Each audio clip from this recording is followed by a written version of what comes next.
Is that a William Hung reference?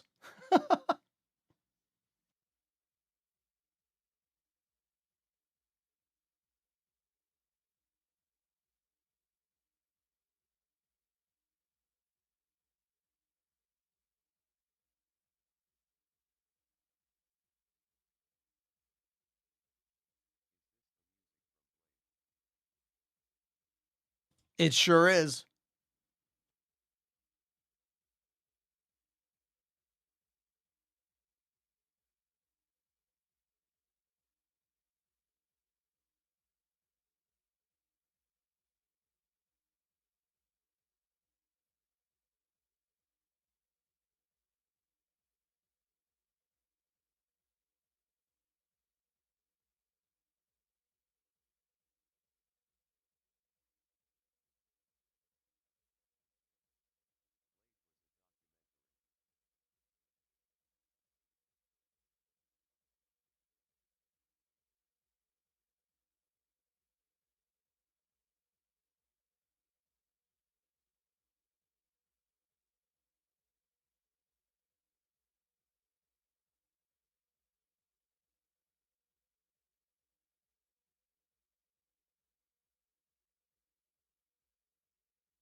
Dude, that's so cool.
Thank you for tuning in to the show.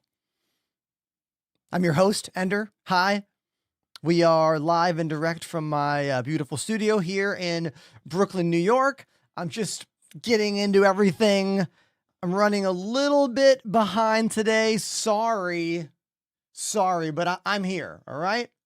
So if you're there and you got something positive happening in your life that you want to share, go ahead and put it in the chat because I'm trying to be all about positivity right now. It helps me get motivated for the day. It helps me move through what I want to do.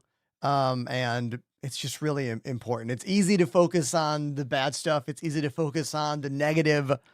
I'm just trying to do the opposite. You know what I mean? Which is probably against what I should be doing as a creator. Because look, all the biggest creators are full of drama, full of negativity, full of contradictions.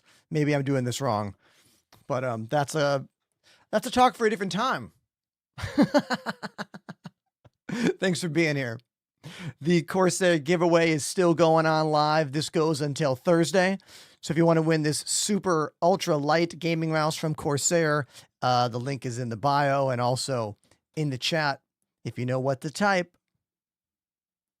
you can figure it out.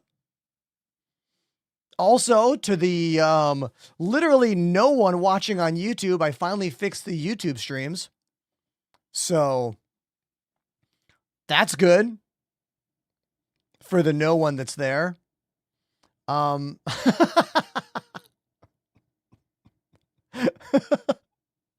You're welcome, ghost of a person.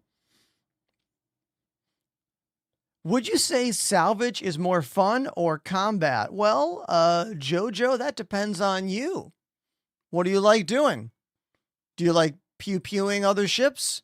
Or do you like scraping the metal off other ships to then make money in the game? You know, they're very different gameplay choices. Completely different gameplay choices. I just realized that I don't have my situation here framed up correctly because this is the full desk, but when I go to this scene, you might notice a bit too much space right here. See how we got too much room around the controllers here. We got to zoom that in. We're going to manually zoom this. Watch.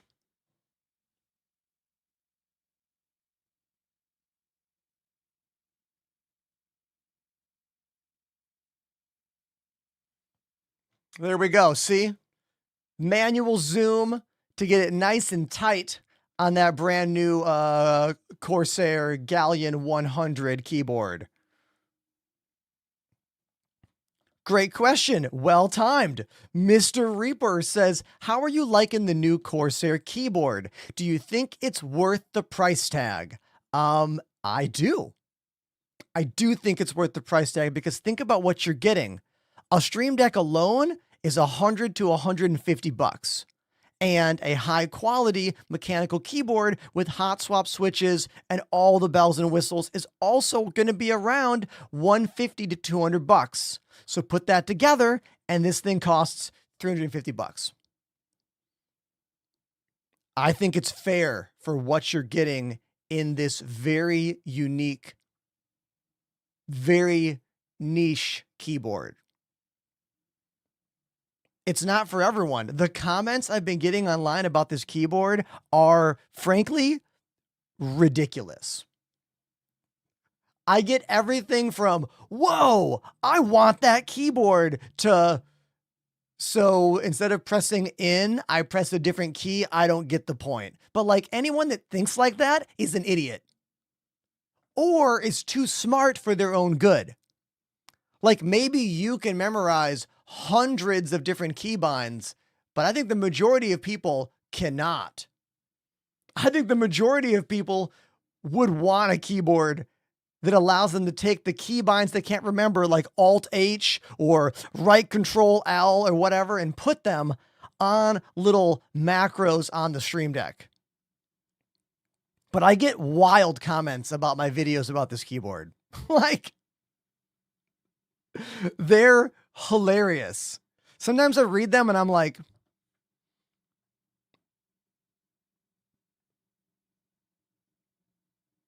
they say, I'd rather have a numpad. And I'm like, this is a numpad. I just am choosing to not have the numpad buttons on there. Like if I want to make it a numpad, watch. Doot, doot, doot. Wait, where'd it go? There it is. Numpad. Buttons, macros, media controls, numpad. Don't want numpad? Star Citizen buttons. Like it's not, it's the same. These comments are crazy.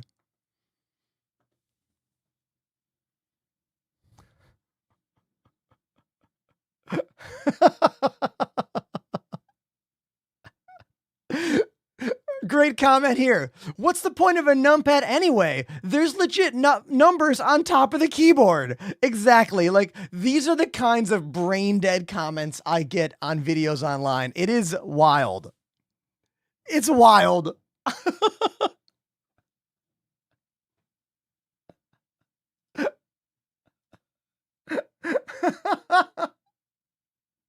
Thank you for making me laugh, everybody. Sometimes it seems like laughter is in short supply in this world. I try really hard to be as lighthearted and real and fun with you as I can be in this job. So cheers to all of you. Thanks for being here. I'm feeling okay today. Like, I wouldn't say I'm in an incredible mood. I'm in a fine mood. I had a decent workout at the gym. If you look at my IG story, I posted an actual workout clip. I have only once ever posted a clip of me actually doing anything at the gym, but I'm really proud of the work I've done on my abs and my core. So the clip I posted, I think is pretty cool. I'm proud of it. So here, let me show you let me show you, okay? Check this out. I'll mute the computer here because we don't want to get the sound demonetized. So check this out.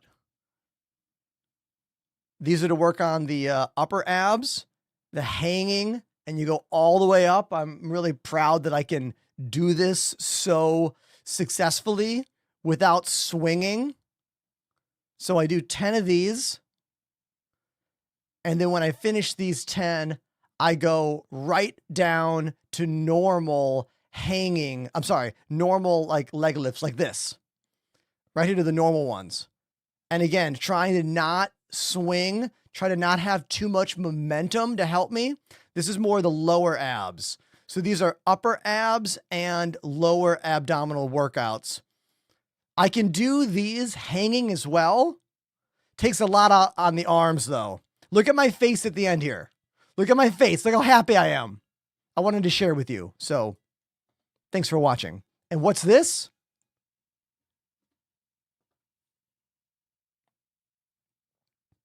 A raid from Mr. Warpath, everybody. Thank you, Mr. Warpath, for showing up bright and early on the stream. I've been live for less than 10 minutes. And it's nice to see all of you in the chat. We have a giveaway going on for a Corsair Saber 56-gram gaming mouse. If you want to get it, the link is in the chat, also in the bio. But yeah, so I'm pretty proud of that workout clip I wanted to share with all of you. I am trying to be more open about sharing these, workout, fitness aspects of my life because they take a lot out of me. And a lot of my life goes to that. 5-6 days a week, I'm at the gym before my streams. So I might as well start to try to pull some of that into this show that I do as well, So if anyone ever has questions about gym life or developing routines or whatever, just let me know. Jailbreak, you can do exclamation giveaway. You'll get the link.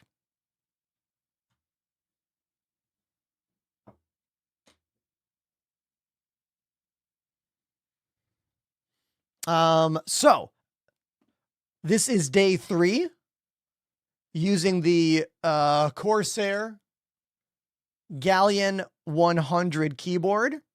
Still figuring out all the ways to use it. My plan today is to work on some salvage because I have all these salvage buttons here and I haven't really messed with any of these salvaging buttons. So I thought it might be fun to like try these out today and see what that's like.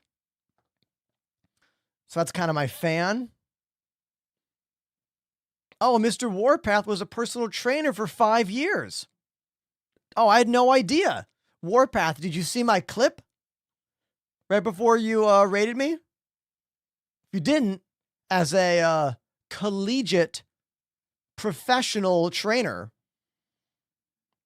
if you have any critiques for me, I'd love it, you know. I'm self-taught. I've been going to a gym for 2 years and I never went once ever before that. So 40 years of my life, 0 gym. The last 2 years, 3, now 6 days a week. It's a really big part of me and how I live my life now. What microphone do you use? The Elgato Wave DX XLR microphone. It's a $99 dynamic microphone. You're going to need an XLR input, so you'll need some kind of interface for that. Elgato makes a good one. If you want all the products in my stack right here, from the mic to my not official shock mount, but I made it work, and the Elgato arm, you can do exclamation main mic in the purple app chat for all the affiliate links. And remember to use code Enterprise on all of your Elgato and Corsair purchases, as we are officially creators for both those brands now. I'm really excited about that. If anyone wants to talk about that kind of stuff, like endorsements and sponsorships and working with brands and developing those connections, I am open to discuss all of that stuff because I don't gatekeep any of that. And if you want the information, I will share it.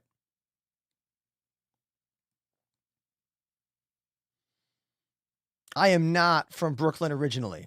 I've been here for 10 to 11 years now. Boston for about 11, 12 before that. Originally, I'm from the Midwest, northern Michigan. A teeny little pretty town that I left when I was 19 years old and never really went back except for like occasional holiday visits. Someone in the chat was like, nice tie-dye. Thank you.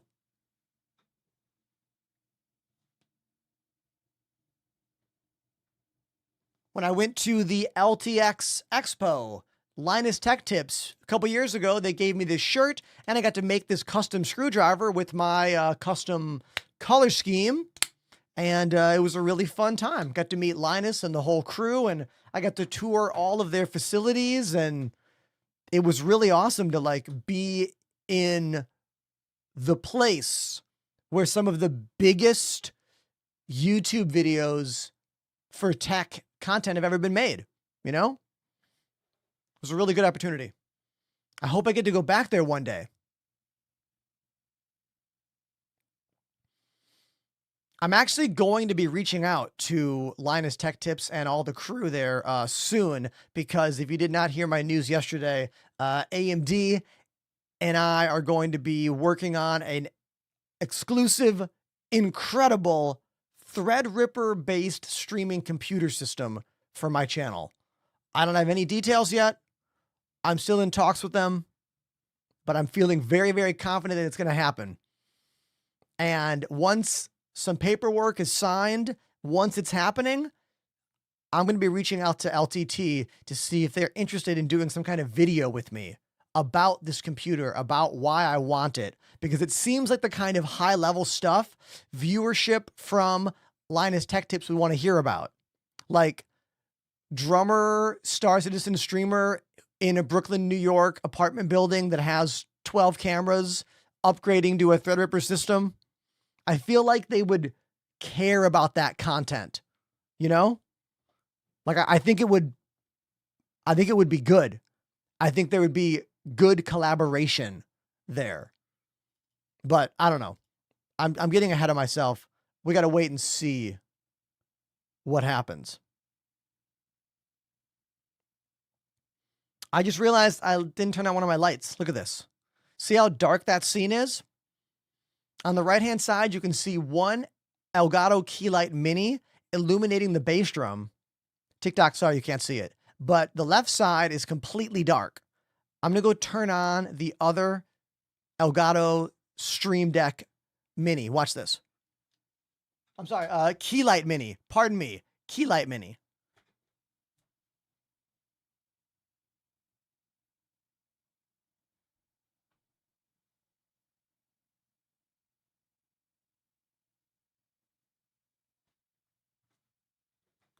Look how much better that looks. See?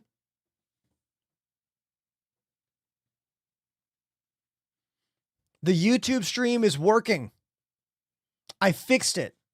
Do you want to know what happened? You're going to laugh at me. You're going to laugh. Somehow my YouTube stream settings got put to private. So the streams were working. Just no one had access to them. I don't know how that happened. I don't know. No idea, but we fixed it. Everything's fine now.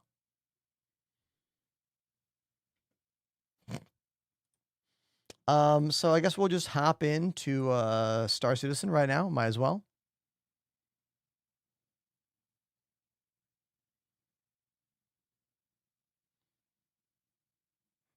Ian, yeah, sure. I love TMNT. Let me show you some examples of my love for TMNT.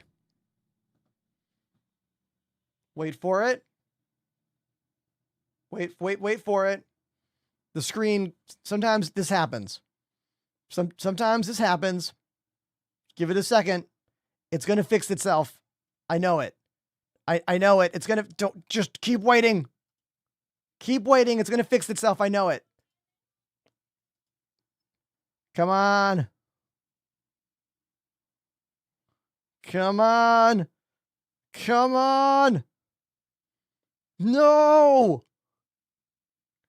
Damn it. I hate wireless technology. I hate it. I absolutely despise it. It's the worst. The absolute worst. Look, it's like the shit works before the stream begins. There. So annoying. So annoying. All right. I wanted to show you this. Exhibit A.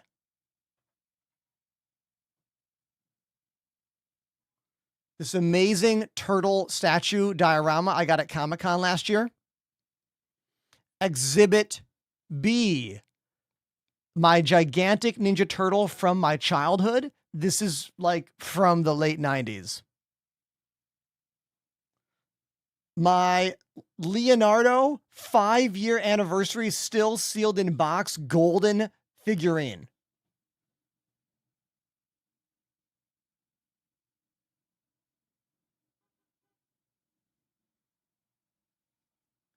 The box containing my entire childhood of toys and my never used 1991 suitcase that I got for Christmas and never used because I was like, it's too good.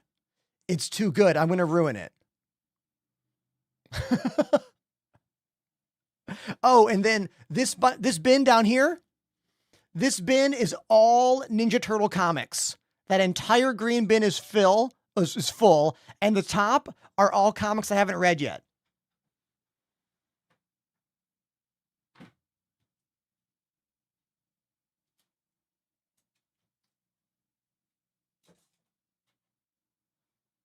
That's all my to be read stack. So my audio rack. Here's my audio rack. It holds my power conditioner, my power switch. I'm not using those two top DBX 286S anymore because they both broke. That's my headphone amp. That's my mixer, the PreSonus 32R. These are my dual digital audio converters that take the game audio from optical to analog. Down here are all of my converter boxes for the cameras. There's 8 of them that take the SDI signal to HDMI. Then I have a drawer full of microphones and components and a bunch of old hubs and switch boxes down there. I'm getting a delivery. I gotta go. I'll be right back. Hold on.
Okay. I'm back. Coffee delivery. It's important. It's my favorite coffee. Stumptown. Have you had this one before? It's a good one. Good medium roast.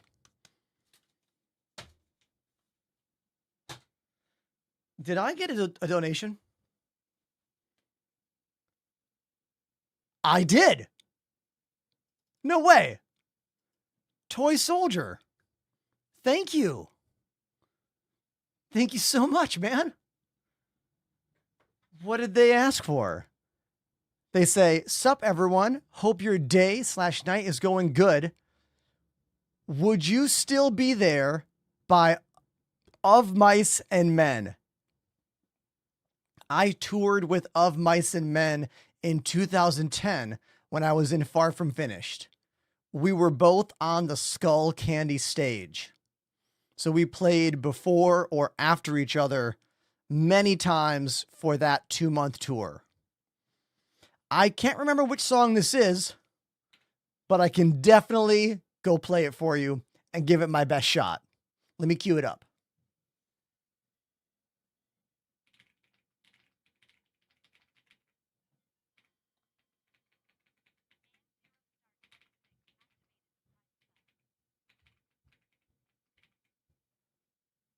Nanostar with a 15-month resub. Thank you. Thank you very much. I can't believe we already have 100 friends watching right now. Thank you. Thanks, everyone. Makes me feel really valued. I appreciate you. Thank you. All right, let's go to the drums. This will be the first drum break of the day. It's a song I don't know, so it's going to be a first time listen, first time play.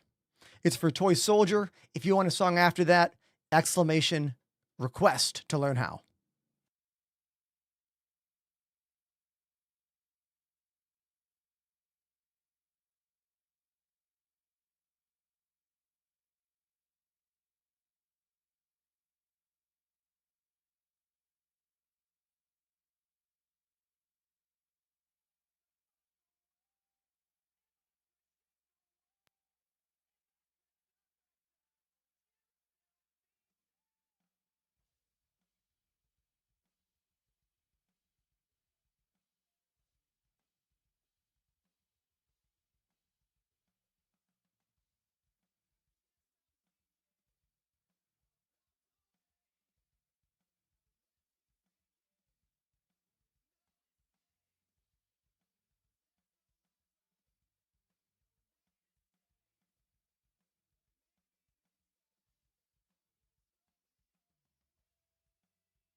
That's my first time ever listening to Would You Still Be There by Of Mice and Men.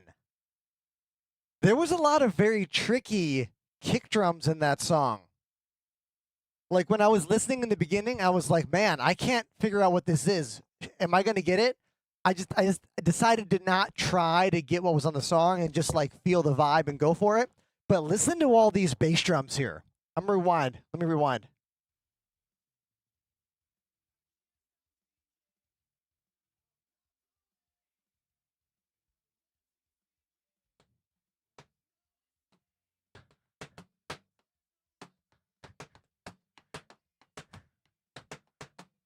Yeah, there's so many. There's so many. I would have to slow this track down and chart out those bass drum notes to get that.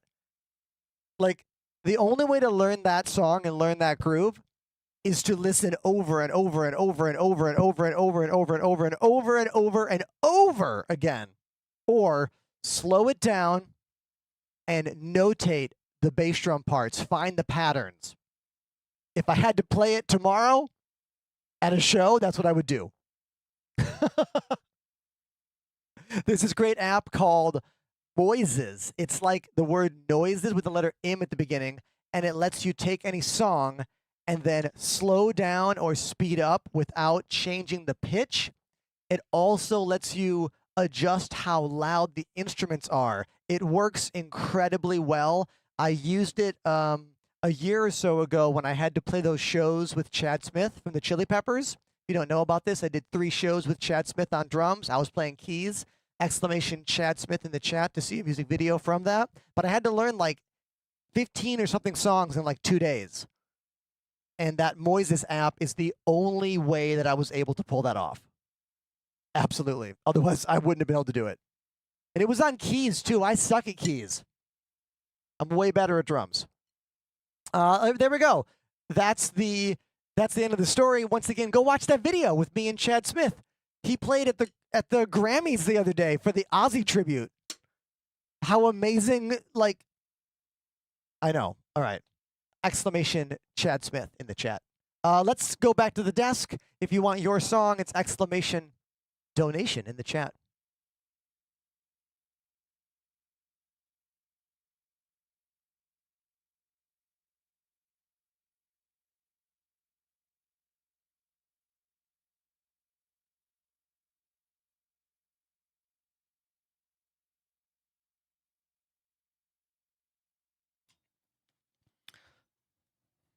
Okay. Ian, you can just DM me whatever you're talking about or put it on the Discord. Okay, let's do this. Let me put some music back on, some soft music.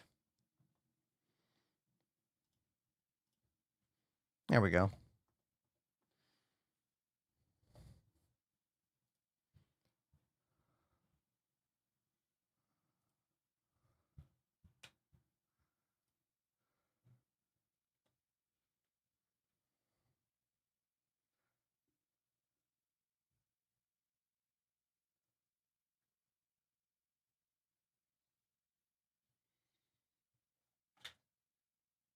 I've been making a lot of content over the past couple days about this keyboard, the Corsair Galleon 100. Any questions, don't be afraid to ask me about it because, well, we're using it again today on the channel.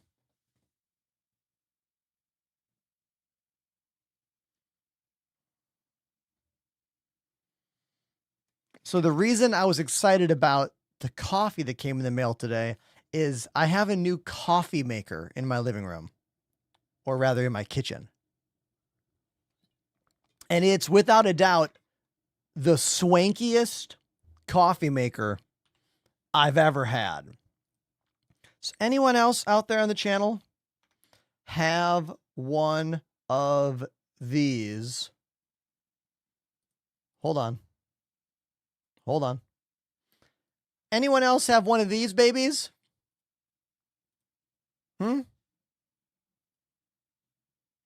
This is the best coffee maker I've ever owned.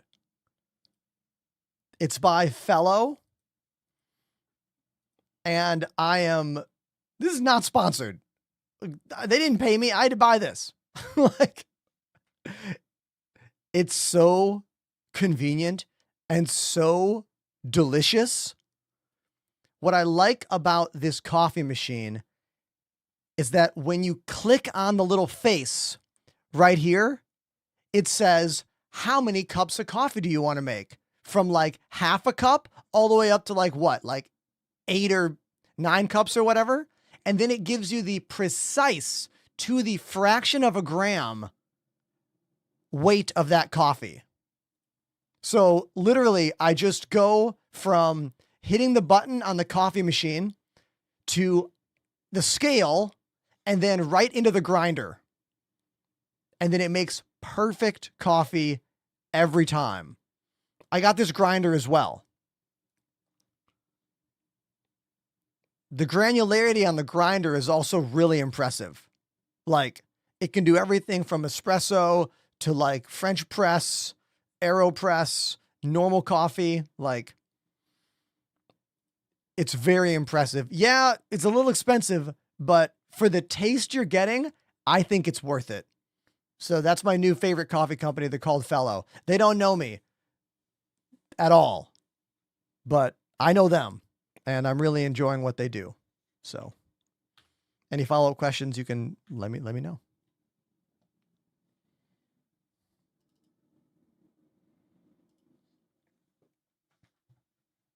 Lemon says, a little expensive, all in caps. I'm going to guess, Lemon, how much money do you spend monthly at coffee shops? Add that up for me. And then you might see the compelling value.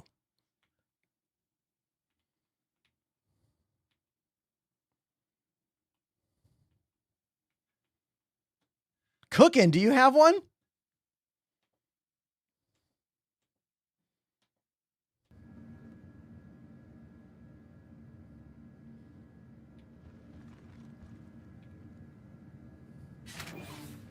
Nice. Cooking has one. You get it.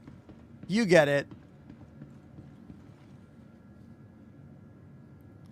I'm a really big fan of the coffee cups that Fellow makes as well. They're lined with ceramic, so they don't taste like metal. And they have this really cool spill guard inside them. Oh, Mr. Reaper, I'm so sorry about that conversion rate. Sometimes the international rates on products are just outrageous.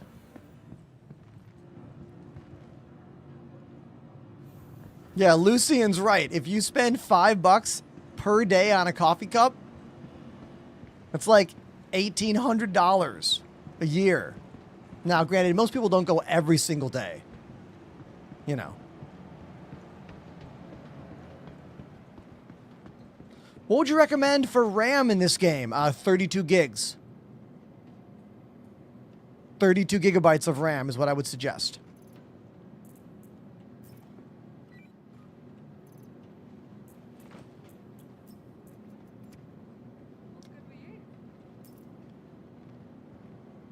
All right. Is this bottle empty? There we go.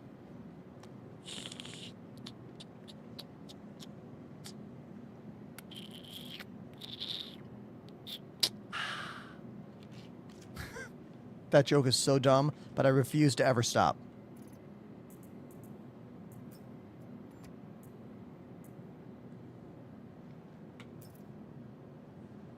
Bottoms up. There we go. Nice. Oh, my eyes are a bit wonky. Let's fix the tracking here. I can see the tracking struggling. Let's fix this. Hold on. Options. Scroll down. Face track. Calibrate. That was not a burrito, Lucian. That was a tofu nutrition bar.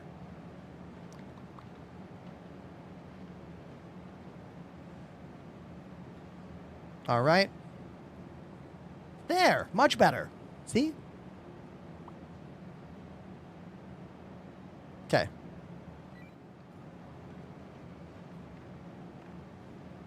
Yeah, Moist Pine Cones looking at their espresso machine now. Yeah. Like, they definitely are an expensive brand, but they offer a lot of stuff that a bunch of other brands don't. I especially like all the smart app integration the Fellow products have.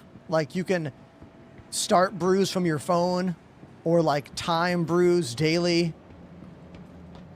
It has all these presets you can save. And it makes really good coffee.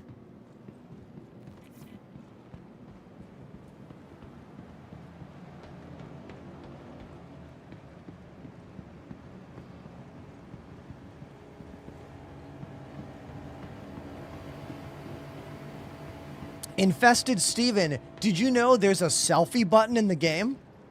I'm hitting the selfie button right now. I think it's numpad 5 by default. Who remembers what it is by default?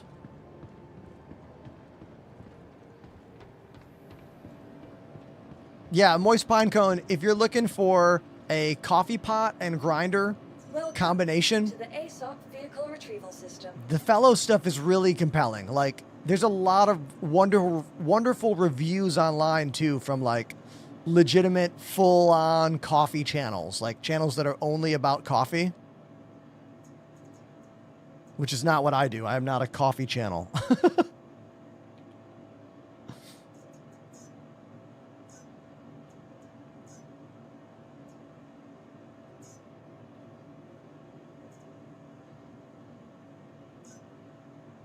Vehicle selected.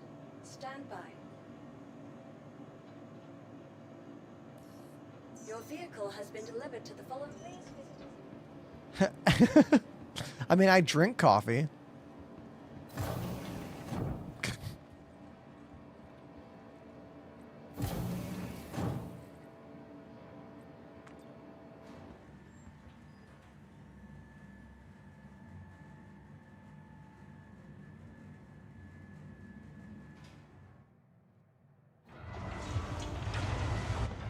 Aha, yes.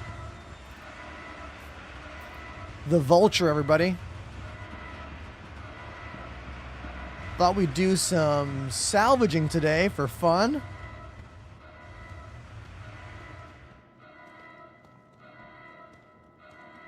First time chatter talking about someone like I know who they're talking about.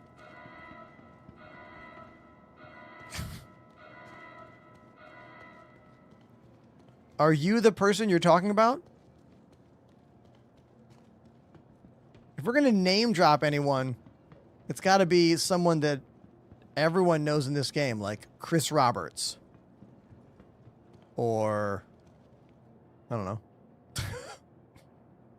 Jared Huckabee.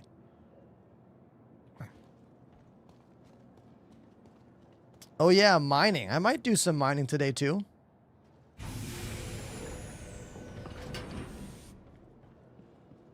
Can you have a normal numpad on this keyboard? Yes, you can. Right now, I'm using a full set of bindings that are only for Star Citizen. So everything I have set up right now are only Star Citizen macros. However, if I go into the software right here and I go back to the normal profile, look at that. It's back to being a numpad. And I can swap between all kinds of different things using the wheel.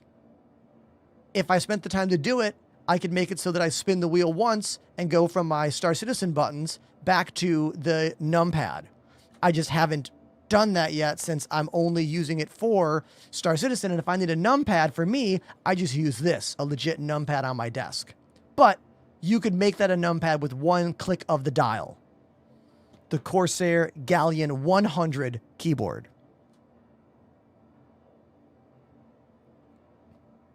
Exclamation Corsair in the purple app chat. Brand new product came out literally last week on Thursday.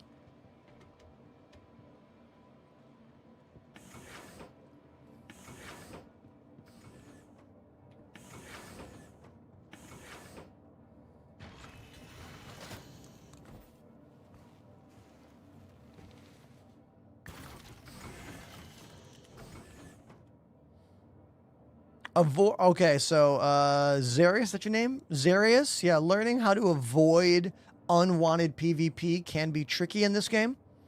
You have to choose what you want to do carefully. Choose where you go carefully, and if you're going somewhere that has PvP potential and you're not into it or worried about it, you need to have a group with you so that when you get attacked, you have help. Consider joining a Discord community, maybe mine, maybe someone else's. Let's power up the ship right now. There we go. I've got that ready up button right there. Here's my call aircraft, or rather call ATC.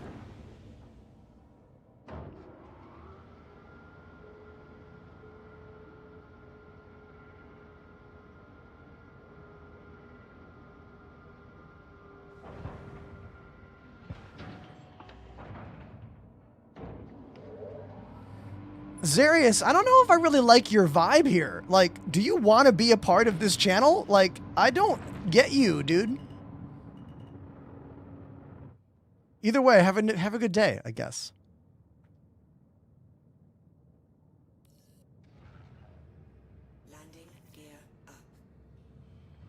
Is there something you dislike with this keyboard? No. No dislikes at all. Only likes.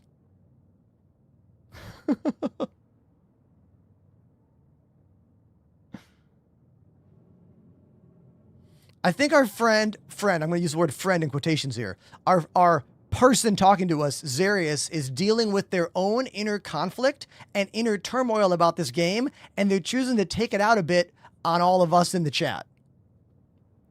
You know what I mean? Like, I get it. The game can be frustrating, but like, understand you're walking into and it's never mind. It's like opening the door to a coffee shop and being like, "Hey, everybody, I don't like what's happening here." And you're like, "How about this?" And you're like, "Ah, whatever." And you close the door and you leave. Like, okay. See you later.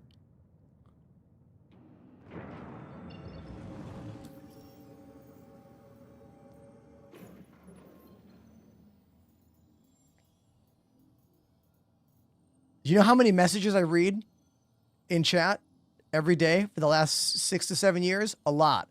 I can learn so much about you immediately with how you speak, especially a first-time chatter.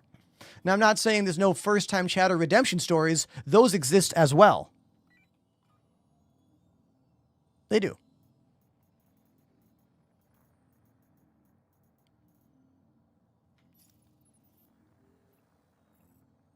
Let's jump out of the Knicks gateway zone. I would never make a 6-7 joke. That ship has sailed completely. That ship is sailed and it's on fire.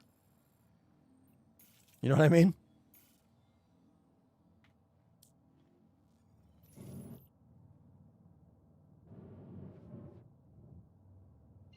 This is my 3rd stream ever using only mouse and keyboard with all Corsair products, part of a sponsored thing we're doing. Win this mouse. If you need a mouse, you can win this one. Link in bio or in the chat right now.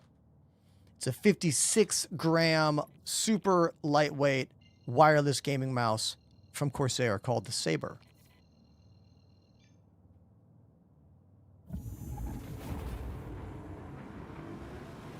Tex Zero with a very nice question.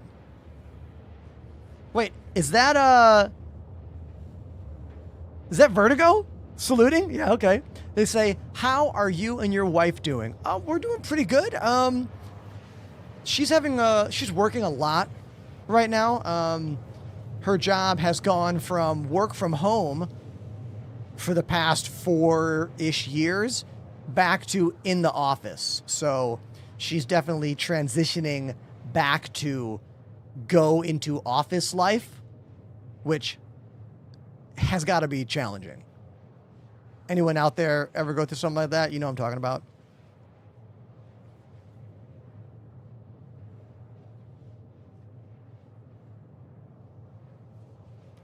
Derek says, "I hate wireless stuff." Derek, so do I, but have you actually used any modern wireless gaming mice? Because they crack the code. Like, all the companies have cracked the code. Years ago, it was like only some were good. Now, they're all good. Like, I don't think I've used a wireless mouse that was from a reputable company like Corsair, Razer, Logitech. They're all amazing now. Like, I defy you to try and tell the difference between a top-of-the-line wireless gaming mouse when it's wired and when it's wireless. They're the same. Like, they're the exact same now. I love it. Kingsman, if I had something negative to say about the keyboard, I would say it. Are you trying to personally antagonize me? Like, technically, today's stream is not sponsored anymore. I mean, the product was sent to me. I did what I had to do for the product, and I can say whatever I want. But I have nothing bad to say about it. So, it's like you're trolling for a negative comment here.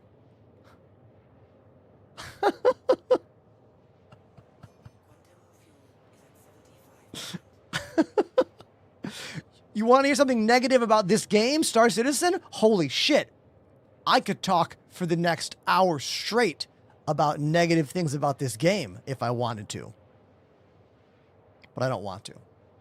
That sounds not fun to me. Sounds like a Yamik stream, which I don't want to do. Hey, what's this? The way the bot says your name. Lurpy Derpy, everybody, giving their first gifted sub to the channel. Thank you. Thank you, Lurpy Derpy. What a name.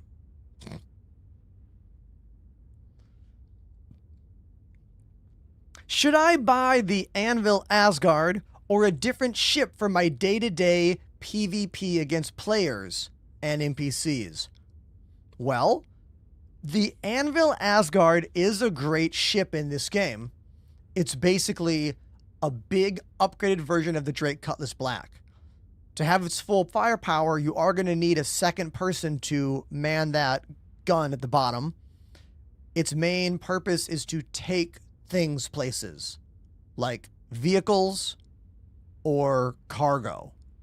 I don't know if it is a good day-to-day ship for you to use unless you are looking to primarily do cargo and moving stuff while still being able to fight people.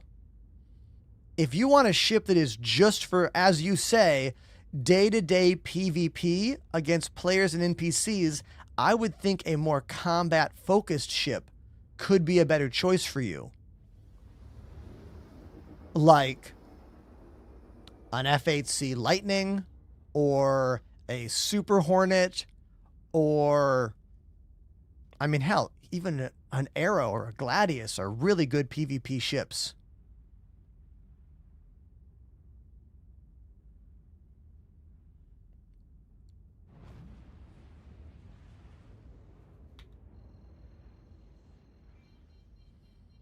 The main problem you're going to have in PvP is that the ship is kind of slow and big. Most PvP pilots use smaller ships that are going to be much more agile and are going to just dance all around you, you know?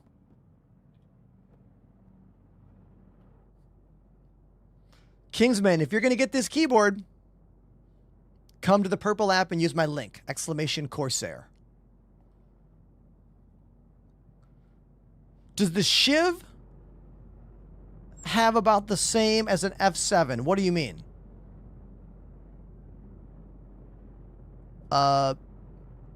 Muffin. Ask that question again with a few more words.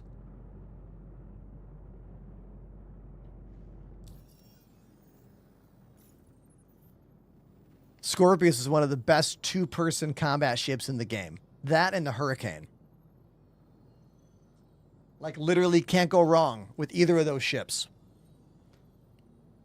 My only problem with the Scorpius is how frickin' long it takes to get in or out of the Scorpius. Why does that ship have one ladder on one side? The ship should have a ladder on both sides, so the pilot can get in and the gunner can get in at the same time. The amount of time you are fiddling around with effing holding F and mouse clicking and bullshit to get into that ship, the people in the Hurricane already got in the ship and flew away. That's because the Hurricane is a much better design for the actual video game we play when it comes to get in and out of the ship, as opposed to the Scorpius, which is a cooler ship and more interesting, but the bad design choices and lengthy animations just make you a sitting duck during every transition from on foot to in ship. These are problems that are going to become bigger and bigger and bigger and more of an important thing to think about as we get closer and closer to version 1.0, when we'll start to nickel and dime all these kinds of choices.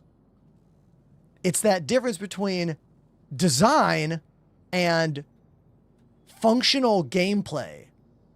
And there has to be a good middle ground always. It can't be all fluff design or just like click button, teleport into ship. You know, we need a middle ground there.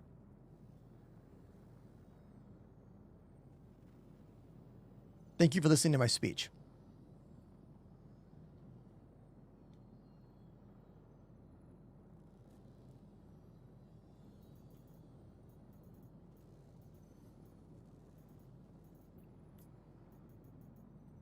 Salvage.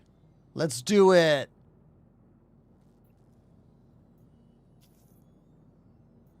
Space Turtle, been a long time. Welcome back to the channel.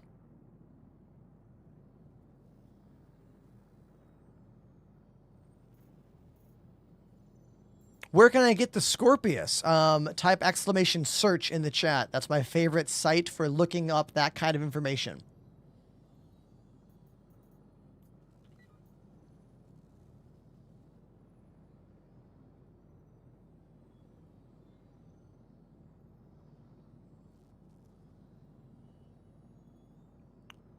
Amazing!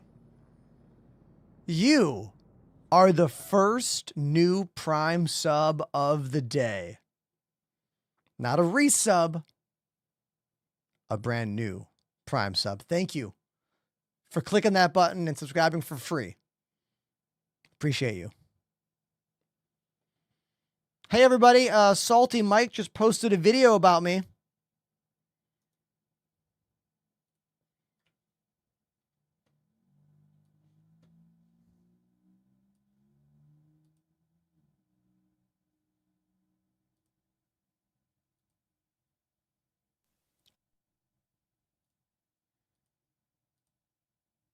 He just sent me a link to it.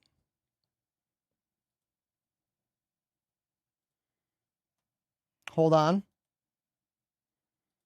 Oh, the link he sent me is bad. Maybe it's still in private mode.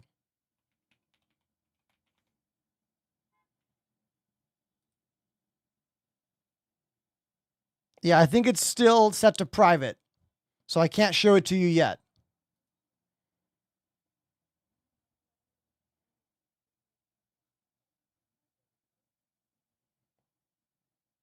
Oh, the video goes up at 3:30 today. Yeah, Mike and I are doing a collab tomorrow. I'm going to be chatting with Mike tomorrow on the channel, starting at, I want to say, 3:30 tomorrow. Mike will be on the show with us just to have a little talk about Star Citizen and other stuff like that. So it'll be our first on-stream collab.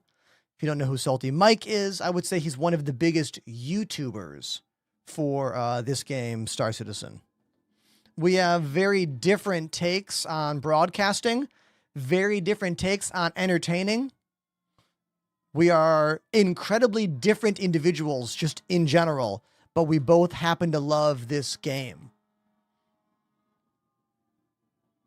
There's a fire truck going by my apartment. Can you hear it? Can you hear that? It's pretty loud. Seems like multiple fire trucks, maybe police, maybe ambulance as well. I mean, I live in Brooklyn, New York. It happens all the time.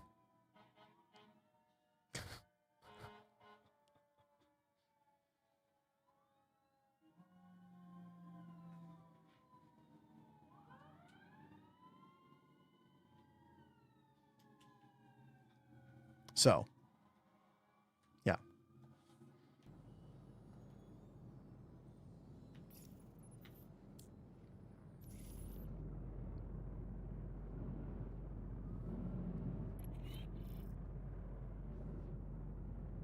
We're going to do some salvage missions using keyboard and mouse. I've never done any salvage missions using keyboard and mouse before, but we're going to do it.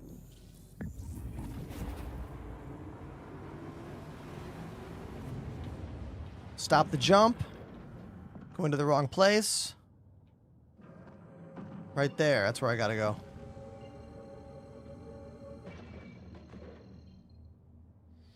Dennis says, I'm in upstate New York. All right, well, I'm in downtown Brooklyn.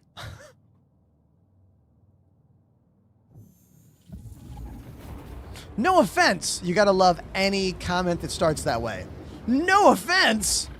Hold on, let me say it again. No offense. Let me say it again. No offense. How do you play this game every day? Thanks for that. Thank you. Yes, I do play Star Citizen most days of the week live on my channel. It is a game that I am very passionate about, that I have a lot of hopes and dreams about, as someone who has been into space and sci-fi my entire life and played dozens and dozens of games that are like this. No other game other than this one has ever come along that combined everything I'm looking for in a space game. The scope, the scale, the detail, the interactions, the environments, the vehicles, the long-term persistence plan, the open world, the PvE, the PvP. It's never been done before like this. And does it get boring sometimes? Hell yeah, it does. Because the game is still not done, and I've been a full-time broadcaster for this project now for about 5 years. But I am in it for the long run. You know what I mean? Like, I'm here to do this, to have fun, to learn about the game together with all of you, you know? Thanks for watching the show. Now, I have not done any salvaging with keyboard and mouse. I am incredibly nervous about this because I don't want to crash into the ship. So let's go to my keyboard here and let's find the mining or the salvage mode buttons. All right, so I hit salvage. And here we are in the salvage mode. Let's see, how do I get the salvage tools out? That button? No. How do I get the salvage tools out here? Hold on. This is my first time trying to use this keyboard for this function. I don't know if this tool is set up correct. No, it's not.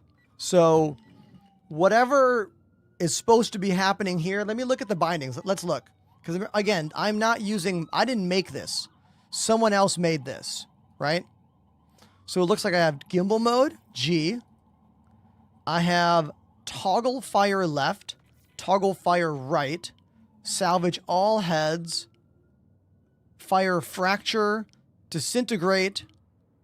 Dude, the police outside and ambulances are driving me insane right now. I don't know if you guys can hear them, but the last like 5 minutes have been nothing but sirens here and like announcements.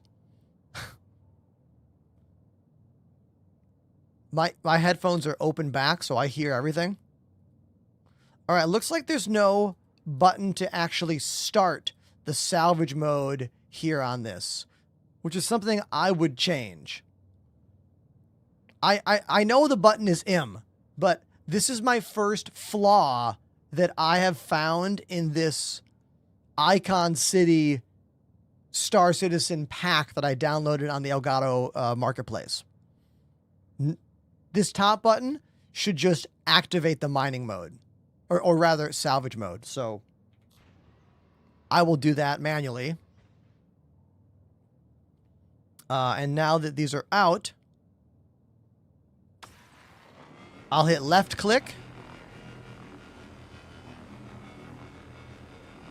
And if I just look here at the middle and hit gimbal mode, this is the gimbal mode people are always talking about. And I'm always like, I don't want to use gimbal mode. With keyboard and mouse, it makes perfect sense. This makes so much sense with keyboard and mouse. With joysticks, I disagree this is the move. Oh god, night vision. Look at night vision here. Looks crazy. Headlights are better. I totally understand why everyone always talks about gimbal mode now. If keyboard and mouse is your vibe, this is literally the way to do it. I can't see any other way you would do this.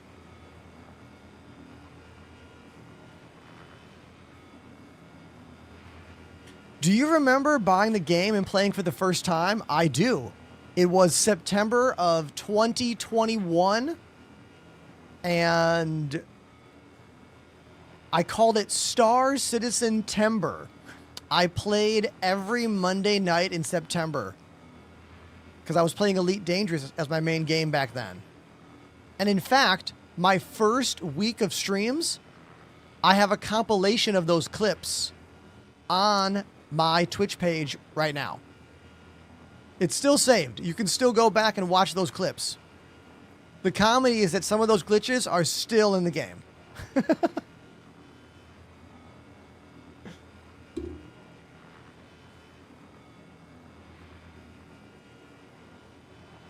This is a stock vulture right now. Full on stock vulture. Oh, I can use gimbal mode while in third person? That's actually pretty cool. All right, now I got to move. Let's turn off gimbal mode. And we're back to having mouse control. So we'll just kind of go down. Kind of reposition right to the bottom of the ship. Right there. Go back to gimbal mode. And we're back to salvaging. Maybe back up a little bit. You look like my old math teacher. Ah, did you do your homework, Billy?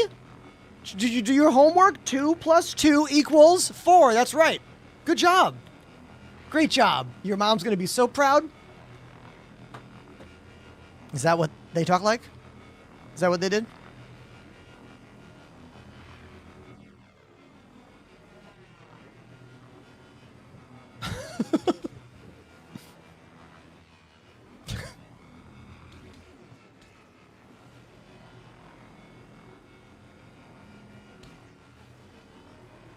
If I look up your old math teacher and they're not hot, I'm going to ban you.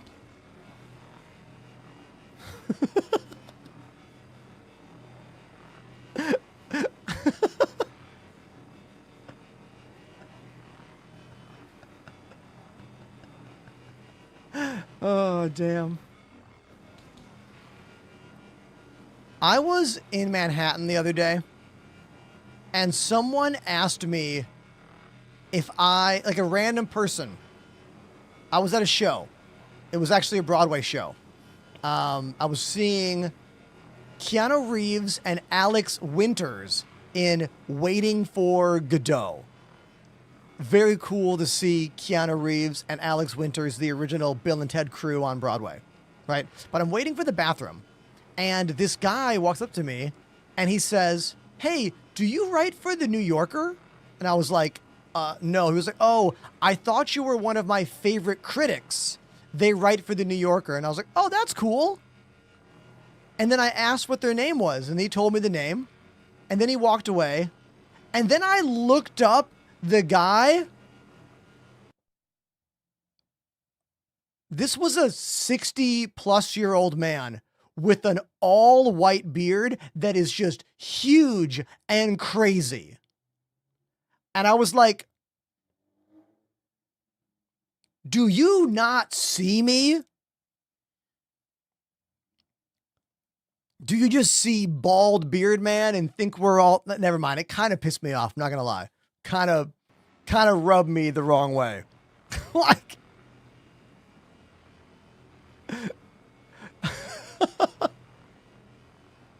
I wanted to find that guy and be like, "Hey, dude, fuck you. I look nothing like that old man." Gave me a bit of a complex. I'm not going to lie.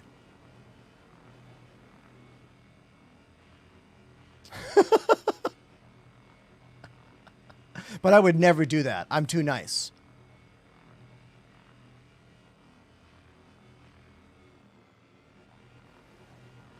It's the Colonel.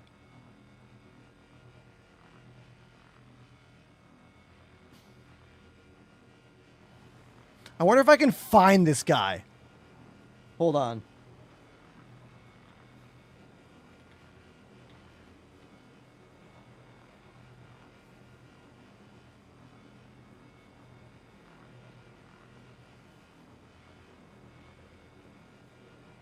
Oh my God, I found him.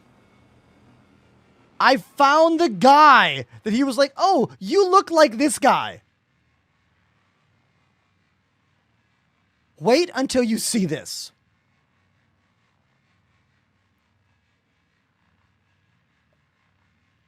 This is the guy.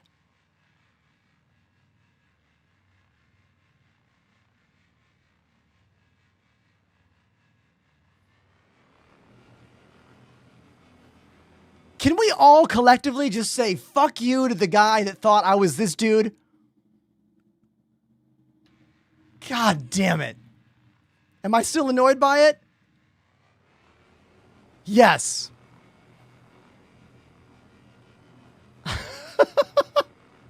Okay, he could be my grandpa. I'll buy that one. Spitting image if you do meth. Yep, guy's got a face, a beard, and a head. Dead ringer.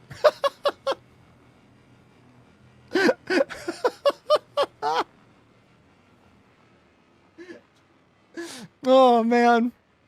Thanks everybody for that. Thanks, you're making me laugh here.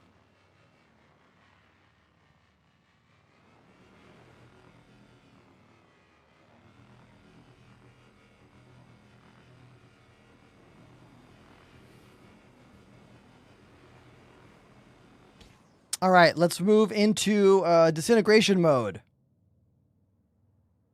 Oh wait, no, we need to. Let's get some of the boxes out first.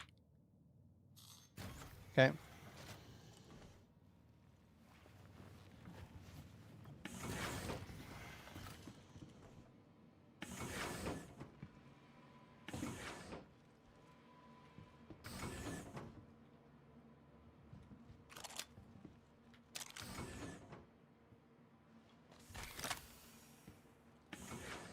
Do I like the Star Lancer? Yes. Very cool ship.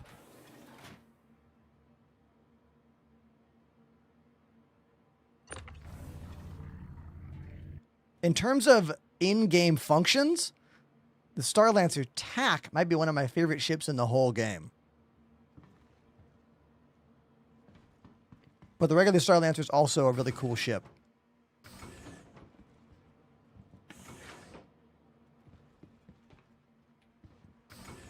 If you're like, what's happening here? Well, this is part of the salvage gameplay loop. You first have to shoot the ship. Someone's flying up next to me. It's probably one of the buddies in my org. If I was alone right now, I would run back up to my ship and do a radar ping.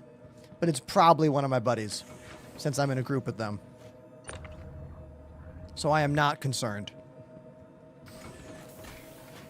But yeah, you shoot the ship, you get all this... That's them shooting me.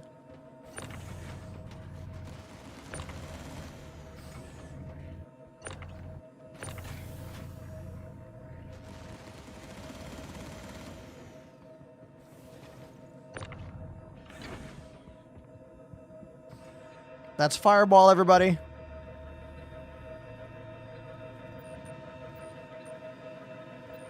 Fireball in their trademarked outfit of like bare midriff, bare arms. But look at that.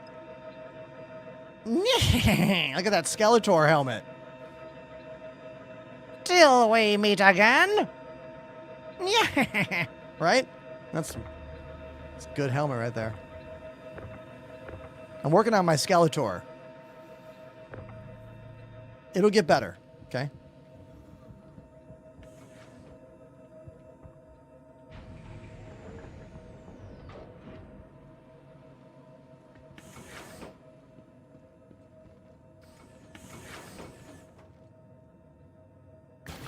Let's switch this into disintegration mode.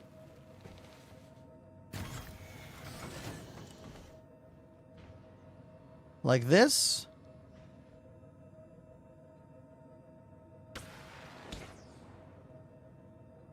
Or rather, fracture mode, sorry. Fracture mode first, then disintegration mode. I always get those mixed up.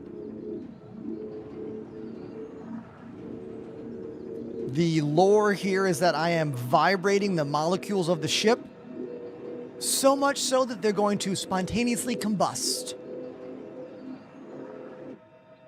Kaboom! Then I go to the fracture mode, and we suck up all the little bits. Like this. Now, sometimes there's a glitch in the game where after you blow up the ship, you can then scrape RMC off the outside of the ship again, doubling the yield. I'm not going to do that, but it looks like I could right now.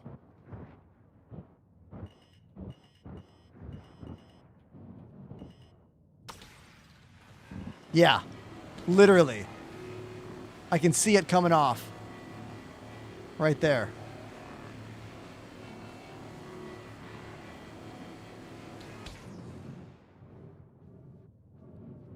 And I think that's all the parts, right? That's it. We're done here. We're done.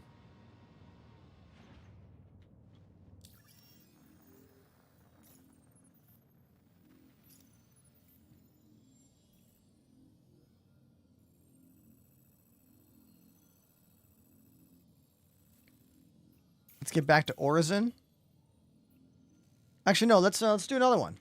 Let's do another one. I'll just kind of like fly out of here, compile all my boxes, and we can do one more mission.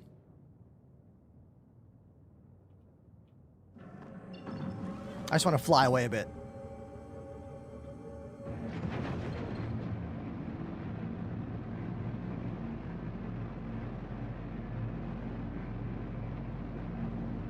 I'm Fumes. Welcome back. They say we chatted yesterday about the Ryzen 9 7900X with the GPU. I was thinking NVIDIA to play games and edit videos. My budget of the whole PC is roughly $2,000. If your whole PC budget is $2,000, what GPU do we think you should buy? Well, I mean, in terms of a good budget choice that's still high end, I mean, AMD 7900 is a 7900 XT. Could be a good GPU for you in that build. What does chat think? J-Dub says, is there a way to adjust the sensitivity in the mini hat joystick on VKB Gladiators? Ah, yes, the mini stick. You're talking about this guy right here. This thing? Yes, that sensitivity can be adjusted, but it's not easy to do. To technically adjust the sensitivity of it, you have to do it inside the VKB software, which is not user-friendly at all. You'll probably have an easier time adding a joystick curve in Star Citizen to whatever the binding is that you're using. For example, I don't know what you're using that mini hat for, but under keybinds, was it under controls? I always figure out what it is. Yes, controls, and then go to your joystick in the bottom right, and then go to sensitivity curves. Find whatever you're using to change. Let's say it's turret control, and you could put the curve on here. Higher number makes it less sensitive in the middle. This might be an easier way to do it because the software is really challenging. I hope that's helpful.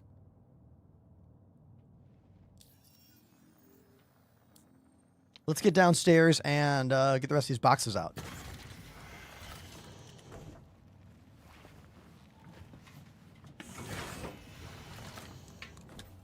Gotcha, man. If you're concerned with AMD drivers and whatnot, maybe a 40 series, maybe like a 4080 or a 5070.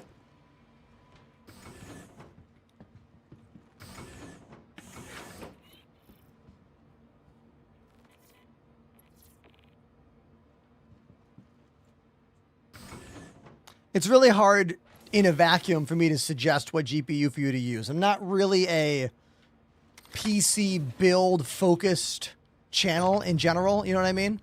Like, I can give you suggestions, but to be honest, I only look at high-end GPUs. I don't really ever look at mid-tier or anything, just because of the job that I do and the game that I play. I'm always like, well, if I can't afford it now, I can buy it in the future, you know? Like, I'm the person who would be like, I want a GPU. I want a 5090. I can't afford one right now. I'll wait till I can, you know? Kind of vibe.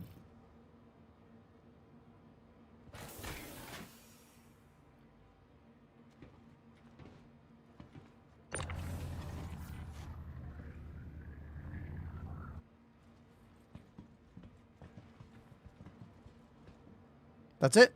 Mayday, mayday! Outlaws are attacking my ship! I don't know why they're yelling at me. I don't want to hear that.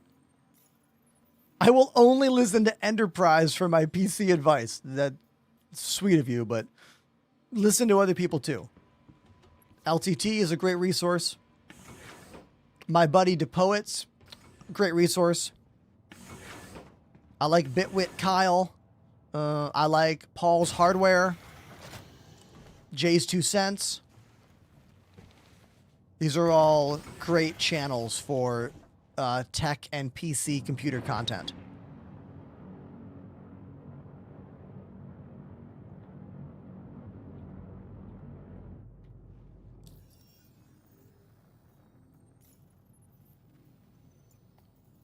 If you don't see a salvaging mission in your main offer, you can check the unverified missions. Which is what I just did. But it looks like it didn't work. Let's try it again. Contract unavailable. Interesting. Let's try again.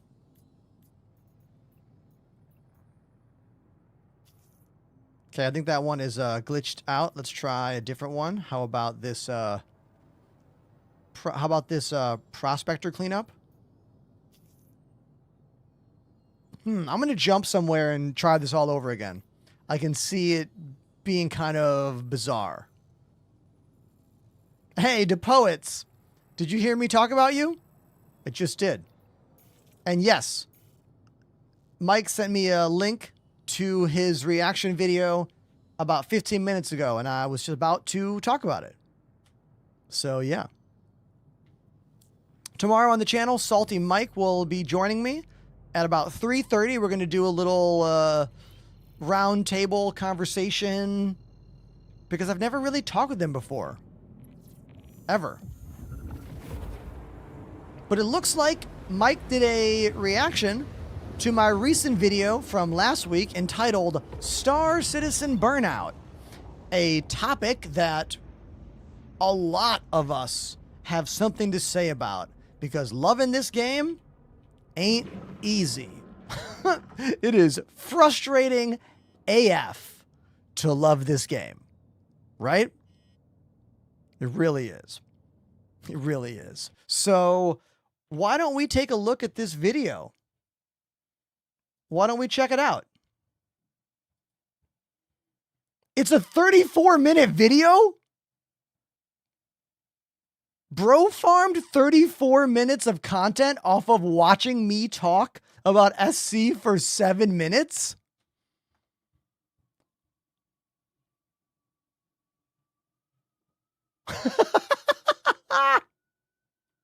Okay.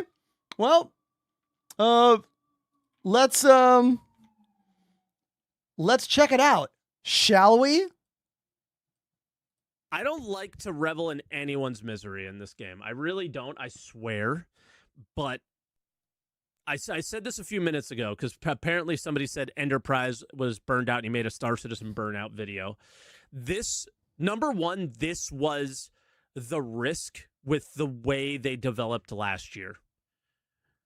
This was always going to be the risk that the way they developed last year was going to cause burnout.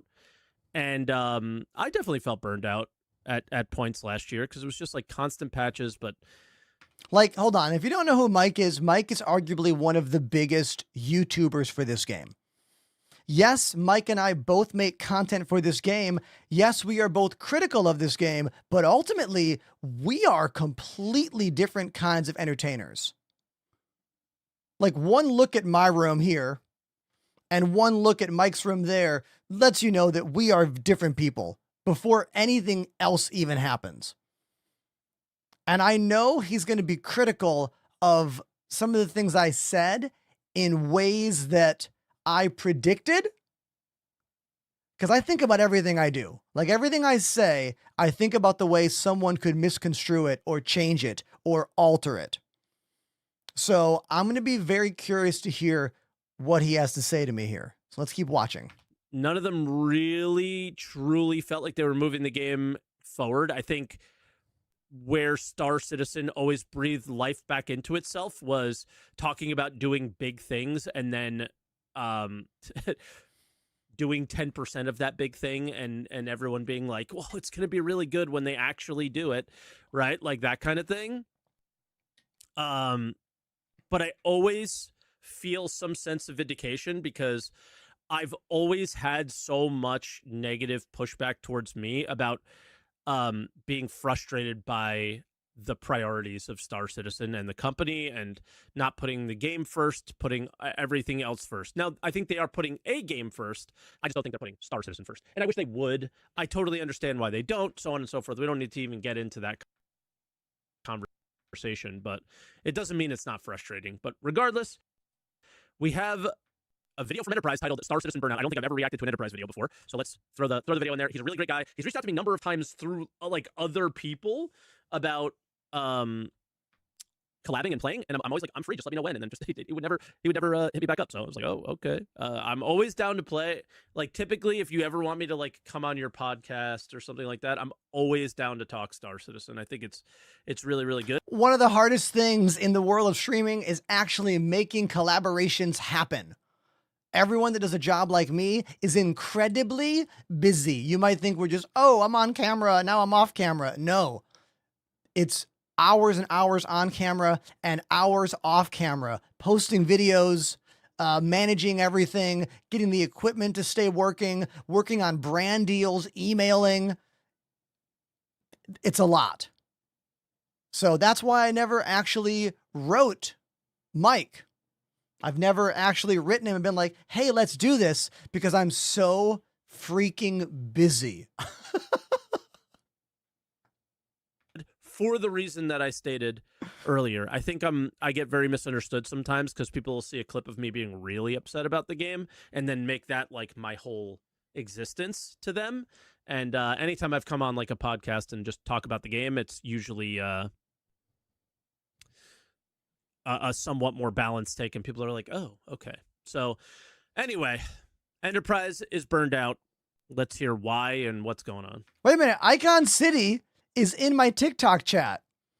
The people who made this pack.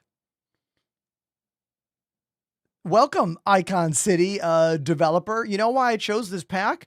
Because it's the only one that's officially on the Elgato marketplace right now. And I wanted to show off a way to use this keyboard that takes no personal effort from you other than click, download, go. And I've been enjoying a lot of your buttons, dude. You put a lot of good work into this. There's a lot of nice functions. Good job. I've been enjoying it. I paid full price for your pack. You're welcome. The keyboard was sent to me by Corsair. That's sponsored, but not this. That's me. Now, back to my reaction video. Here we go.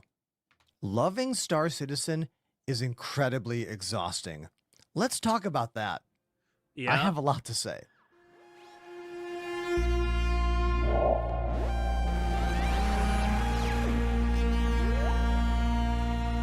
You can't love it without hating it. You can't love it without hating what it is now. Like, if you love what it is now, I don't think you actually love Star Citizen. Here's the deal. I've been streaming this game for quite a few years now. Take a look. Here's my And there's your problem, right? I think I'm going to have to move my camera, so this is a good pause anyway. Dragon, and click, this is where come on. Like, you got to have a Enterprise macro for that, dude. Make a macro for that. See? Anywhere I want, put the camera. All right. I'll give him a break here. Let's keep watching. Lose anyone's empathy for the situation, right? Is streaming the game and trying to make a non-existent game seem fun and interesting is way more difficult than coming and checking out the progress of Star Citizen throughout its development, which is the healthy way to approach the game, right? So neither of us approach Star Citizen in a healthy manner, especially not for burnout or mental health or anything like that. You can look it up if you want. Twitchtracker.com/enterprise. This site's amazing, by the way. You can look up anyone you want right away. It's especially good for like professionals teaching you how to stream people, because they can say like, you should do this, and you can look them up and be like, actually, why should I listen to you? It's a good fact checker. But besides that, let's look at this. I have been streaming Star Citizen almost 4,000 hours at this point. And if we look, the very first time I ever streamed this game was September 7th, 2020. When I began streaming this game, I was just coming off the Elite Dangerous thing, personally and professionally. I got to stream. And Star Citizen is like a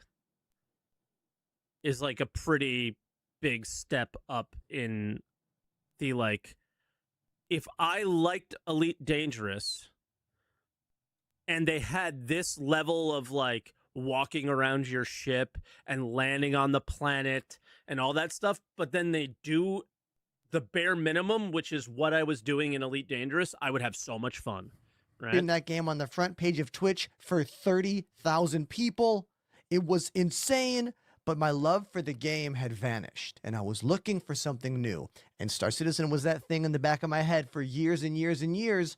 But do you hear that, like, Ender? I hope you don't take this the wrong way. Here we go. But you appear to be applying viewership equals fun.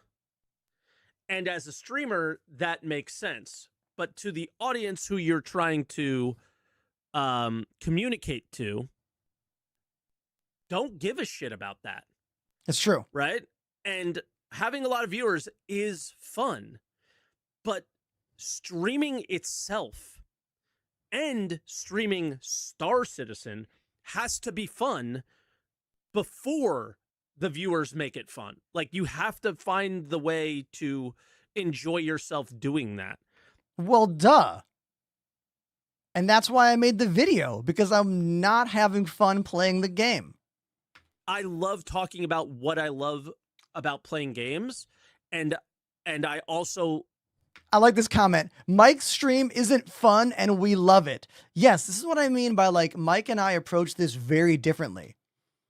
I play a game and I interject piano moments, and I play sad piano when we die. When we get in the spaceship all together, I go play drums. You can donate anytime to get me to go play drums. My entire show, everything about my show is always better when there is a larger audience there for me to interact with and engage with, both on the stream and here in my studio. I run on that. That's the fuel for me in this. If I have viewers, I'm having fun in game regardless. If I'm not having fun in game and I'm struggling to have views, that's when the burnout really comes in. And that's what this video is all about. It's about the dip in the game that happened last week in between the patches, after a dip in viewership across everything, and struggling. Me personally struggling. So I understand Mike's critiques at me here, but they come from a very different place. I'm going to keep listening to him. I'm going to rewind it for context. What I love about playing games, and I also love using Star Citizen as an avenue for that. Look at how bad this game is. Look at how lacking it is. Take a look over here. Look at this game. Look at this simple game mechanic. Imagine if we had that. How much more fun would we have? And then, somebody in chat might be like, yeah, but it doesn't like for salvaging, for example, or mining. Well, what if we did Elite Dangerous's mining, which is I think the gold standard of space mining is the core mining in Elite Dangerous, I think it's called, where you like place the charges and blow up the rock. I want to talk about Buddy's comment here. It doesn't matter how good / bad a game is. If you're streaming one game, that's depressing AF. Buddy is not wrong, but I got news for Buddy. How do you think you grow a brand in this job? How do you think you grow an audience? How do you cultivate a healthy chat? Well, sadly, you have to play the same game a lot. A lot. Now, people will say, play what you want. Do what you want to do. You be you. Fly your flag. Be free. But guess what? If I played my favorite game right now, it's The Binding of Isaac. Love that game. I could hop into that game right now and I could be smiling and having so much fun, and half of you are going to leave immediately. Maybe even more than half of you. And that's just a fact. But the half that stay are the best of friends. We're the best of buddies. Like, you get me, I get you. And the dream I've had for years and years and years is to become a steady 200 viewer channel. Bar none, always. Because when I hit that, that means I can get 100 people to watch me do anything. That's been my goal for years. I get close every now and then, but that's where I'm still at. All right? So yeah, let's go back to this. Let's keep watching. That's awesome, right? What if we had that in Star Citizen? It still wouldn't matter because you don't have an economy, right? Oh, the crafting test was really fun. Well, you know what? It still doesn't matter because if the insurance system causes players to get their stuff back quickly and easily without any risk to, losing anything or needing to get more stuff from a crafter, then what's the point of crafting? So there's always a fun conversation to have. So I always enjoy streaming. Like, I may be miserable one day or whatever about the game, but I always find a way to enjoy myself. And that needs to be the number one thing, is if I'm not enjoying myself, then I'll play something else, or I won't stream, or I'll turn it off, or whatever. But that has to be the number one. And I've seen it like 2 or 3 mentions already about like streaming and it has to be about the game. I also want to interrupt and say that when Mike plays Star Citizen, he usually has like 500 people or so, 400 or whatever, which means that when he plays another game, he has more people. I watched him play that Detroit game. He had 200 people watching him play that game. If I play that Detroit game, I don't have 200 people watching me. 100% about the game, right? He says switching to Detroit. Yeah, I'm going to be playing Detroit Become Human today, not because the game is bad. It's just because, hey, I know I'm about to grind hardcore in this game starting tomorrow. So what a great time to play a one-day game and like just take a break before going super hard into it, right? And I was like, you know what? Maybe it's time to try. It's time to pick the game up and give it a shot. And you know what? I loved it. Of course. He was really bad back then. Like, we're talking really bad. It's pretty much just as bad as it was then. I because disagree. Full disagree. 2020 Star Citizen versus 2025 Star Citizen, night and day. How do I know that? There's a reason that I had to get the self-destruct button. I'm going to talk about it in the video. Hold on. The things that you were talking about, like, it would be cool if, or most of the things. Do you think it's bad now? 2020?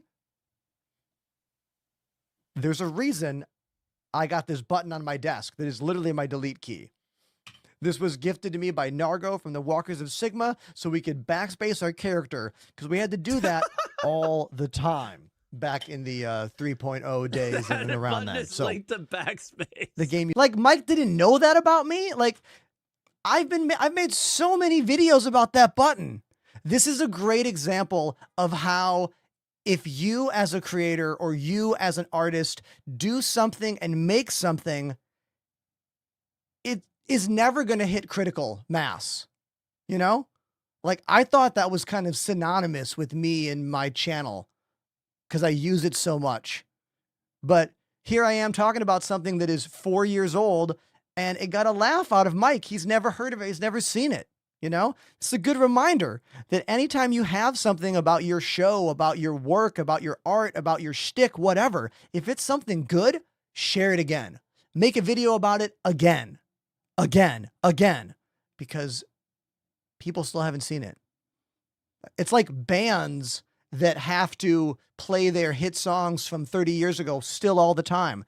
People still want to hear it. People haven't heard it yet. Let's keep going. It used to be bad back then, but it still gave me this hope, this joy. And honestly, I thought by 2026 the game would be out.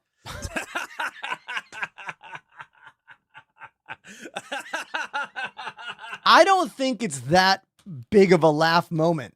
How many of you thought by 2026 we would get version 1.0?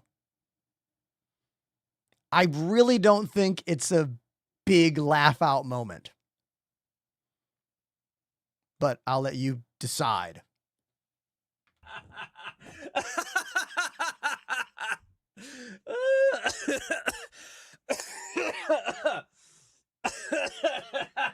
Like, what I don't like about this is that his laughter with his chat is making me look like a fucking joke, and I'm not a joke at all.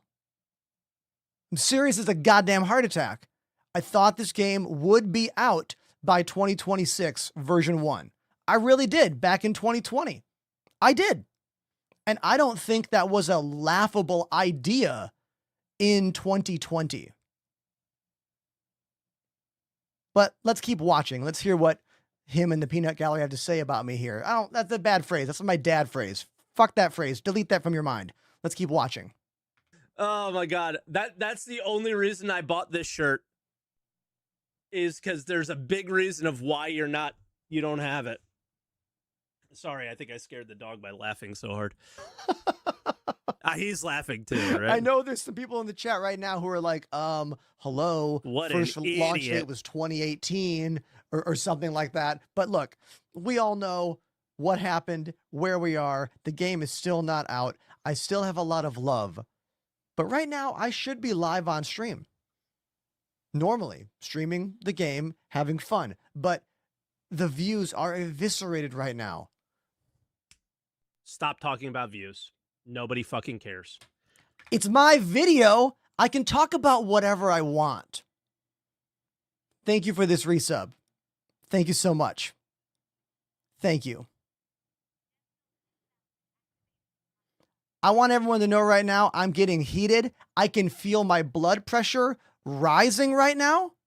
I don't know if I want to keep watching this reaction video. Like, my heart is fucking bumping right now.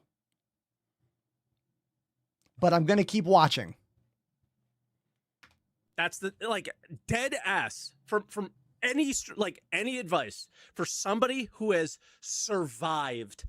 Like, you want to talk, he had 3,000 hours streamed. Go look at mine for Star Citizen. It's 4,000 hours. He cares. Yes. But when you're putting out a video that's trying to talk to an audience that doesn't stream, the people who watch, some of them might, some of them may not, but the overall audience doesn't give a shit if you are succeeding on Twitch or not. I mean, that's true. That's true right there. The general Star Citizen audience, gamer, doesn't care about streaming, doesn't care about numbers or any of that. And that is Mike's audience. But you know what I do have in my audience? I think I have some streamers in my audience. I think I have some production people in my audience. I think I have some technology people in my audience. I don't just sit in a room and play Star Citizen and do nothing else. So because of that, I feel like I can make some videos that are maybe a little more pointed towards content creation. Like, I am delighted that I get to say I'm an Elgato creator. because I use their products to make my live stream better. Like, I am angled in that way, you know? So this video that I made is not only for the Star Citizen gamer, it's also for the streamer. But if you're watching it from the gaze of only a gamer, now Mike is a streamer, but I think he's more of a streamer for gamers, you know? And I feel like I am more of a streamer for the art of this content. Like, I've always been trying to push the envelope of what I can make, how I can share, how I can create in this job. And in that, I have built a very interesting, very different kind of live stream show where I ping pong between instruments and a game.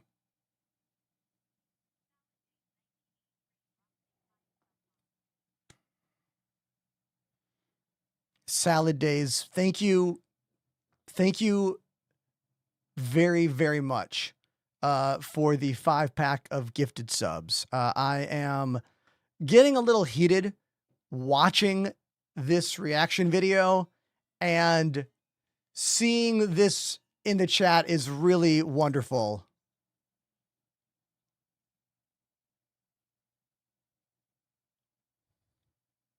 I'm going to fucking cry. Everybody. DePoets, not only being a community member for like 5 years on the channel, but they just dropped a $100 donation to get me to go play some drums. Thank you. You didn't have to do that, man. Like, I won't lie, there's some stuff in my life right now that is not as great as you might think it is. I put on a big face every day, and there are good things happening in my life. I have some good brand deals, and I'm happy about that. But I got some other stuff that is not the best, you know? Yo, Stego with 5 gifted subs. Thank you, Stego. Thank you. Like, everyone's got shit going on. Everyone always has stuff going on. We all do. We are all the main character in our own story, you know? You guys are going to make me cry. Official with 5 more gifted subs. Thank you. Thank you. You know what? I'm going to go to the drums right now, and I'm going to play a song by a band called The Home Team that I've really been enjoying. The song is called Slow Bloom by The Home Team. It is my partner Annie's favorite song, and I've been trying to learn it note for note so I can do a really good drum cover for her. Vang with 5 more gifted subs. Thank you, Vang. That's really sweet of you. Thank you. I'm going to go play this song right now, and then I'm going to play something for Jack. Thank you, Jack. Thank you. I'm going to record this whole thing. Let me know if the stream gets weird.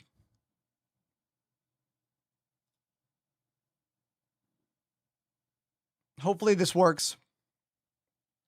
Let me know in the chat if you see any awkward glitches or whatever. I just started my recording. Untamed Wolf with 5 more gifted subs. Thank you. I'm blown away. Thank you so much, everyone. Let's go to the drums right now.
That is Slow Bloom by the home team.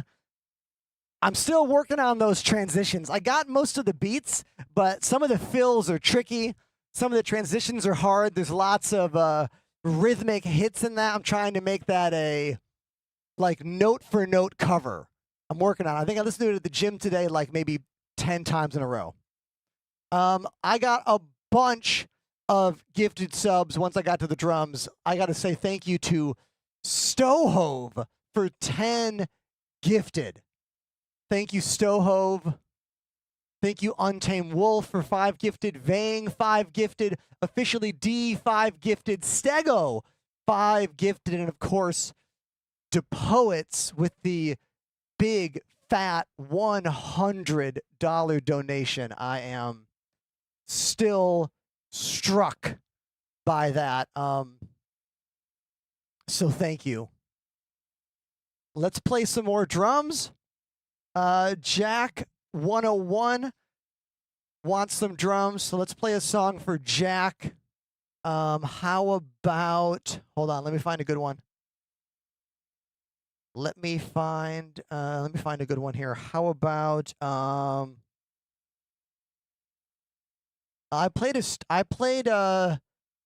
got a raid?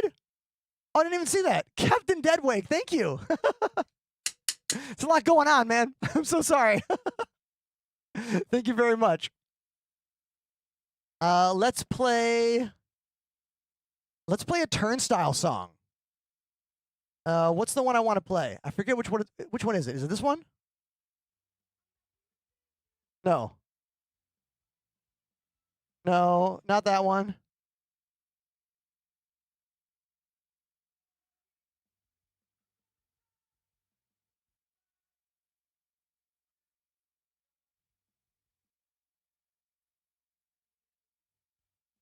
No, where's the one I want? I forget the name of the Turnstile song I want to play. Is it this one?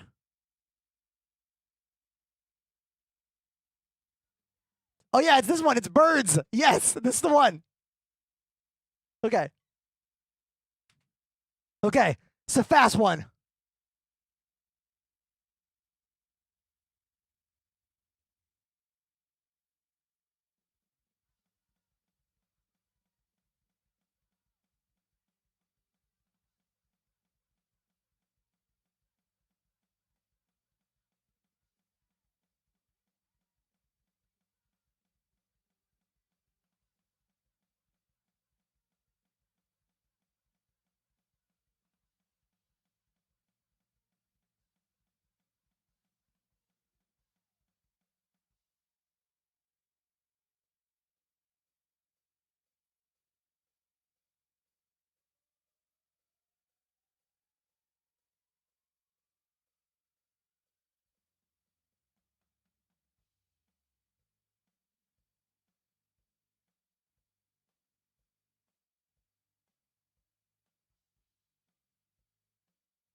There we go.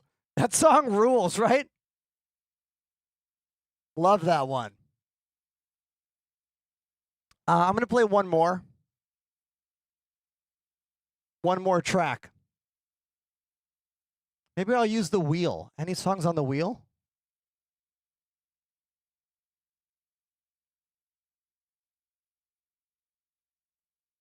Yeah, I got some songs on the wheel.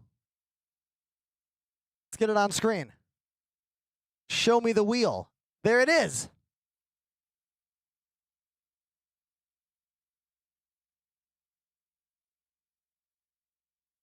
Oh, Pathological, set it off. Hell yeah, this track is great. This is a good one.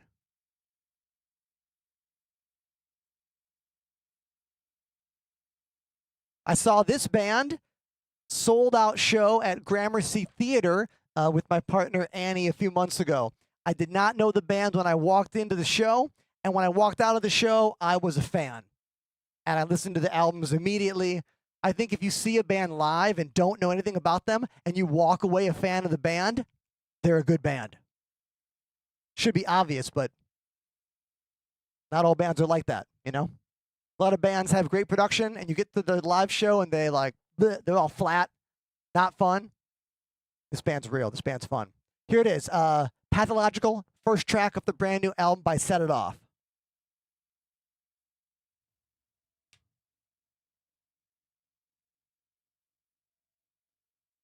A little bit of a rap rock vibe at the top of this one.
And that is Pathological by Set It Off, a track I like a lot.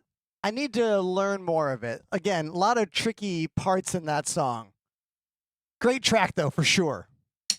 Great track. Let's get back to the desk. Thank you, everyone, for this incredible display of positivity and support, both through messages in the chat and actual. Wait, a song? Oh my God, wait a minute, another song? I missed it. Trash Bandicoot, everybody, which is a great name. That's an incredible screen name. I've talked about it before. It's a good screen name. We're going to play a track for them. What song do you want? Sorry, I missed it. Hobo Humpin' is the name of the song? Okay. Okay. Hobo Humpin' Slobo Babe. I have never heard this song. Let's do it. Thank you, Trash Bandicoot. Appreciate you.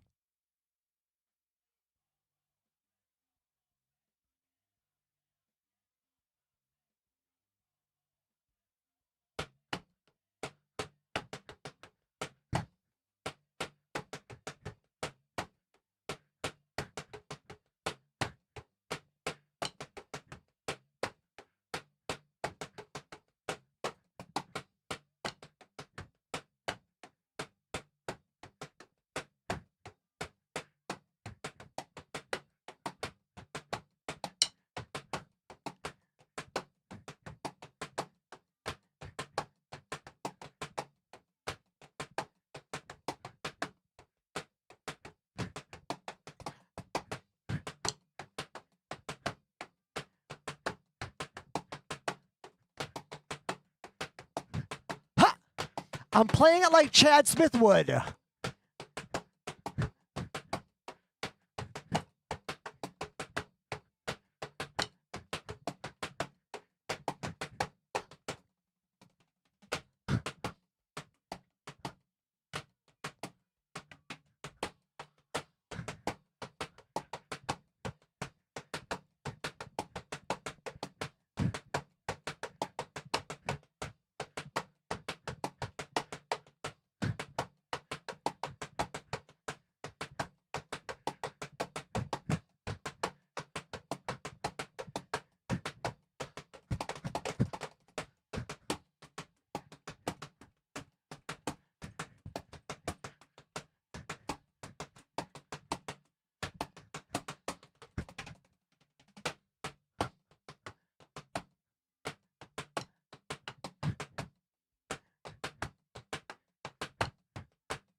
That song was quite a vibe. Everyone, let's all thank Trash Bandicoot for requesting that wild song by Whale called Hobo Humpin' Slobo Babe.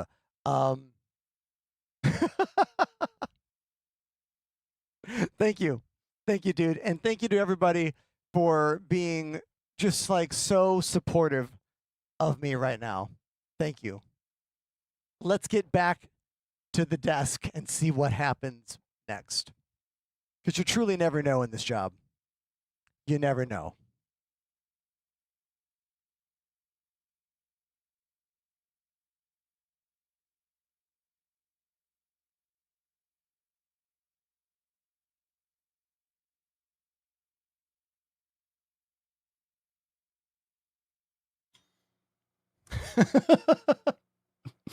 Game Gravy in the chat says, have you heard that Salty Mike did a reaction video about you? Oh no. Did he? I didn't know. Wink.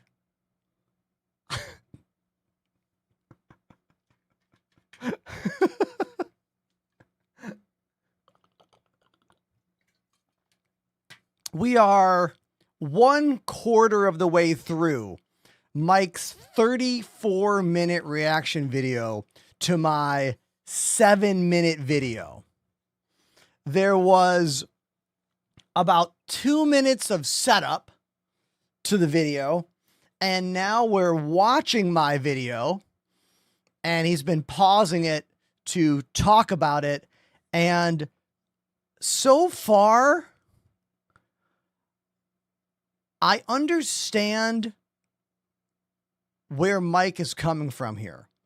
Mike is coming from the background of one of the most OG, long-standing Star Citizen supporter content creators out there. Mike has been making videos about this game and streaming about it since the inception of the game. Like, we could look it up. What's his earliest video about SC? 2015? And his critiques so far have been that I, one, shouldn't be talking about my viewership at all because regular gamers don't care about that. And he's right.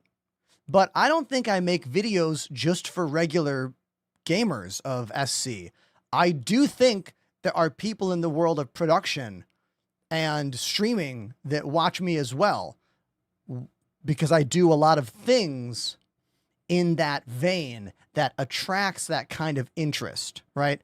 And also, because of the way I've designed my show and the way I've designed my stream, viewership and interactions on my channel are what really take my show from being pretty good to being next level. Because the more excitement I have in my chat, the higher chance I have for drum request donations. And then we're playing the game, flying around while playing drums. You know, the more action we get into, the more times I might die in game, the more I go to the piano to play keys. Like, I do a lot with this game. And for me, it's really hard to do what I want to do when I'm not having fun in the game and the views aren't there. And that's what this video was about. It was about my burnout, not only as a Star Citizen gamer, but as a streamer. And I'm going to keep listening and watching. Coming to your video to understand what's going on. Best advice of all time is stop looking at your view count. Stop looking at your view count. Let's see. I know this is going to like freak out the stream. This is what my OBS looks like. Do you see that? You have to hover over to view. I keep the view count hidden during the live streams. I also do not look at it. I don't look until the show is over. Don't ever look at my view count. And yeah, views are way down. Way, way down. But they go up and they go down. I have almost 9,000 hours streamed. Yeah, so I have 3 times the amount streamed than he does, right? It's not 3 times. I have 4,000 hours in Star Citizen content. So he has just over double. And I don't make any claims otherwise. I have gone up and down. And it at times it feels like demoralizing and all that stuff. But that is not a burden to put on the people that are watching you, right? So like the people that are watching you do not care. They just do not. And they're incapable of feeling that empathy because they have no idea what it feels like. They have no understanding of what it's like to like feel the high of tons of people watching, and you make a joke and everybody is typing an emote laughing at your joke in chat. It's like one of the best highs you can ever get. But they'll never feel that high, right? So they'll never understand what the feeling of feeling low is. I disagree. I think the chat can tell when vibes are high and views are high. Because when vibes are high and views are high, people are talking more. There's more interaction. There's more integration. The audience definitely cares about that. Look at line culture. Why do the biggest, most popular streamers get the most new people? Because most new people don't want to say who's good, who's bad. I don't want to do research. I'll just go to the biggest line. It's like restaurants. Some people look up reviews of restaurants, and other people just go, what has the biggest line? It must be good. I'll go there. You know? So I don't quite agree with that last part there, but let's keep watching. So when you're like trying to communicate to that to them, they'll just never understand it, right? So I think, hey, Jack, thank you, Jack, very much for that gifted sub. Thank you. that there's a better way of approaching this. Like, his feelings are totally valid. I do not want to invalidate his feelings, but this is a guy I like. I think he's super. Oh, faux shizzle. Whoa. Faux shizzle. That's for real. Faux shizzle for real. Thank you for the 5-pack of gifted subs. Thank you. Thank you so much. Now, Mike just said he likes me. Did you hear that? Let's go back. But this is a guy I like. I think he's super positive guy, just genuinely nice. Anytime I've had a conversation with him, which is very little, which was just basically the interaction that I told you about at the beginning, he's always been chill. People who come from his community are super sweet as well. Look at this dum-dums comment down here. Dexter, Florida says, people played instead of watching streamers suffer in 2025. What is he even saying? Who knows? Let's keep watching. And I love what he's done with like shorts and showing little tips and tricks or like tiny guides and shorts. I think he makes really good, useful content, stuff like that. There we go. I like that Mike is saying I make good shorts content. I think I do. Look at the world of Star Citizen shorts content over the past year, and you'll see a lot of me. I have focused on that heavily. I really think I have. And this guy, Armatox, Enterprises Out of Touch, what a loser. I'm sorry. Let's keep watching. But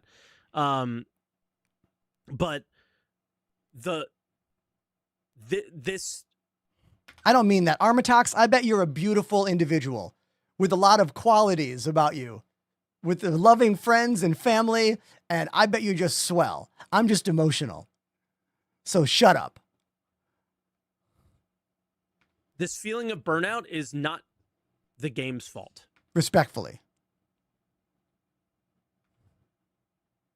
It can be attributed, but this is a streamer problem in this case. That's what the video is. This is not a Star Citizen problem. No, it's a Star Citizen problem too. The game goes through real shitty phases. But let's keep going. Now, every streamer is feeling this, but is the game feeling it? Not really, right?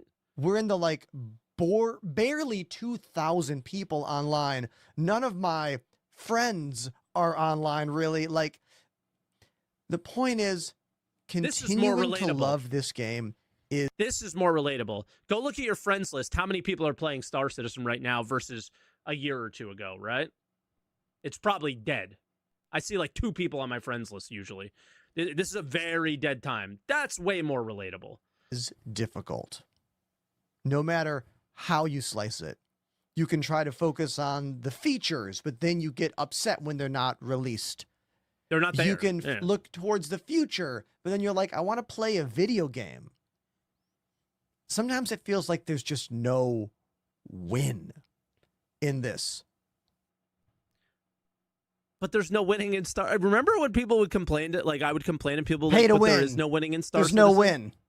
But when I say win, I'm not saying like win the game. I mean like have fun, do a thing. That's what I mean. There needs to be. There always needed to be. And because there isn't, it gets boring. But the win, at least for me and a lot of people who stream this game, is that we're hoping that by being early adopters, or rather the people who are here now educating about the game, giving life to the community about the game, that'll matter when it fully launches and the tens of thousands of people out there are going to.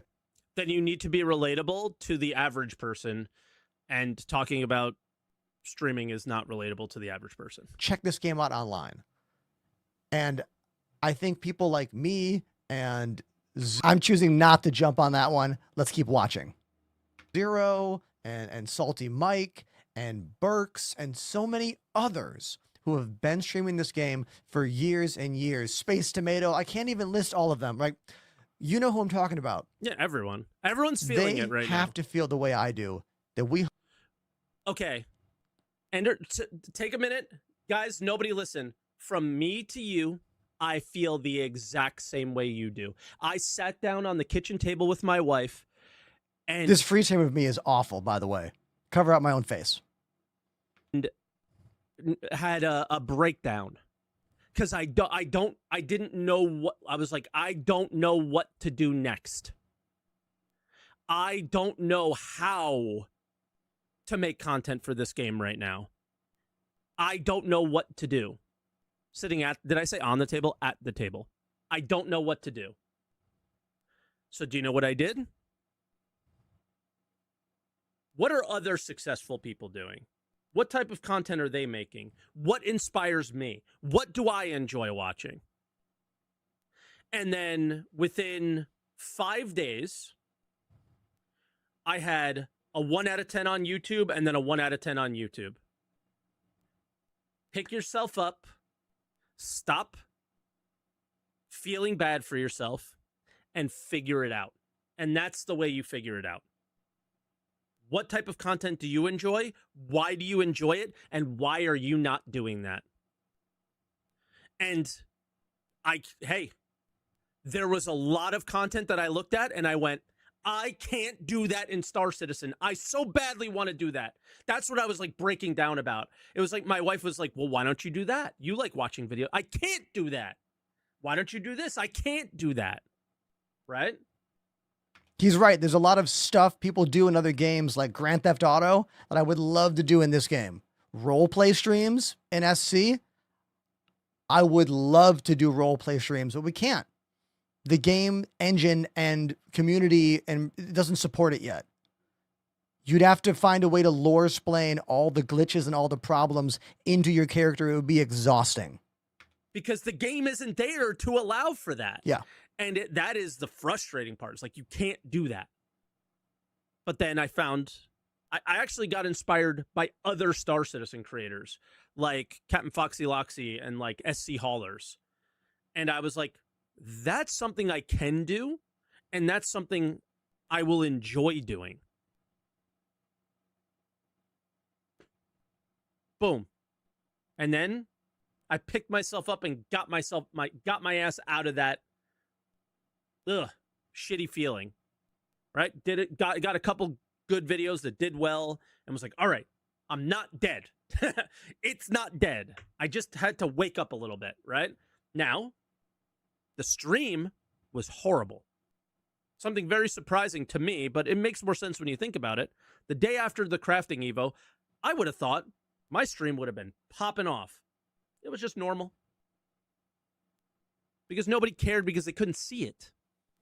When crafting comes live and it's on, like we could show it on stream, my stream will probably do really well. And that'll be a really fun stream. Yes, everyone's streams will be good the day crafting is in the game to play and share because the community will come back to look. The people who are not watching the game will show up to look again. And after that high, and everyone's seen it for a day or two, we're going back down to normal, and it's going to feel shitty. Yep, that's true. But you have to learn how to deal That's with how that. it works. Don't talk to me like I haven't done it before. Okay, let's keep watching. It is what it is. You know? Someone in my chat was like, dad vibes. A little bit of that. And if you look at my numbers versus... Stop everything. Stop everything. Any creator out there who is more established and has more views and more fans, talking about someone who doesn't have those things is always going to be a bit tweaked. You know? It's always going to be a bit, do you know what I mean? Always a little bit. Let's keep going. Enterprise's numbers. My numbers, I've been around 3 times longer.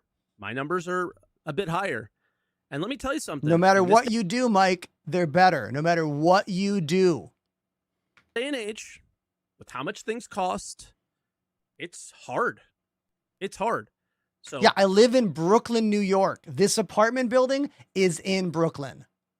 I'm an artist. I'm a drummer and a piano player who found this job through the COVID lockdowns. And I decided, you know what? If I give everything I have and I try really hard, I can create something different and unique, and it's going to be successful. And I think I've done that. Like, who else has a live stream that combines over 10 cameras, that utilizes my 30 years of playing the drums and my 35 years of playing the piano to put it all together into one unique stream that happens to be based around Star Citizen? Now, I could have based this on any game. And honestly, if I had chose a bigger finished game, maybe some parts of my life would have been easier. But it would have been a lot harder to get to where I'm at right now because of the generosity of the Star Citizen audience. I learned a long time ago that it doesn't matter if what you do is different. It only matters if people like it and value it, you know? But I do personally hold a lot inside to know that I had the idea for this and that I have been consistent with this weird way of making content, you know? Let's go back to this. with how much things cost, it's hard. It's hard. So if his numbers are lower than mine, he's got to be feeling some pressure, and it probably is not very fun. Okay? You got to have a backup plan too, right? I know I can whip out the playing cards and start dealing poker again if I need to, right? That's a skill I'll always have. And I'm a music educator and a live performer. I could get a job in a cover and wedding band and do that life again. I could go back to full-time teaching music lessons again, but I would have to give up all of this. All of this would go away. 5 years deleted. You know what I mean? I'm not ready to do that yet. I am going to ride this out until I realize it cannot get any bigger. I know he's a drummer. You know, I don't know how many gigs he's doing or whatever, but you got to do what you got to do, right? And we all want to make it happen, but you got to... Financial security is the most important thing. So that is probably part of this pressure as well. I hope it'll mean something. That when the game launches, he's going to yell at me for talking about views again in a few seconds. Get ready. We'll have this bit of seniority to us, and then maybe it'll help with the views and the engagement and all that, because a lot of big streamers are going to sweep in to the world of Star Citizen when the game drops. I like this We the People person down here. They say, right, but why can't he be real and open with his community?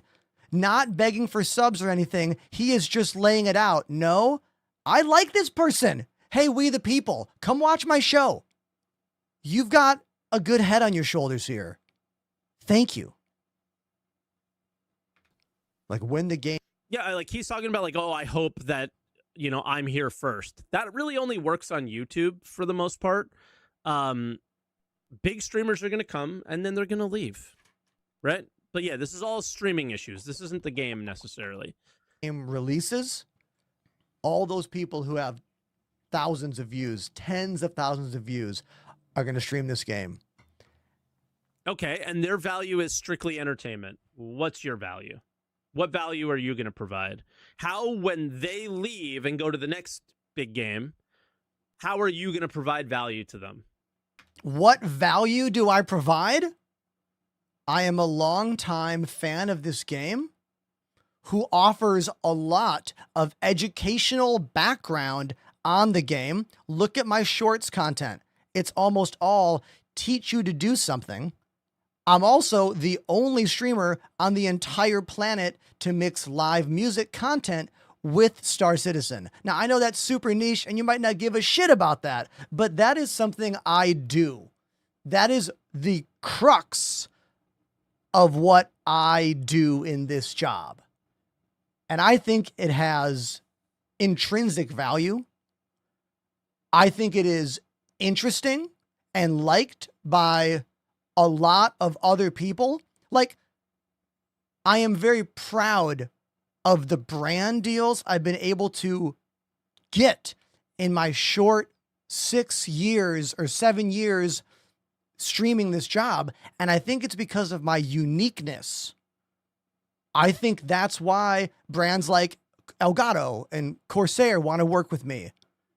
Like AMD wants to work with me. I am fortunate as hell for that. But I know a lot of that is because of how unique I am. Now, that might not mean anything. That might mean I fail the same way everyone else fails. Or that might mean I never get to be above a 200 viewer channel. Who frickin' knows? But I know that what I do is unique. And I know what I do has value. Let's go back to this. That's what you need to think about. And my hope is that a few of those people go, hey, who's this dude who like plays this game and plays drums and mixes all that together in the same stream? Oh, I guess they've been playing this game for a long time. Oh, maybe they have some value. Maybe they have some merit. Maybe they'll come check us out. That's what I hope. But I don't want this to be like, wait a minute, I watch you now and I support you now. Isn't that enough? How many camera changes have I done during this video? You guys know I did this live, right? This video was me about to go live on camera and then going, you know what? Fuck this. I don't want to play the game today. That was literally what happened. And instead of just walking away and going to watch TV or whatever, I hit record and I talked for 7 minutes. And I treated it like a live show.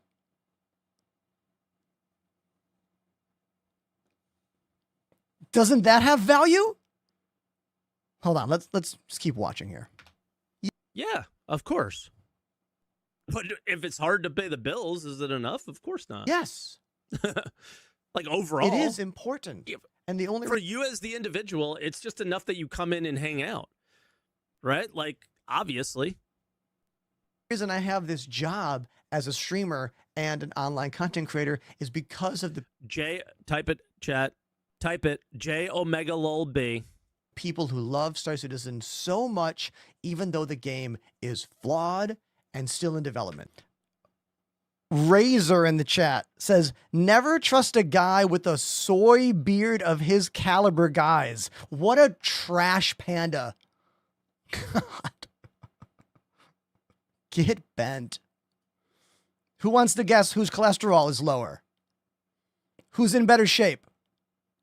Who's probably also older? All right. Let's get back to this. But on days like today, when the game... You don't love Star Citizen. You love the idea of what Star Citizen could be. And that's what you have to, like, You have to approach it that way. You cannot possibly love what it is now. You cannot. The ones who do, I think... Novice Medical Grower, shit name. I had to stop watching Ender a few years ago. He's a great guy, but he spent too much time asking for money and justifying the reasons for doing so. What a clown. Are delusional, or they're like RPers. It's like one or the other. If you're an RPer now and you love what it is, dude, fucking have the time of your life. I do not care. Have the time of your life.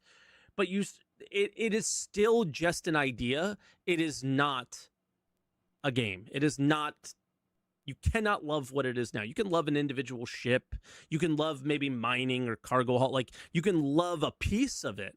But it as a whole is non-existent. There is nothing to love. If you're going in for a hug for Star Citizen, you're just going to... It's just air, dude. It's just air. Game is not doing very well online. It's really hard for me to go out there and do what it is I do because I just need some more. I need more people. And it's really hard to handle. I mean, like, dude, this is the easiest one in the world. If you're a gaming streamer, people click on your stream to see the game. The moment I switch... Play the game! Play the game! Hey, bro, play the game! Bro, does bro play the game?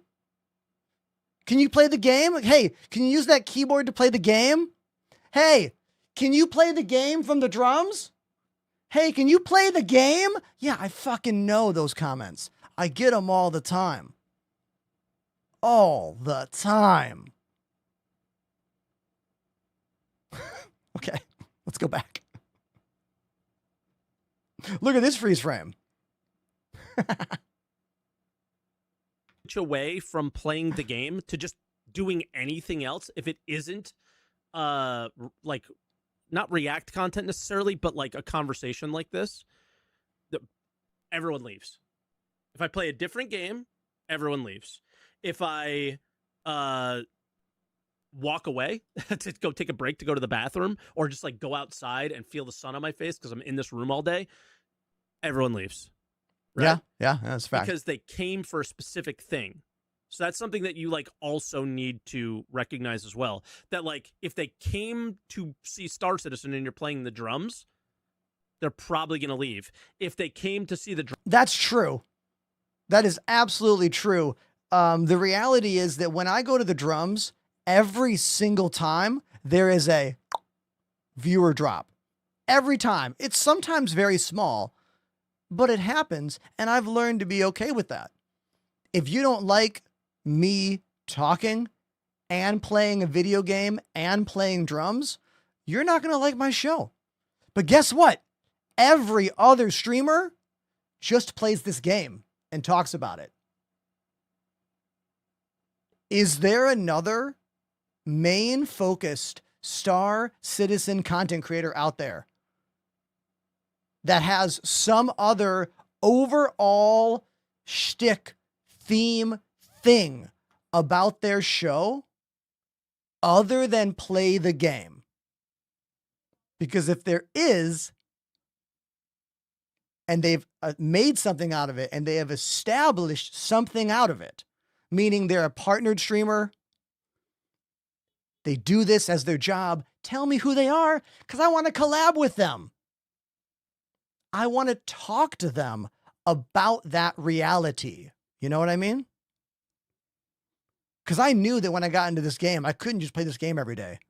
Oh my God. If I only played Star Citizen, my streams would be 2 hours long, maximum. I'd log in and be like, hey, everybody, let's play. We'd do 2 missions, done, game over, end stream.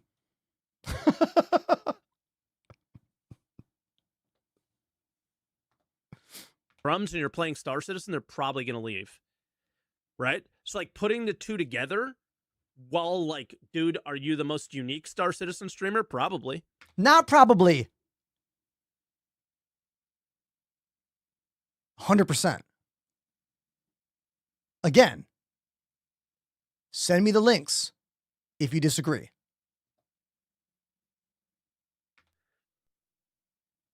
but like, let's just use like viewer mentality is like, from my perspective, is like, they're probably going to leave just from that point. Like, I've rated him, immediately goes and plays drums, but I was playing the game. So what percentage of my view count is going to stick around to see him play the game if he's not playing the game? Right. Because when someone raids a regular channel, they hit a raid button, raid celebrate button. I don't find the raid celebrate button very engaging. I don't find it very unique or indicative of that streamer. I've never watched someone's raid video and gone, oh, wow, I think I'm going to like them.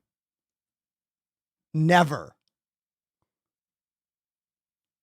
But me going to the drums and playing a song that maybe that raider wants to hear or likes, and giving everyone a taste of something very different that I do, that creates instant subscribers, instant follows that mean something beyond another guy who plays this game. Now, for some, another guy who plays the game could be enough. That could be exactly what you want. You know? Could be. Absolutely could be. But for me, it's worth it. Because when I go to the drums, it creates a unique one-to-one moment where you, the audience, go, whoa, wait a minute, I like this guy. I like what they're doing. They're playing this song for us, for the raid. That's when I get follow Insta subs. Follow Insta sub. Because what I do is so weird and so niche. If it connects with you, yes. For shizzle, thank you. If it connects with you, it connects hard. And that creates long-lasting, true connections. And that's what I want. And hell, that's what I need. You know? So I will always go to the drums when I get a big raid, because that's my moment to shine and show that what I do is different than maybe what you do. I could just keep playing the game per normal, but that's not going to create those instant moments of connection, of feeling, you know? Let's go back. Right. So, yeah, you're like super unique, so fucking cool. Thank you for that, Mike. Thank you. Jack, you're being a sweetheart right now. Thank you. Once, twice, but like, if that's the everyday, is that what you want to watch?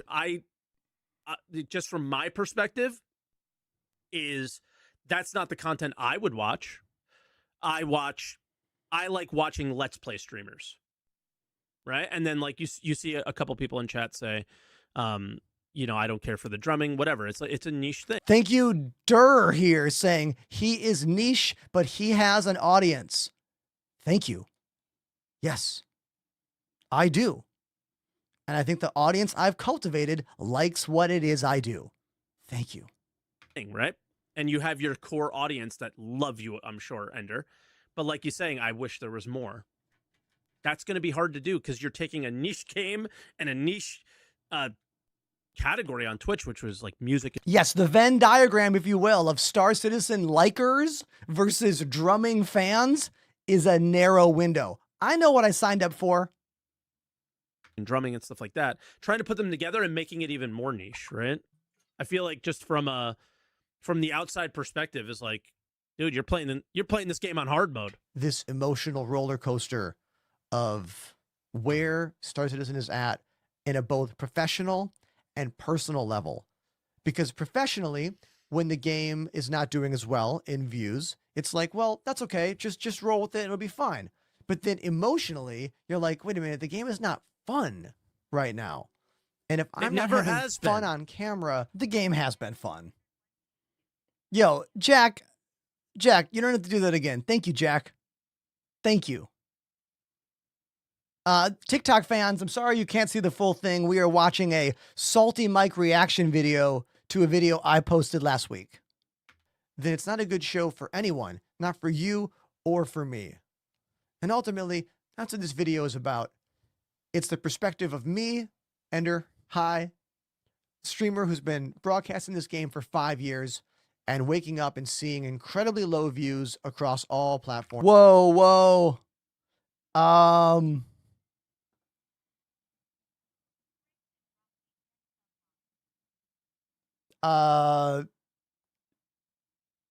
Vrigshin? Thank you for 10 gifted subs. Thank you. Thank you. I'm just getting caught up on the chat real quick. First time chatter, Simple Sandman says, as a drummer and former streamer, seeing you inject your drumming into the stream resonated with me. Keep up the good work. Thank you. Yeah, and you're the kind of person that I was hoping to attract with what I do. Like, I don't necessarily have a lot of viewers who are young streamers who are trying to become full-time streamers, even though I could help you with that. But I think I do have a larger number of viewers who have some familiarity with streaming. Maybe have tried it, have dabbled in it, have thought about it, because you're the people that get activated when I hit this button. People who don't give a shit about the art of broadcasting or streaming could care less about this right here. And that's by design. Like, everything I do is calculated up here, you know? Sometimes we have happy accidents, but I also know what I'm doing. And I know why I choose to do things in my channel, you know? All right, let's get back to this video. And being like, man, do I even want to stream the game today? Is it even worth it right now? Because it's a hard time. Let's all give it up for Zero State down here in the chat. Anyone else recently seen Enterprise's treasure trail on Twitter, or just me? I love Zero. Zero, I love you.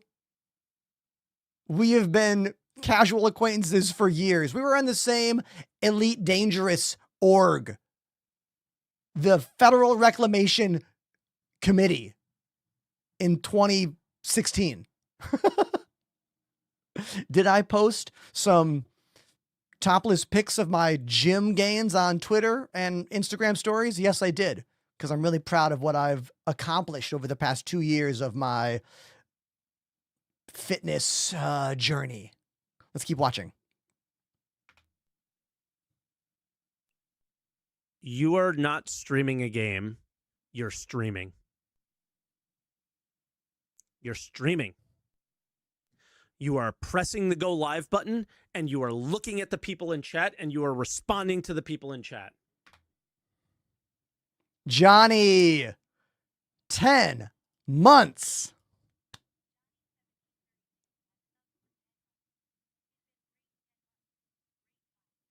Thank you, Johnny. Thank you. Now, let's hear what Mike has to say about this streaming thing. I believe he's going to make some kind of a parallel to streaming Star Citizen versus streaming in general. And I think his point is going to be that the game doesn't matter, that the point is talking to your audience and engaging with them. He is correct in that way. But let me rewind a bit and hear his full spiel here. Live button, and you are looking at the people in chat, and you are responding to the people in chat. Fuck the game. It doesn't fucking matter. Do you like the people who type in your chat? Yes. Yeah. I wouldn't have this job without you.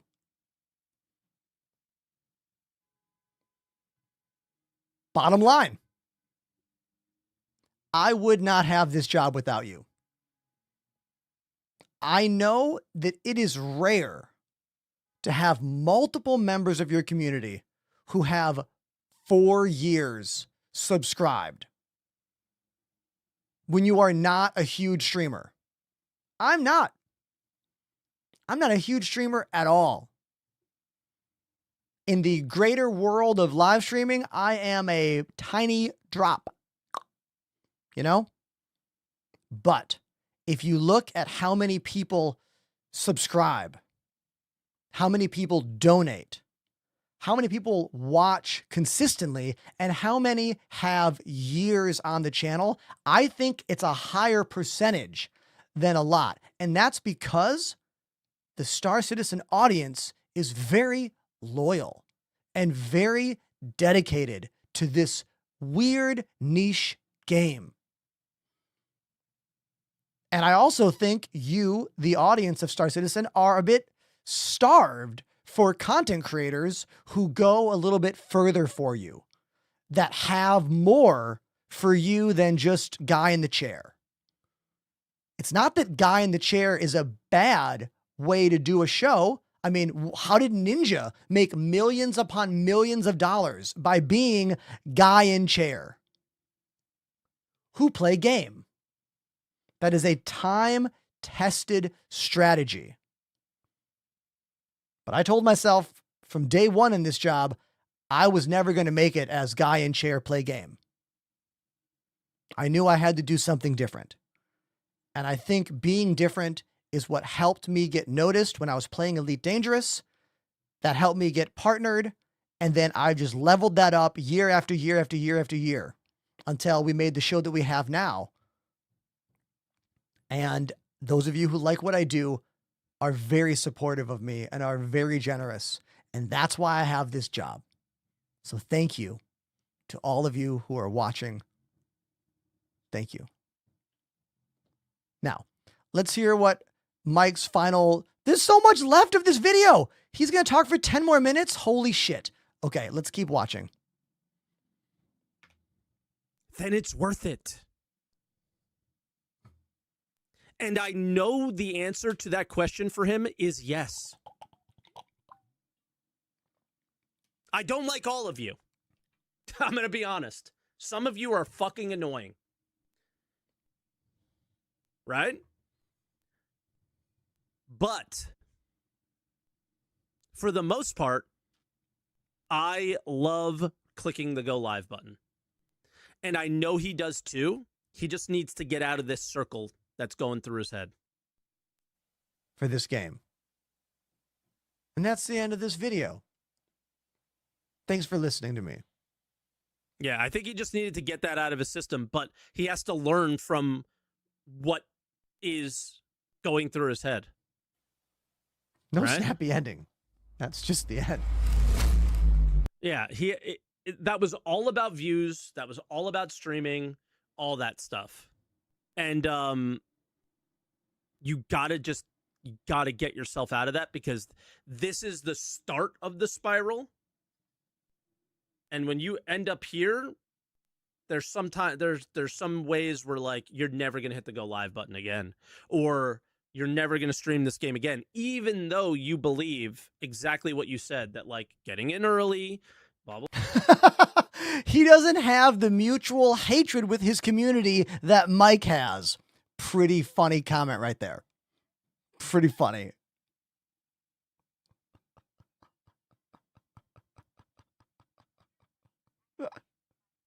Motor Flames. Thank you for 8 months on the channel. Thank you. Blah blah blah blah. I'll be here when all the views come in, and I'll you know, the tide raises all ships kind of thing. You guys remember drops? You guys remember 4.0? You guys remember post Citizen Con a couple years ago, right? That boat was everyone's boat raised at different percentages, right? The top is always going to raise at a higher percentage than everyone else, but that boat rises. So you just have to stay on the fucking boat, and you have to learn ways to stay on the boat. That's it. I mean, I talk about this a lot, the idea of not giving up. The only thing that every successful creator, entertainer has in common is not giving up. That's it. Some get popular faster. I mean, what, Ian McKellen, he didn't get famous until he was age, 65? Like, but he did so much stuff before that. Like, not giving up is the absolute hardest thing in entertainment media, in art. It is, because society wants to fucking crush you. Society wants you to get a job. You know what I mean? Like, especially in America. America does not value artists at all. So, yeah, I know what Mike is saying here. Exactly.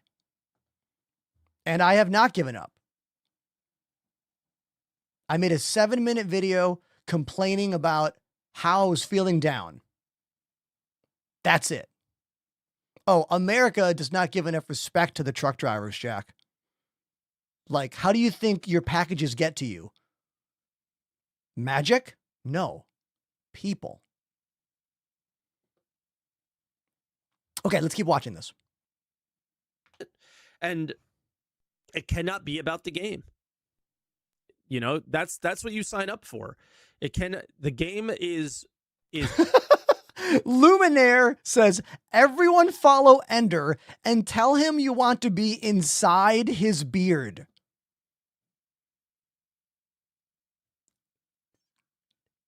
I mean, it's pretty clean. I keep it nice. Okay? It'd be a good home. Mostly. it's pain. But if you're gonna be a streamer, you just click the go live button and be a fucking streamer. That's it, dude. Like, I don't know what else to say. And this is therapeutic for me as well. I don't think maybe you guys aren't picking up on that. Is like 2 weeks ago, I felt exactly the same way as him. Right? Done. And I was like, all right, I've been through this before. So what do when I go through that? I watch my favorite content. And when I tell you, I scrolled through thousands of titles, thumbnails for YouTube videos, because that was my main focus. Was I know my Twitch is going to go fast like forward, and that will go up and down with the game for the most part. Outside of like exactly what I say, go live, talk to people in chat, and you'll always have fun. I just know the numbers are always going to go like this. But for YouTube's a little bit more consistent, and I've not been consistent with YouTube. So I was like, how do I get out of that hole that I'm in? Like, I just started watching and looking at my favorite content creators that are consistent, that play their favorite game every day. None of these were Star Citizen people at first, and then is just like, all right, what are we gonna do? What's our next step? What's our next direction? And I'm not perfect. I'm not doing great. I haven't posted a TV channel video in like 3 or 4 days, where the goal would be to post every day. But I'm in a better place than I was, and I'm just gonna keep working on it. And that's that. Like the game, I wish this was a little bit more about the game. But this, to take it back to Star Citizen, and this is where we'll end it, this is what they did last year. They caused this feeling of just like blah, because it was update after update after update, but it was only like you're playing the same game, but we added the same mission type, which is go get something or go kill something, and maybe you get like a stupid reward that you don't actually need.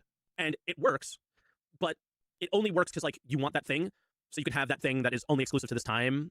Full agree with what he's saying right there. Like CIG being like, hey, everybody, want to do more of the same stuff? Well, we're going to give you a paint job. Is not the most compelling gameplay. Yeah, it gets us back into the game, but it doesn't actually matter at all, you know? Yeah. This is how I view it. You may view it differently. So like the resource drive stuff, bro, I don't know a single person that would suffer through those bugs for those rewards. Yeah, I don't you didn't care. Feel like that they were never like those were exclusive. Nobody was ever gonna have them again. I don't care. So, like, if you're there in that moment, you go for it, right? Like if I'm a I have the game downloaded and I can try. All right, I'll try to get some of those skins or whatever.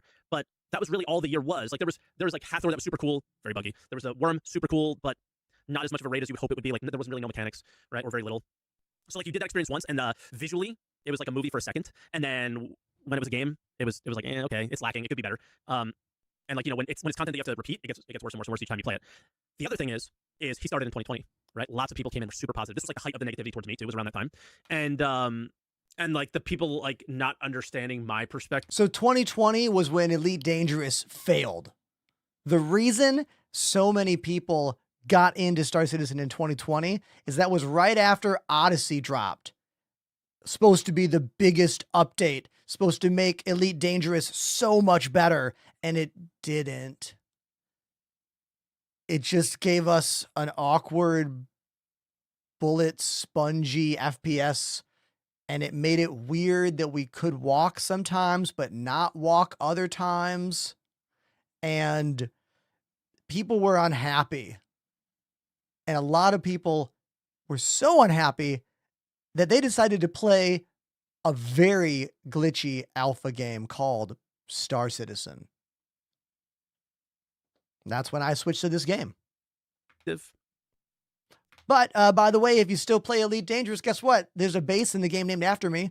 Frontier Developments put it in the game. It's called the Ender's Enclave. It's in the Atacapa system, planet 8H, I believe. Type exclamation Elite Home in the chat.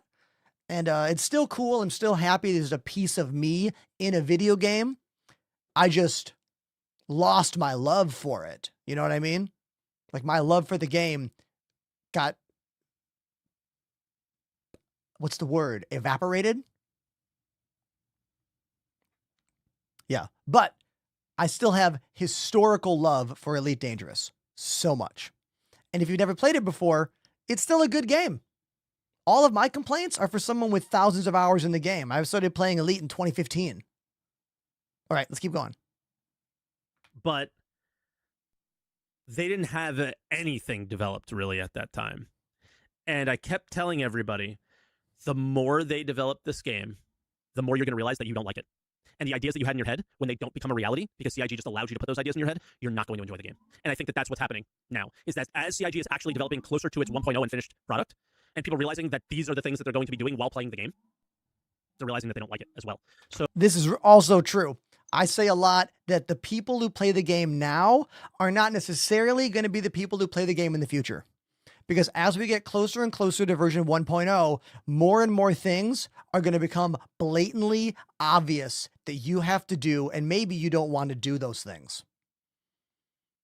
Ultimately, I think Squadron 42 is going to be a much more popular game with gamers than Star Citizen ever will be. Even though Star Citizen is the game that is ultimately going to take the most work to make. Now, Star Citizen will be the game that goes on to be popular on Twitch, hopefully. Squadron 42, the solo player game, will be a flash in the pan. Tss. We'll play it for a few months and then bye, Felicia. We won't play it. You know, we won't play it until the next update comes out, till the next chapter drops for that. Like Cyberpunk. Gets all popular when a new content drops and then goes away. Where a game like GTA has stayed. GTA has stayed one of the most popular streamed video games on the planet for years because of the sandbox gameplay that is possible, especially the roleplay community. That's the kind of stuff that I think could give a lot of life to Star Citizen. But that's later. That's later. Let's get back to this. So, you know, as far as view count goes and all that stuff, the people who are leaving now are probably never coming back, right? Because they're seeing what the game is becoming and they don't like it. And that was always going to be a risk. So, yeah. But with that, yeah, that's all. It's going to be okay. It's going to be just fine. I think there's some cool stuff on the horizon, rock cracker, crafting, base building, better engineering stuff that are fun things to dive into and check out, right? It just is what it is. And there's always going to be ups and downs and seasonal type things. I mean, dude, it used to be so much worse with CIG where they wouldn't talk to us until February. This year was so much better. So he'll get through it. He just needs to pick himself up and stop feeling bad for himself, right? He'll be all right.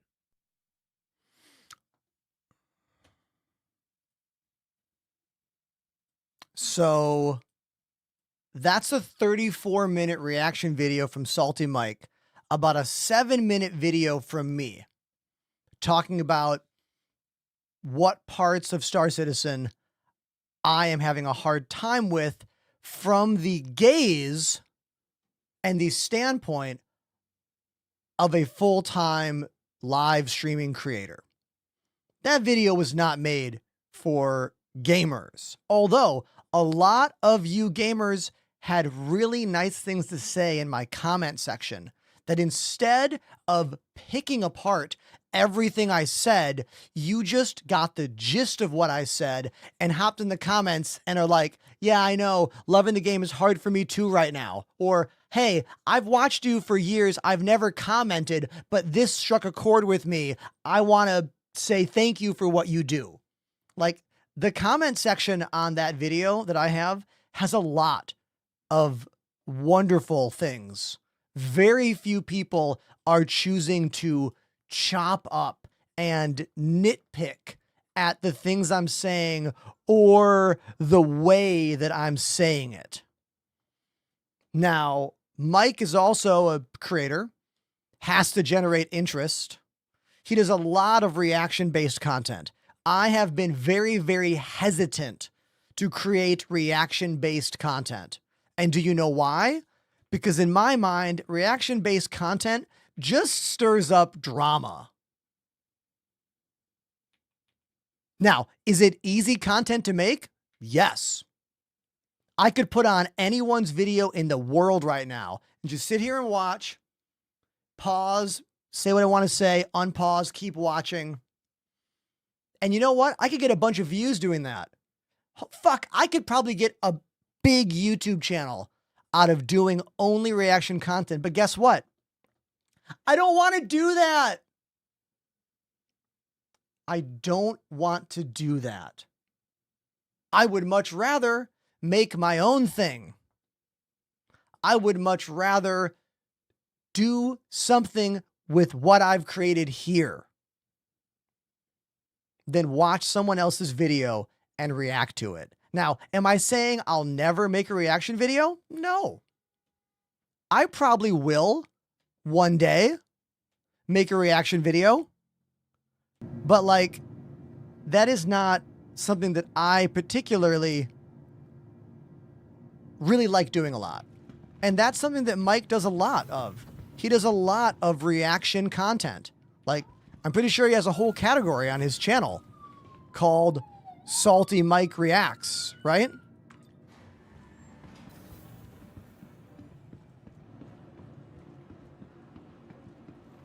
Everybody, look at this. Oracle MSU, longtime supporter of the channel, has just dropped another $20 donation. This is something I do on my show. Anytime you want, you can drop a donation and I'll go to the drums and play any song you want. This is something very, very unique to me because I am a drummer. That's my real thing that I do in life, you know? So let's go play this track. Game Gravy, you're crushing me right now. Thank you for that. Okay, this is Excuse Me, Mister by No Doubt. Oh, Sandman. Big ups to Sandman. Thank you.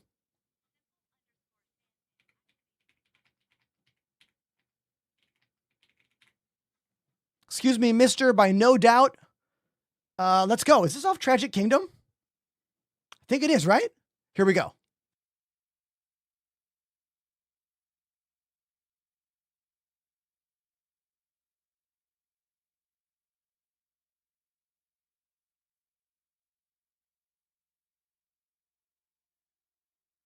Do I remember this one?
Q bend!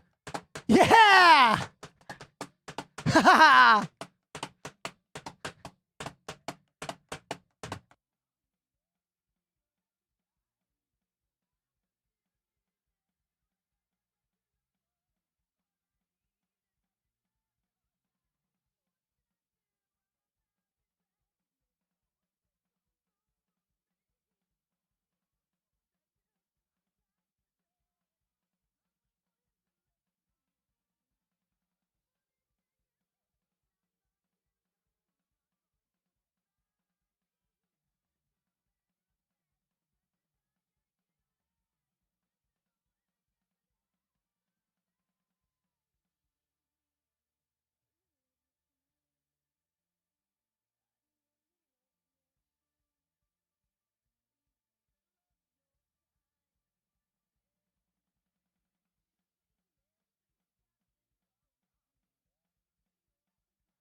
And that was No Doubt featuring the incredible Adrian Young on the drums. Excuse Me, Mr. off of Tragic Kingdom. That was a donation request for Oracle. And while that was happening, Jack 101 dropped 2 more gifted subs, and Qbent dropped 10 gifted subs. Thank you. Thank you very, very, very much for that.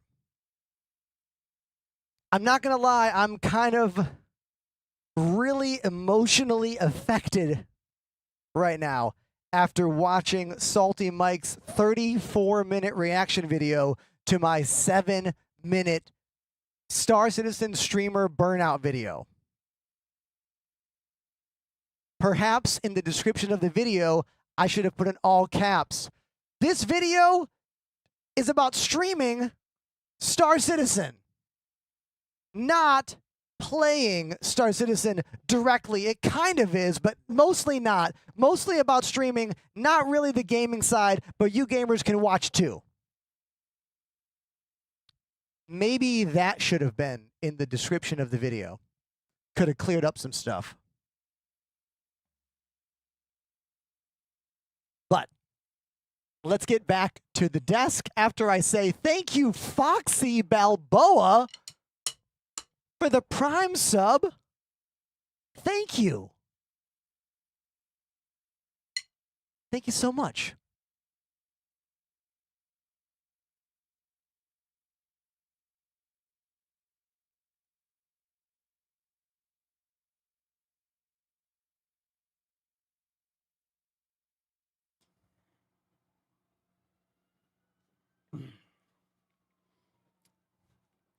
Okay.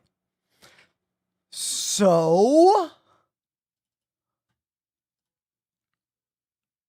I'm going to get my lunch from the fridge, and then we're going to figure out what the hell we do next. I have a lot to say. You have some new exposed veins in your arms. Oh, are you looking at my arms?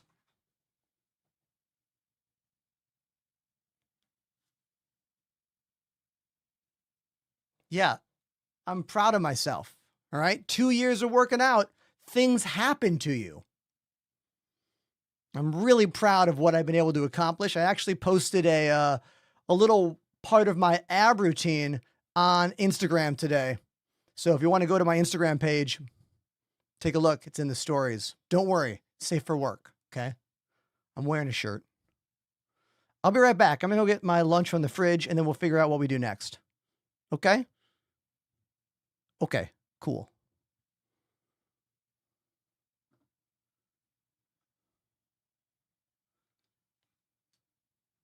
Drummers are never safe for work.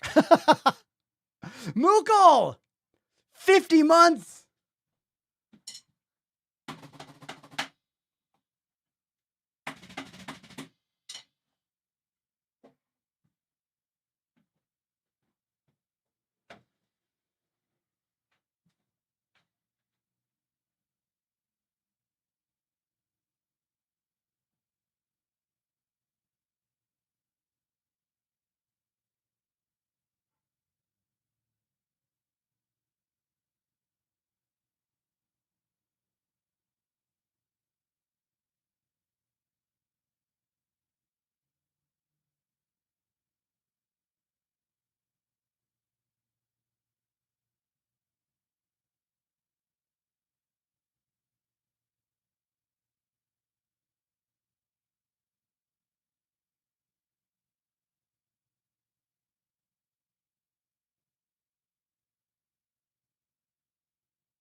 Hold on.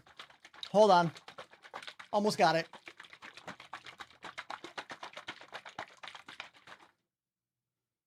Okay.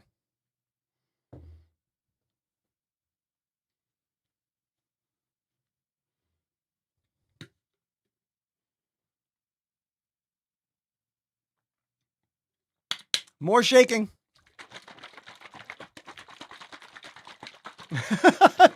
Shake that thing. Da da da da. I love that low-key Sean Paul reference. Thank you for that.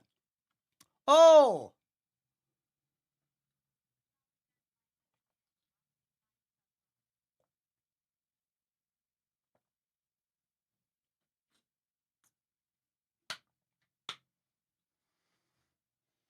Dude, thank you, Solid Gun, for 5 more gifted subs. Thank you.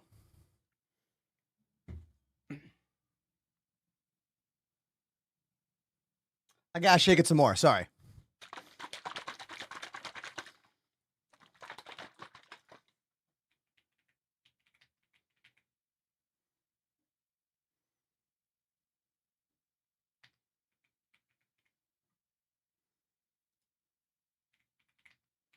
Yeah.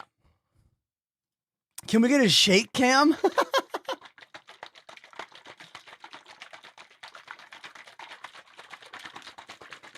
Okay.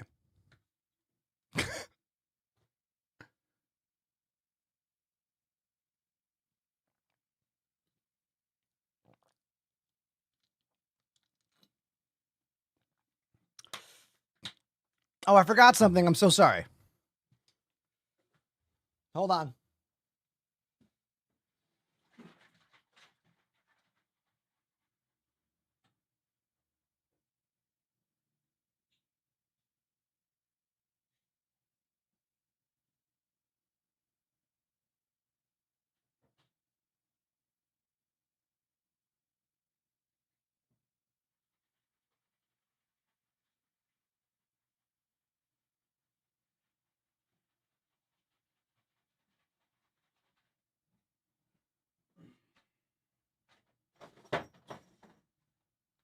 All right, I have to ask a real question.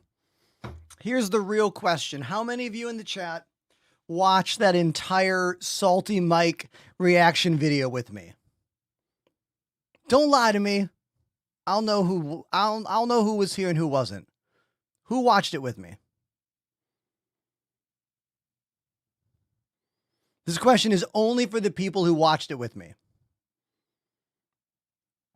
Salty Mike and I are currently scheduled to do a little collab tomorrow at 3:30. That's an hour and a half into my stream. Do I keep that plan? Do I bring Mike on the channel for the first time to talk and hang out with all of us? Now, I will say that I was hoping that I would go on his show since he has the larger platform. But then he was like, maybe I'll come on your show, because his words were that he refuses to stream during the times I stream. So that means that he can only be a guest on my channel. So the question is, do I keep the collab going? Because I'm not going to lie, I'm a little annoyed by quite a few parts from his reaction video. Like, he sent it to me. Like he didn't do it without me knowing. Like, he wrote me and said, hey, I saw your video. Can I post a reaction about it? Like, he did ask me. And I said, post whatever you want. I could have said, let me watch the video first. But no, that's bullshit. I would never do that. Like, you know, do what you want. Make your own path. You know what I mean?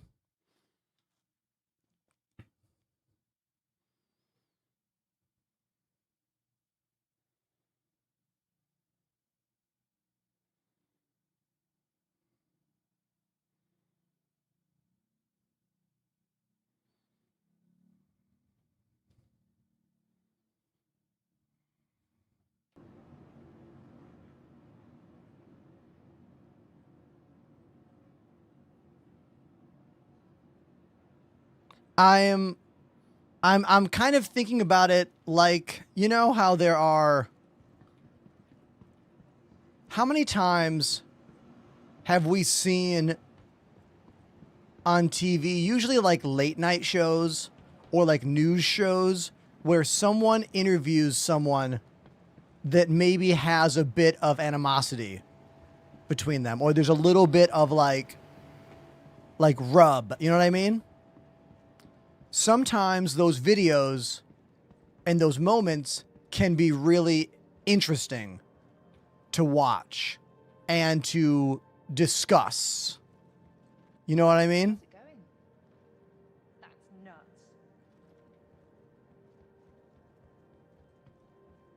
Because you guys need to know something about me.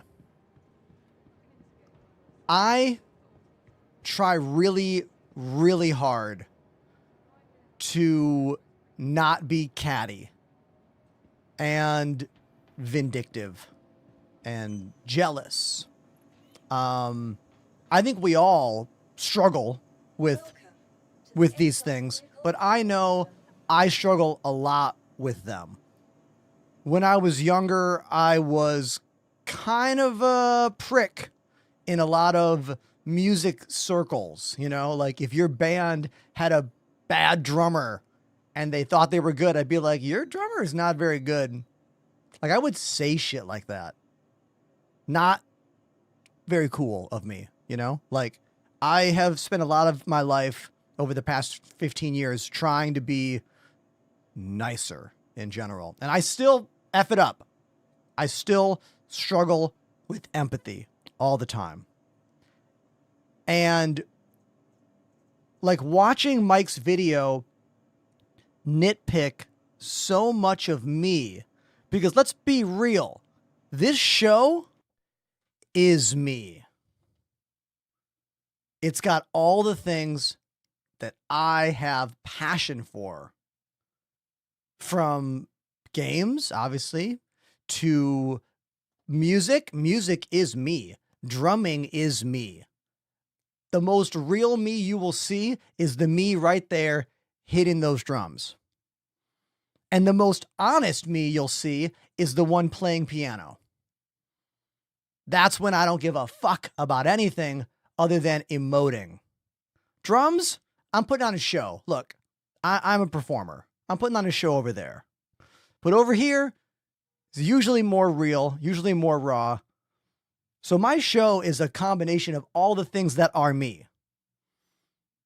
So obviously, when I get a critique about it, I'm going to take it a bit harder. I don't know anything else about Mike, but I'm guaranteeing you there's a lot more to Mike than what his live stream is about. He has interests. He has hobbies. He has passions. They're not on display in his live stream as much, which is more about this game. But what I do is a lot about me. So it's really hard for me to not take it personal and not take it as an attack on me. And I don't really like the last hour of content here. I'm not going to lie about it, you guys. I don't really like it. I didn't like watching that video. I didn't like talking about it. I don't like the state of mind I'm in right now. I don't. Only thing I like is you in the chat. Thanks for being here. Thank you. Thank you. Because look, if I didn't have views, I would just ended the stream. Done. And that's for real. That's for real, for real.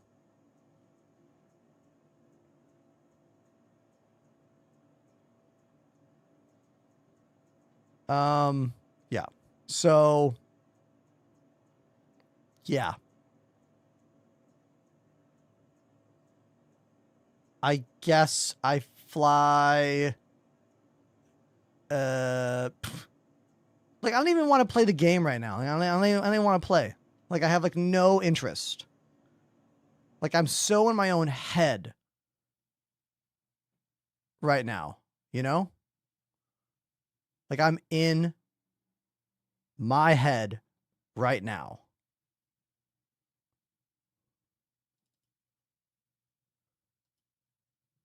And I don't know what to do. I don't know if I should keep the collab for tomorrow. I don't know if I should keep streaming today. Yeah, that's where I'm at.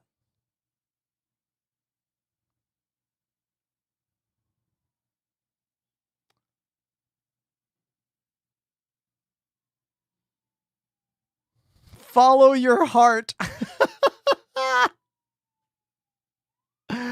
Oh man.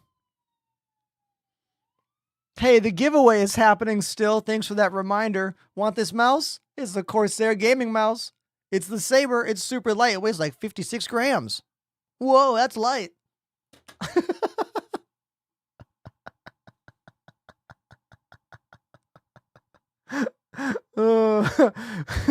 Follow your heart is the worst advice.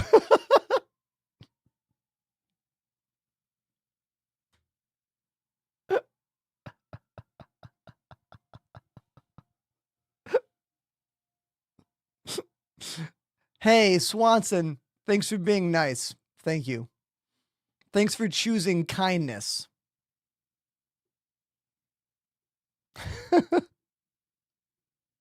All right, I'm gonna fly a ship, I guess.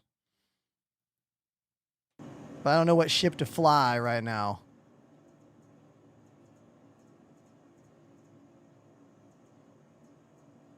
I want to fly the Shiv. Because this...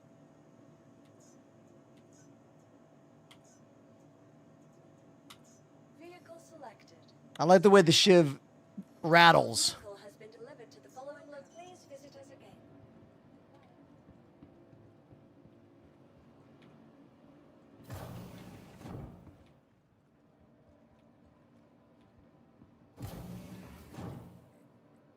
Pink.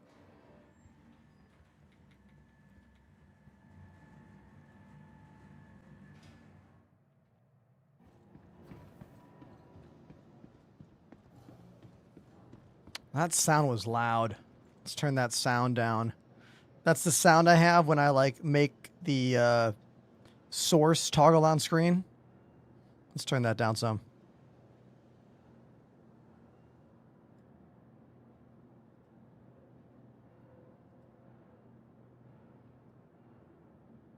Hey, thank you. Thank you for that. The keyboard. The keyboard. I thought my phone broke for a second. Yeah, look at the sparkles.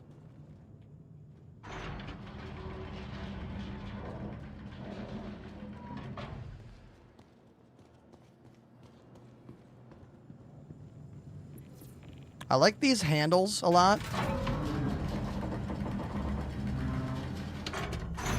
This is my third day ever using a mouse and keyboard to play this game. I've been using flight sticks since I began playing in 2020. And it's been quite an experience learning to use a keyboard and mouse. Thankfully, I got one of the best keyboards in the world for Star Citizen, the brand new Corsair Galleon 100, which has a stream deck where the numpad would be. You could still make it a numpad if you want, but I've chosen to use a bunch of ship control buttons, like mining buttons and combat buttons and cargo buttons, etc. There it is. If you need a keyboard and a stream deck, it's the only choice. Exclamation Corsair in my chat if you want to use my affiliate link. Labs Tip says, I got that keyboard. It's really nice. The Star Citizen plugin cost 26 euros. That sucks. Oh, dude, the people that made it were in my chat today. Icon City, they were in my chat earlier today. And they were like, oh, you're using our plugin. And I was like, yeah, I had to buy it. Can I get the next one for free?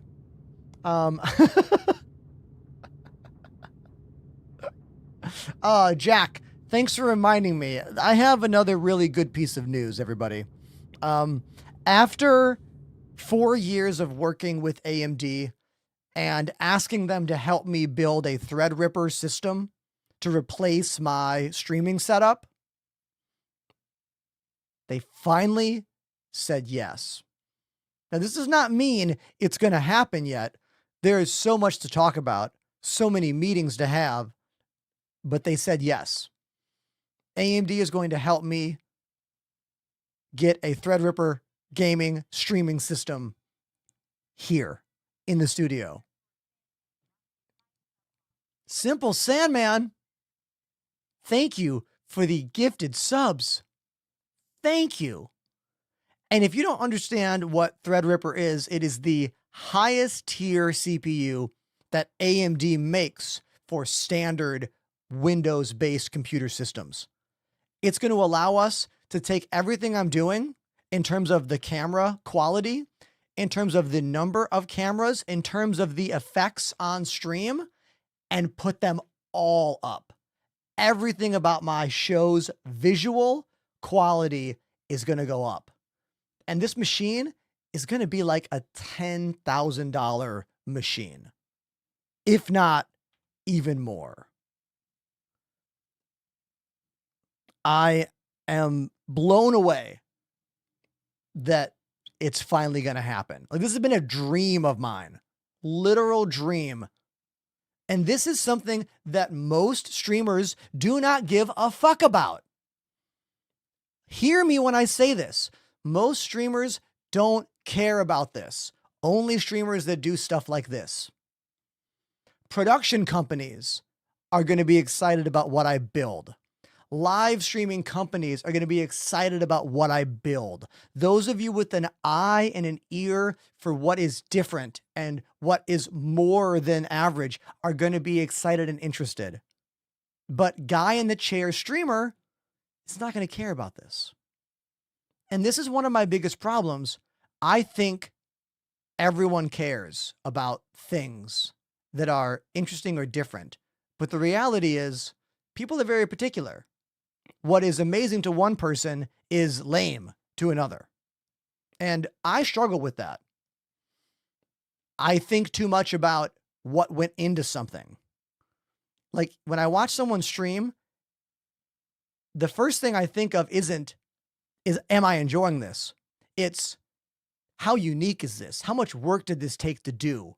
Like, I go there first, and then I'm like, oh, I enjoy this, or I don't enjoy this. And most people are not like that.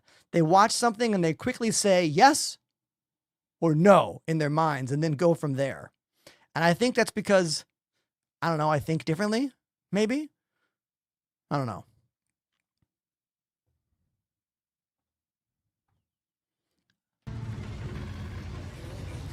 I don't know where I was going with that.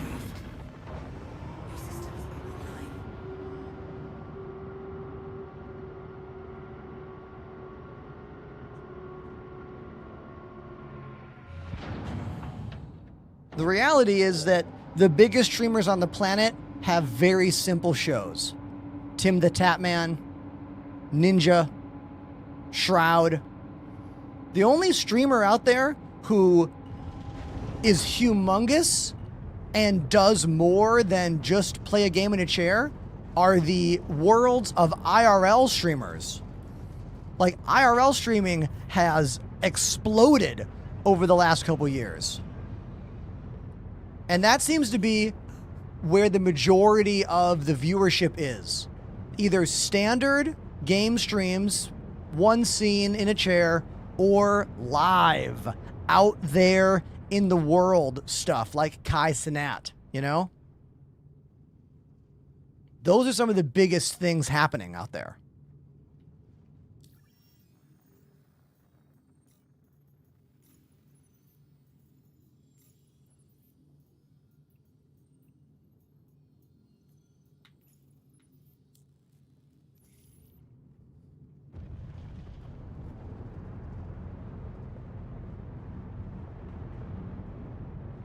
Oh, everybody, this is a great one.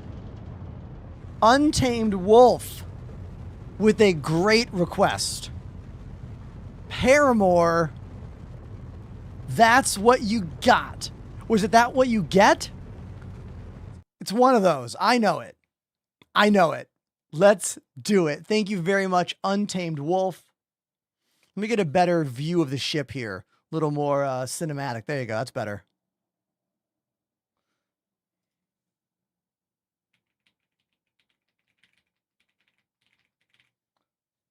Zedwell says, when will Corsair release this keyboard for Amazon? You know, you could get it right now, and you could use my affiliate link, so I even make some money on it. Exclamation Corsair in the chat. But I'll get you an Amazon link when they're available as well. Don't worry.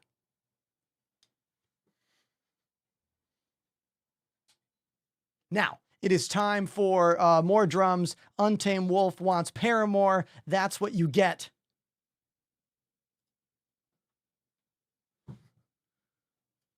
It's off of the Riot record. Let's do it. After I read this comment here.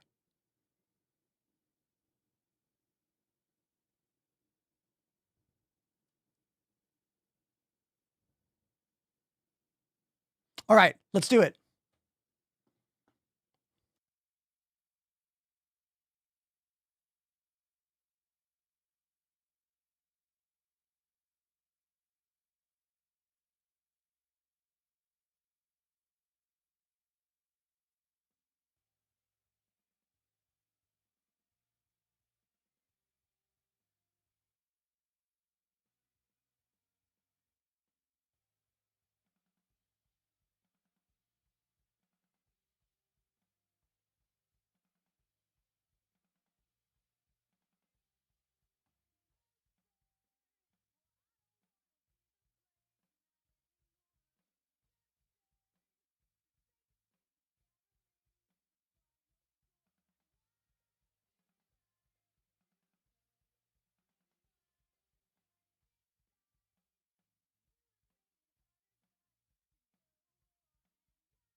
Man, that song is so good. The drum parts are so great too. One of my favorite things about Paramore songs are the way the drums don't just go boom, crack, boom, crack, boom, crack. There's always something else happening. And it's not something else happening in a way that is like really, really hard to play. It's not like a prog rock thing. It's like just enough rhythmic, musical vocabulary to keep your brain going, oh, okay. Oh, yeah. Oh, yeah. Oh, Hot Mulligan's a great band, dude. They're a band I've been listening to a little bit lately, and everything I hear, I'm like, yeah. Yeah, I like that. I played a show with Hot Mulligan in 2016, a festival show somewhere, and I remember being like, oh, yeah, this band's pretty good. And yeah, I like them. Thank you very much for that donation, Game Gravy. Oh, no, wait a minute. Wait a minute. That was for Untamed Wolf. But now I have a request for More Than a Feeling by Boston from Game Gravy. And then Toy Soldier wants Going to My Funeral by Loveless. I don't know that one, but let's play these. Thank you. Thank you.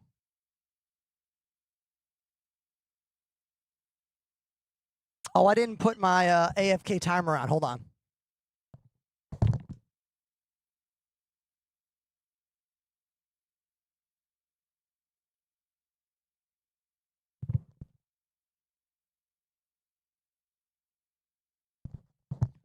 I have a physical mouse jiggler which moves underneath my mouse to keep the game from timing me out. So the camera is panning just a teeny bit. File cabinet guy says, how do you get the audio tracks without the percussion? Is it a filter? There's no filter, dude. I'm just playing on top of the song. I have the song just loud enough that you can hear it, but not so loud that the drums on the track eclipse mine, but I have to be really in time. Like if I'm not perfectly in time, then you hear this flamming. A flam is when you have two notes that are not the same, like this. One note, two notes, flam. Hear that? That's called a flam. And if I'm not in time with the song, you will hear flamming between the bass and the snare. That's some amateur bullshit. Okay? I'm not trying to do that for you. I am always trying to be as much on the beat as possible. And it's not always easy. Some songs are freaking hard. You know? All right. Speaking of a hard song, More Than a Feeling by Boston is a hard song. But not as much for the drums. I would say it's more hard for like everything else. Here we go. Let's do it. Epic.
There we go. That is Boston's More Than a Feeling. Such a great song. Such an old song. That song is older than many of us here in the channel right now. But like, really good song. Hey, thank you, Grog1 for the raid. I see you. Thanks for that. That was for Game Gravy. Thank you, Game Gravy. I'm not going to lie, that one reminds me a bit of my childhood because I grew up in the bar business and the arcade business. My father ran two businesses. One was a coin op company.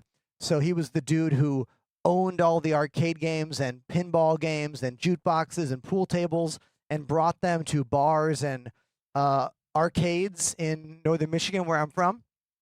And he also ran a bar that had some arcades there as well. The bar was started in the 30s by my grandpa, and an alternate version of me never left my hometown and would have been running that bar for, say the last 15, 20 years. I chose a different path in life and chose to not do that. But that song reminds me of being a kid and being at the bar because there wasn't that many rock songs on the jukebox. They're mostly country tunes. And I loved that Boston record. And every now and then I'd put a quarter in the jukebox and I'd play it, you know? And I remember my mom would be working behind the bar and she'd give me a soda. We called it pop back then. And, you know, I lost my mom a couple years ago. And my dad had a heart attack 4 years ago and almost died. And since then, he's been doing really well. But his heart went into AFib again the other day. And I got a text from him that was kind of hard to read. And he's okay right now. But, like, you know, the fragility of life is a real thing that we all deal with and all learn about. And it's one of those things that some of us have to deal with when we are younger and some when we're older. But none of us escape it, you know. The fragility of life is a part of being human. And that song makes me emotional. And I just wanted to share that with you. Because my show is about more than just playing Star Citizen. And that is something I will always bring up. Always. If I wanted to just do a stream about this game, then motherfucker, that's what I would have done with my life for the past 6 years or so. But it's not. This show is an extension of me in every way possible, you know? But enough of me blabbing. Let's get to this next drum request. It is for Toy Soldier. And it's called Funeral Song. I don't know this one. Let's check it out. By Loveless. Here it is. My Funeral Song by Rory and Loveless. All right, I've never heard this. Here we go.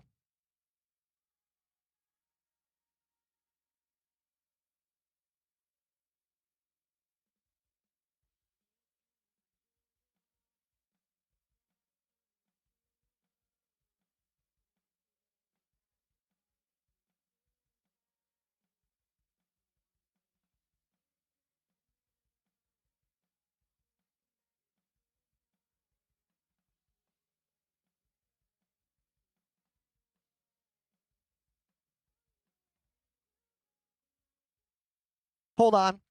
Hold on. I don't normally stop what I'm doing for this, but I got to ban someone for being just a absolute piece of shit.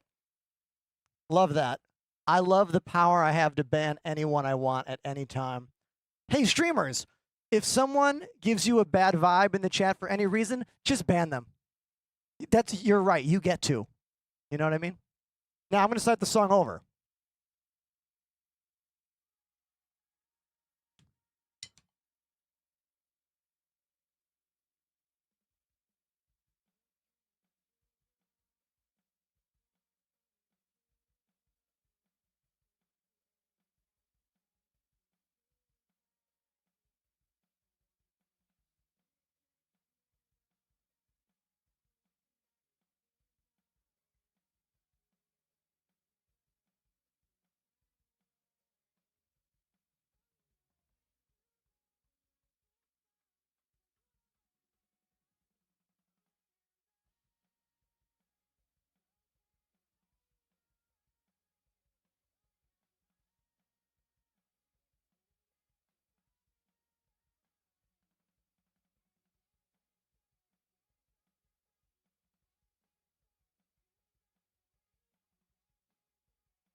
That was my first listen ever to My Funeral Song by Rory and Loveless, a request by Toy Soldier in the chat. Thank you, Toy Soldier, for that one. The song had a lot of like cool moments. Obviously, a very emotional song for the writers. I do not like the drum production on that track. The drum production just made it sound like a drum machine. I don't know if it was a drum machine or if it was just heavily sample replaced. That's when a real drummer plays, but every time the drummer hits their drum, a sample of a drum is played on top of that sound, replacing it, giving you the clarity of electric drums with the vibes and playability of a real drummer, but sometimes it sucks the soul out of a track. Otherwise, I really like that song. So thank you. Thank you so much. And with that, let's get back to the desk.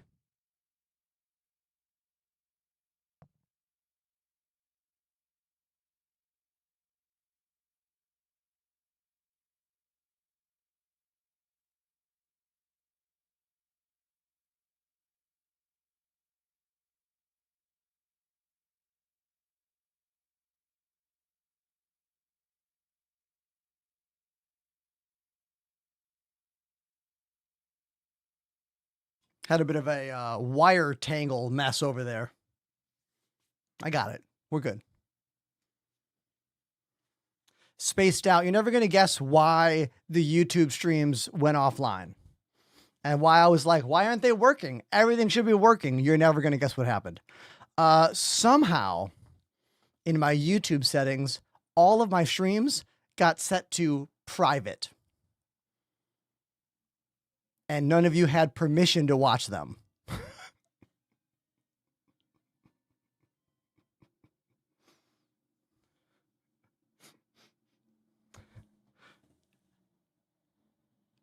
Death Crusader just come in with another donation request.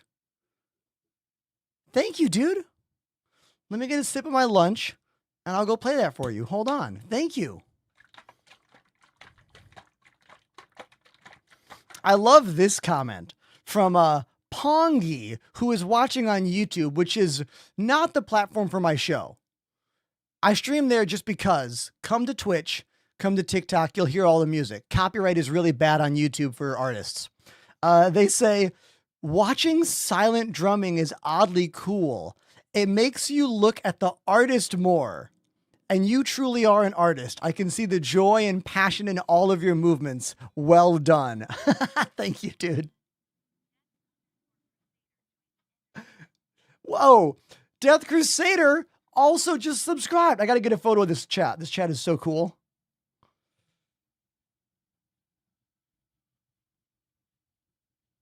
Thank you, Death Crusader, for dropping a sub as well. That is very cool of you. Cheers to you.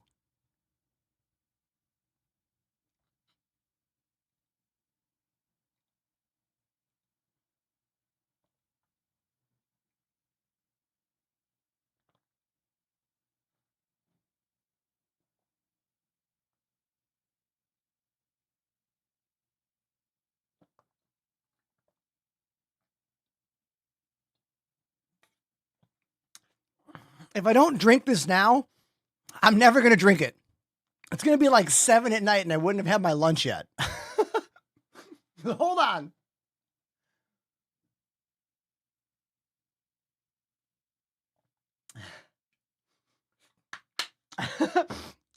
Yes, my dad had a double dragon cabinet. My dad even had the double dragon and Battletoads cabinet. Did you know that was a thing? A Battletoads and Double Dragon game? Yes. Fact.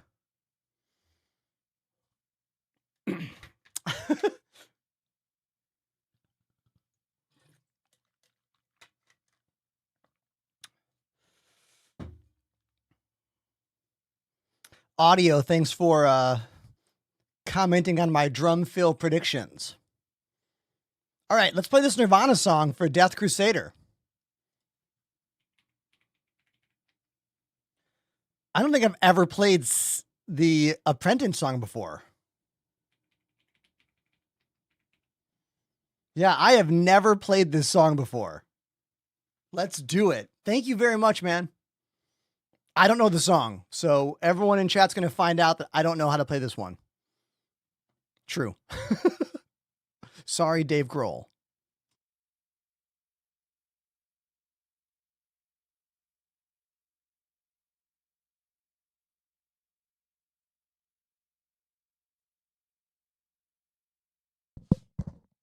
Ender's origin story, me, definitely does begin in the arcades. There's a reason this was my first tattoo I ever got. When my parents announced that they were having a baby, they sent out Pac-Man cards. My crib had Pac-Man sheets on it. My earliest memories of anything are probably the sounds of arcade games. Maybe my mom playing Pac-Man with me watching. You know, like, yeah. All right. Here's a Nirvana song called Scentless Apprentice that I don't know how to play. Let's see what happens. Thank you, Death Crusader.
So that's a Nirvana song I've never played before. I think I've only heard that song like once ever. Cool beat though.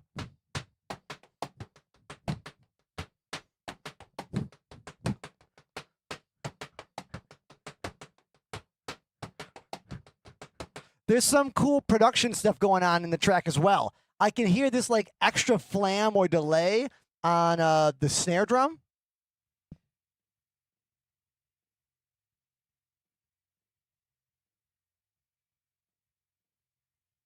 Yeah, I think there's some production magic going on in that snare because all of his snare hits sound like this. But I also hear this. And there's no way to do this and this at the same time. So I think there might be an overdub happening where Dave is doing the flams in another take. That's probably what it is. It's either an overdub.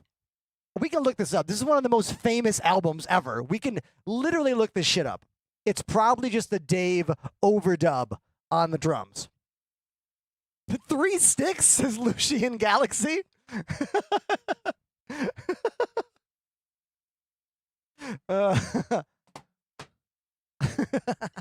Thank you very much, Death's Crusader, for that request. And thank you for subscribing to the channel right after that. That was really, really kind of you. Very cool. Very supportive. Thank you.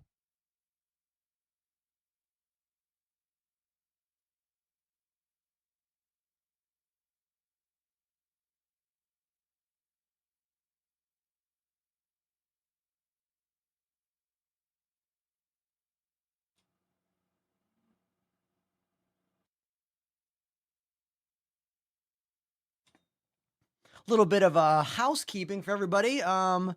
Did you know that the giveaway is happening now for the Saber? It ends tomorrow. So exclamation giveaway, link in bio as well. It's a 56-gram ultra lightweight gaming mouse from our friends over at Corsair.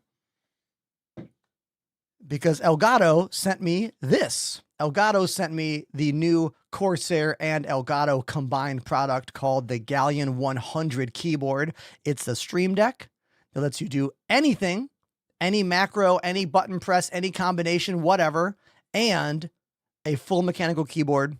You can get yours using my code exclamation Corsair in the chat. I'm using a pack from a company called Icon City full of Star Citizen buttons. You could make your own, but I chose to just download this one off of the Elgato website. And in fact, the people from Icon City were in my chat earlier today. And I was like, hey, thanks for making this. Also, I bought it for full price. You're welcome. Costs like $30, which is maybe a little bit expensive, but when you consider all of the things that are in here, all that work is done, but the software is easy to use. It's just tedious. The cool thing about this is all the icons are done. That's a nice feature, you know? But yeah. Whenever you buy a product that saves you time, it's always going to be more expensive because everyone's time is literally the most valuable thing on this planet. So if you buy something that saves you time, it's always going to be expensive because time is the #1 resource. You know? Deep thoughts.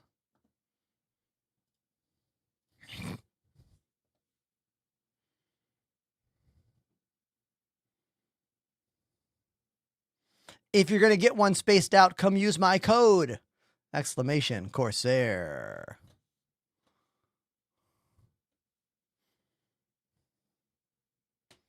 I'm also learning about using a keyboard for the first time. And I've never used keyboard for this game. I've always used joysticks. So learning to play the game with keyboard and mouse has been quite a journey, to say the least. I have a lot of respect for the keyboard and mouse people now. I have not watched the video from Avenger 1 saying that he's quitting the game. He'll be back. You don't spend as much time as Avenger 1 has becoming one of the best combat pilots in this game to just fully give up and stop playing this game. But then again, I don't know anything else about Avenger 1's like business model. I don't know how much of Avenger 1's revenue comes from streaming this game. Because ultimately, where your revenue comes from in life, that's the thing you can't just up and quit. Unless you have some kind of other situation ironed out. You know what I mean? So, as for Avenger 1, I'm going to wait and see what he does. I mean, the dude is so tall, he could be a professional basketball player. I'm not kidding. The guy's like 6'5". Or taller. Easily the tallest streamer I've ever met in person. I met him at CitizenCon a couple years ago, and I was like, whoa!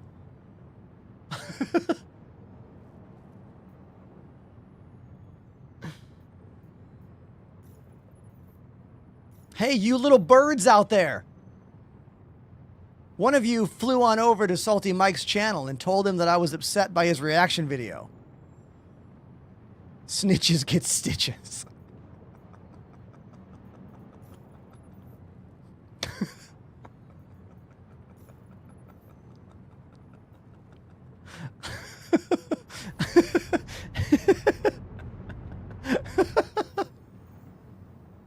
No, I don't care.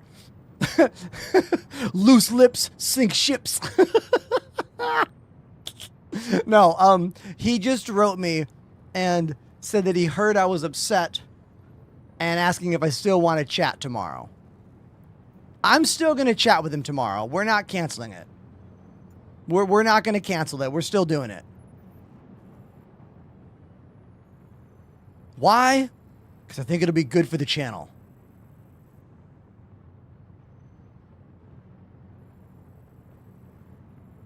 What do you think of the priority missions? I think they are just another attempt at CIG to get us to give a shit about doing the same kinds of missions over and over again.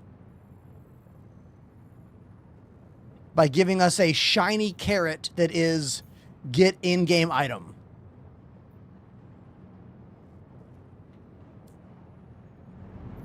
However, when you are playing the game with friends, the missions can be really fun. Like, the missions can be really, really enjoyable when you're playing the game with some friends. It's just a shame that they are basically more of the same type of mission. You know? That's the bummer.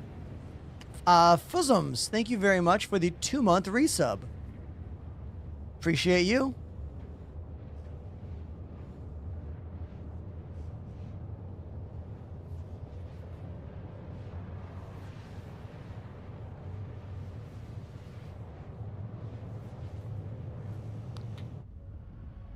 Whoa, look at the engines on the front of the Shiv.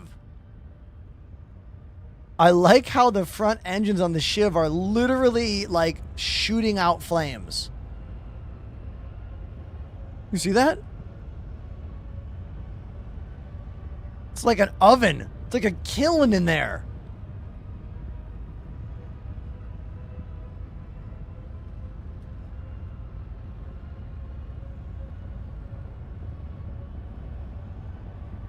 You gotta love the detail in this game.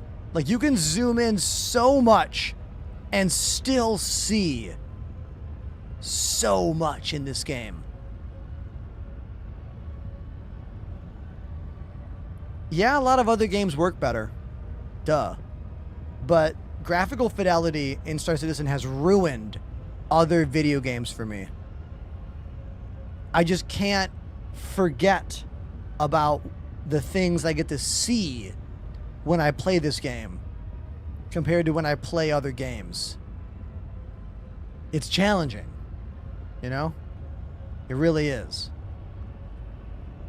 And it makes me feel a little bit disconnected from a lot of my other gamer or streamer friends when they'll make videos talking about the visuals in some other game, and I'll be like, well, what if you zoom in? Do the pixels just go all crazy? But then again, they have a finished game that's fun to play, so there's that.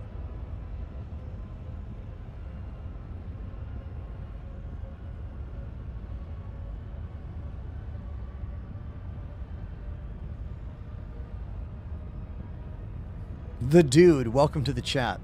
They say, I want to get Star Citizen, but I don't want to buy a ship that glitches. Oh, don't worry. The glitches are in way more than just the ships. They happen when you're on foot as well. Like, it could happen right now. To me. While I'm walking around the ship. You know? It's not just the ship. Remember that, soldier.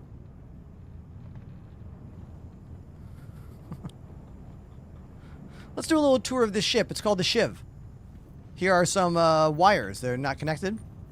Here's where you fly. Here's where you shoot the turret. It's a remote turret. Here are some lockers. Here are some gun racks, fuses. Here is the engineering terminal for all of the ship engineering power levels and 3D view of the ship. We can look at all the weapons. We can look at all the components, turn things off, on, fix things, etc., etc. The bathroom is a bit Spartan. It's one bucket and another bucket. So hopefully the gravity stays on all the time in this ship. Otherwise, you don't want to open that door. You know? Fire extinguisher.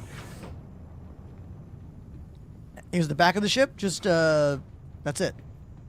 That's all you get. Just that. And that's the Shiv.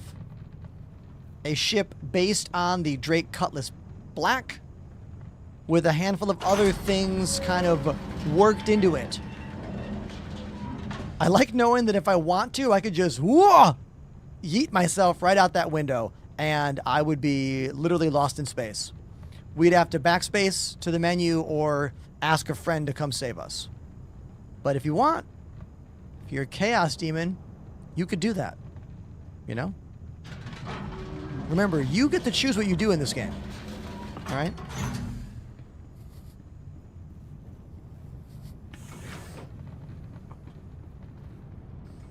And I think that's part of the fun. Make your own choices. Do what you want. Quantum fuel is at 50%. Star Citizen.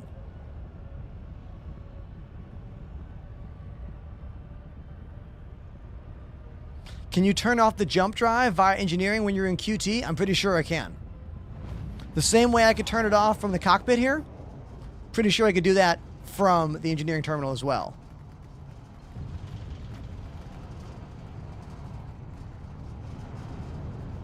I like the sounds this ship makes.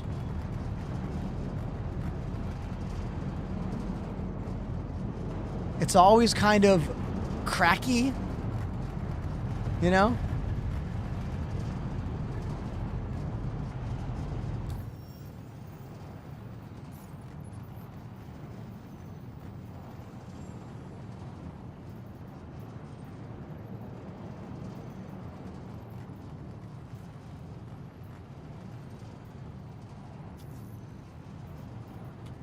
Carefully clear sight. Let's do that. Yeah, all the new ships have great sound design. They truly do.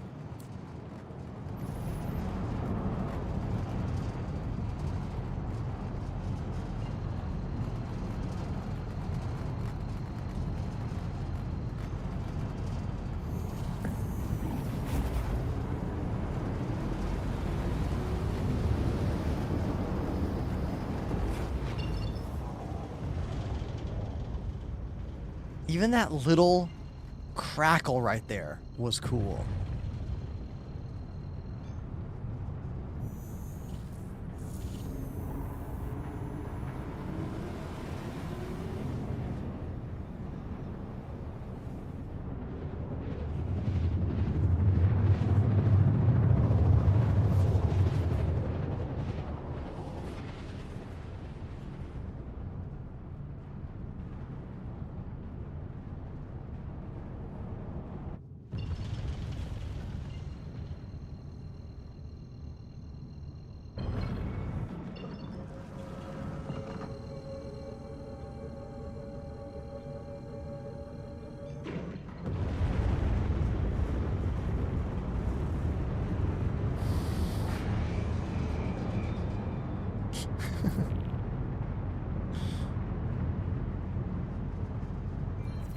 All right, now landings are not my strong suit with mouse and keyboard. This is only my 3rd day using mouse and keyboard.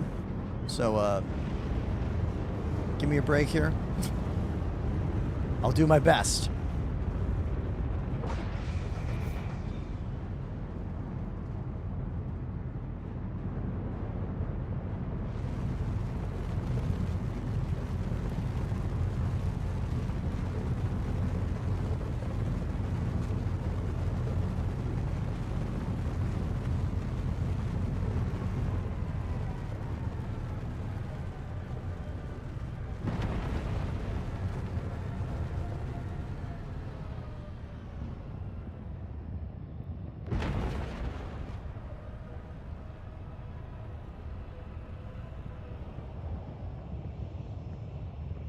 Oh, we're stopped already? Okay.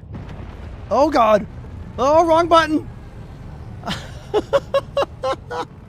Keyboard and mouse is so hard to use third person with. Dude. Third person is so hard with keyboard and mouse. Wow. Like, ridiculous. I think it's because the mouse just, like, keeps moving and I have no on-screen indication of what my mouse is doing at any given moment.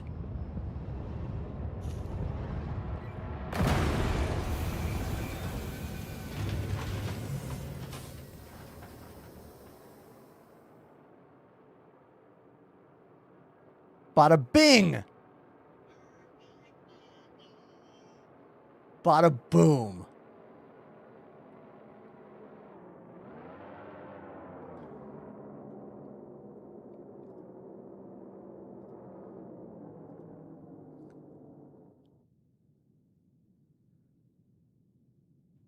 Okay. I realized why the sound effects are so loud today. They're coming out a different audio device than normal. That's why that perfect landing was so freaking loud. It's not supposed to be on that track. It's supposed to be on a different track. Sorry about that.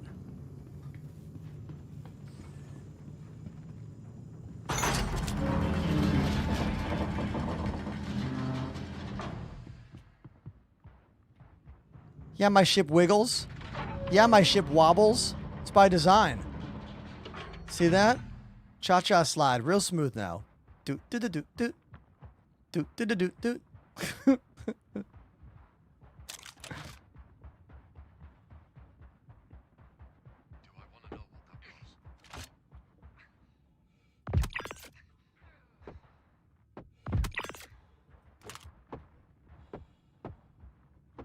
Oh, Panamanium's here. I literally almost shot Panda. I had no idea.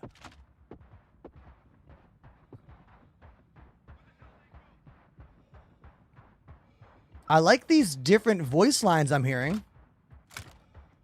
I heard some voice lines that were new. Did you all hear those? Someone was like, "What was that?" Like there was an audible cry about me landing.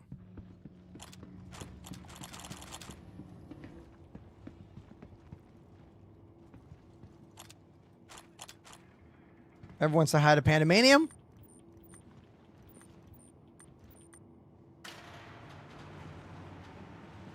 Hey, hey, hey. Look at that shiny weapon, everybody.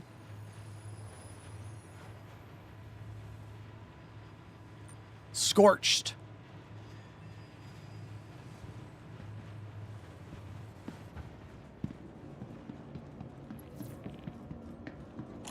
Watch out for good guys.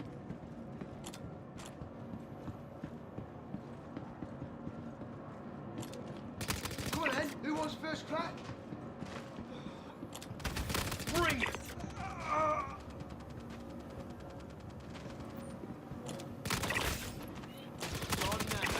We got trouble. Guess we're fine. We got Today's plastic. the day you die! Yeah, we got trouble.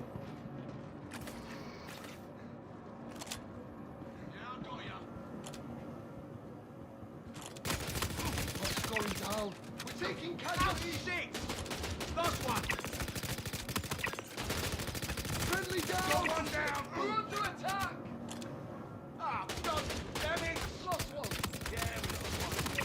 Holy shit! They just killed him! Taking shots! The audio cues are just all over the place. Like, you hear audio from every direction. It is definitely disorienting.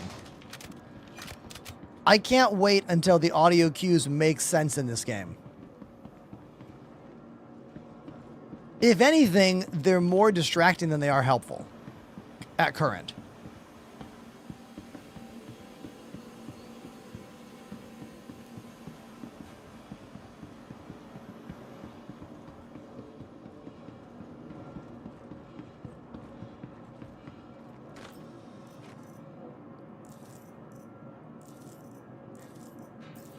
Is that the mission?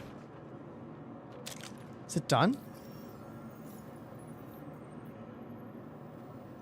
Do not harm allies.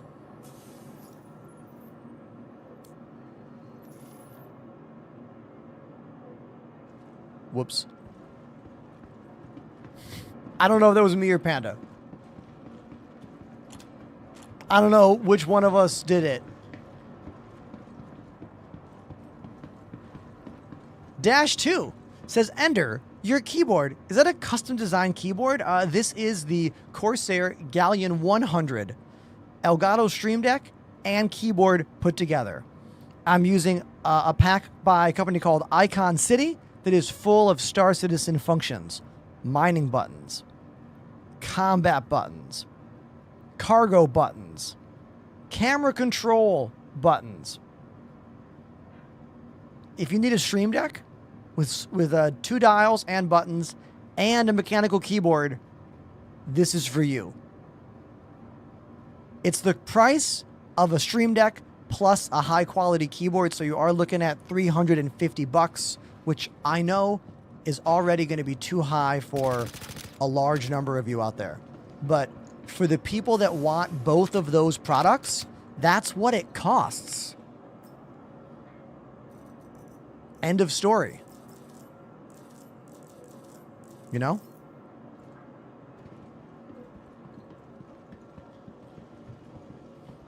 I do have an affiliate link. I do not believe there's any discount on it right now, though, because it's a brand new product. Exclamation Corsair, because we are now a Corsair creator as well as Elgato partner. Look at this yellow hood.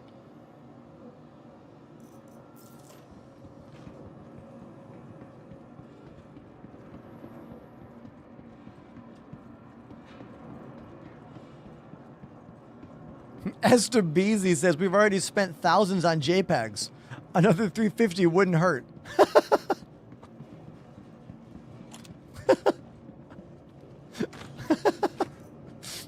Dude, that's too funny, man.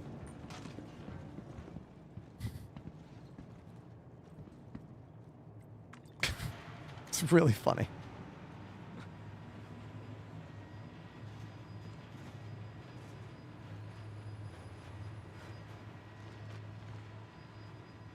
Oh, thanks, Panda. Thanks for the drink.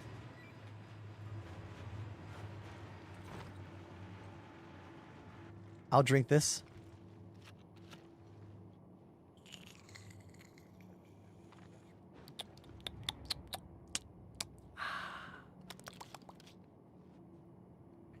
One more.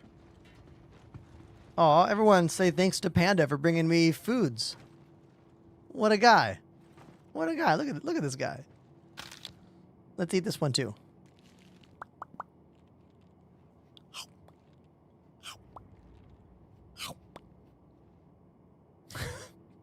It's so terrifying. What do you have to use to make a character that looks like you? So you can do this in the character creator menu. Like when you start the game, the first thing you do is make a face. So this face was made by my buddy Buster the Destroyer. It's kind of messed up right now. Hold on, let me see if we can fix this. And then any webcam can do this.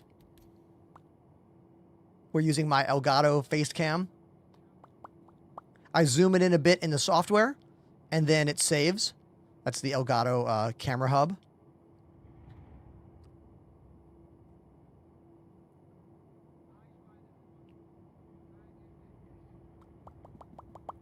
There we go.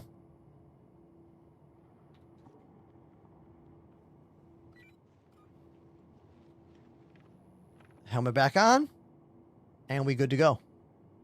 Toby will not do that because Toby does not have the ability to see your facial expressions, only your eyes, and then ascertain the shape of your head where you're looking. Oh, everyone, let's say hello to Go Swim in quite the epic battleship. Who in the chat knows the name of this particular battleship? I do. Do you?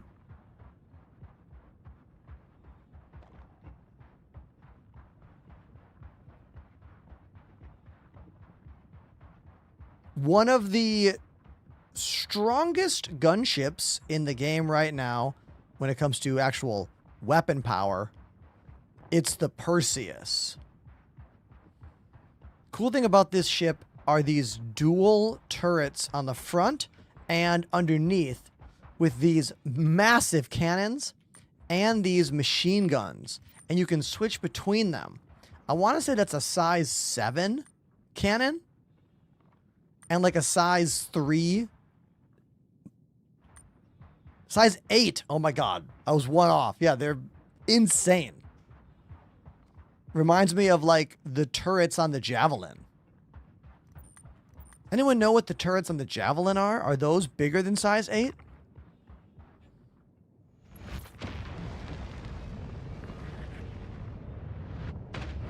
One of the downsides to this ship is that if this cargo elevator that we're on gets broken in the down state, which happens a lot, this turret can't shoot forward anymore because all your forward shots will hit this ramp. Yeah, that's kind of a rough one when it happens to you. Here we are on the Perseus. I'm willing to bet a handful of you have not been on this ship before, so I'm going to give you a little tour. Start by looking at the map. Here's the map of the ship. Let's go to the front of the ship first.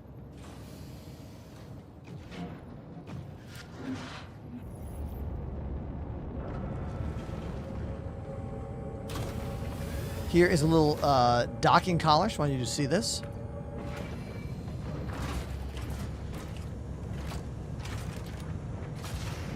I love how far that extends out.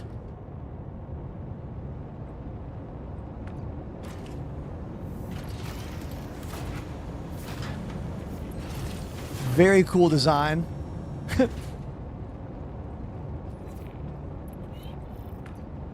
Let's close that up. Over here we have the torpedo loading room. One of them. You can walk right in, admire the torpedoes.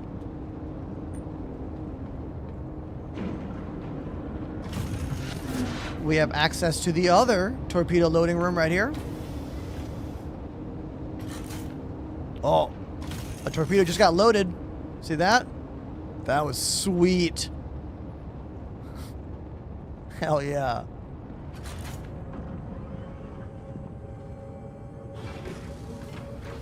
Oh, I accidentally went down.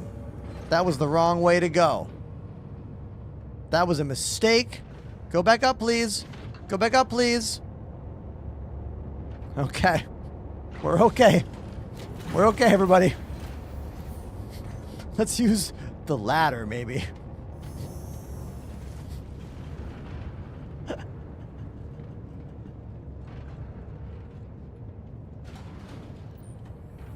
This is a basketball hoop and a basketball court.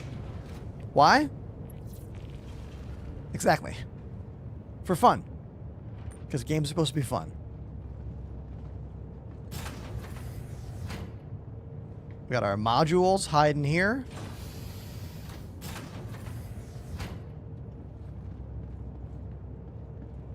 Fire extinguisher.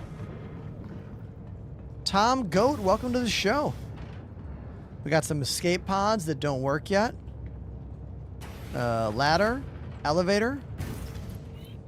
Here is the engineering room.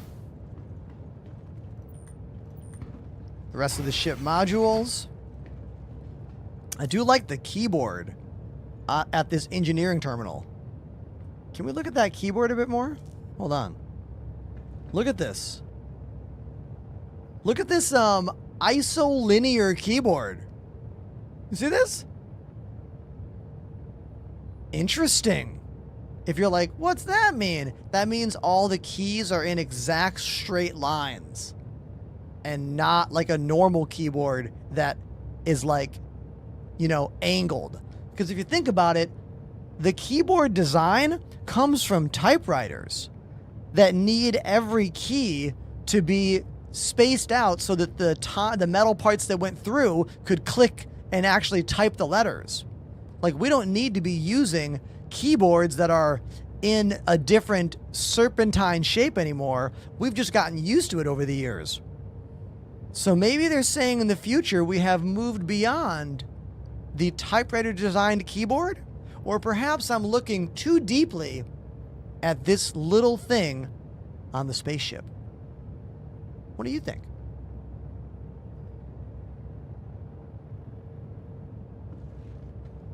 A lot of ergonomic keyboards are designed like this. Like, I have an ergonomic keyboard from Kinesis where all the keys are like this. What do the blank buttons do? We don't talk about those. Okay? These are coming soon. TM. But don't worry. When these get labels, whoo, baby, you're going to be throwing your money at the game. Guaranteed.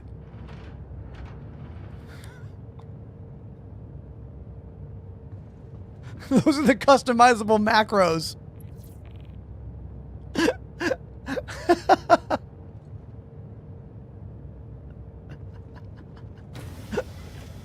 Oh man, that's funny. That's really funny. Thank you for that.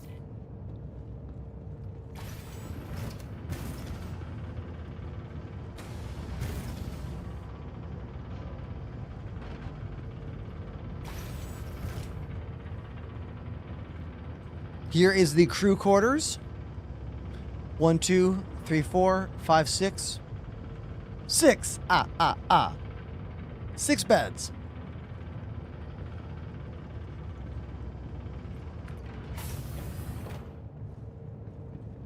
Bathroom. Hey, look at this guy. Huh? How you doing? Hey, hi. Yeah, that's me. Helmet back on, please. All right. Yeah, looking good. Can I emote in the mirror? Oh, hell yeah, I can. Sweet. That was cool.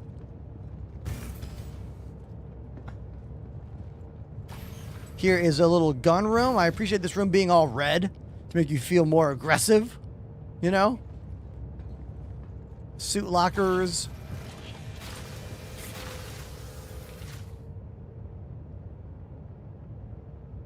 Don't do it. Don't do it. Don't do it. Don't do it. Okay.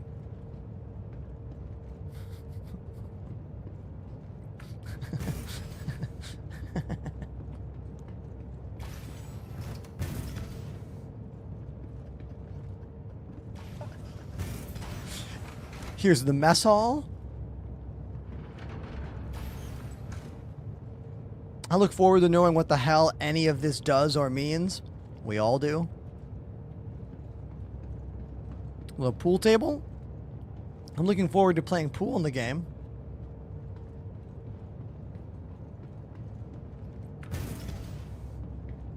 I have not tried out the VR yet.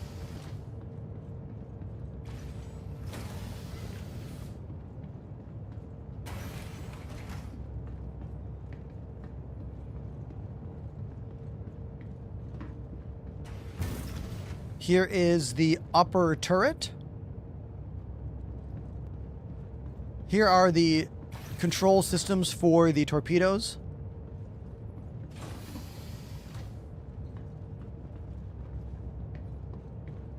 This ship is brand new. This came out last month.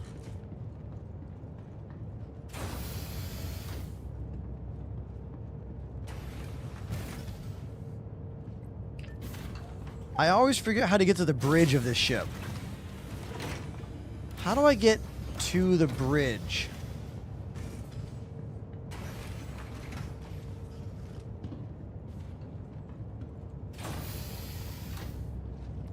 Is it this way?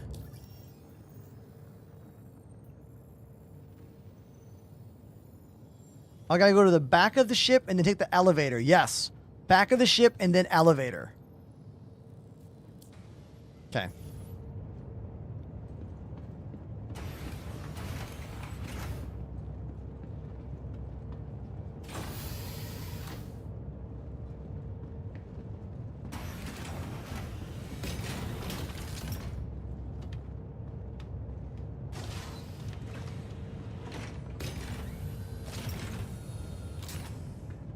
There we go. Here is the bridge.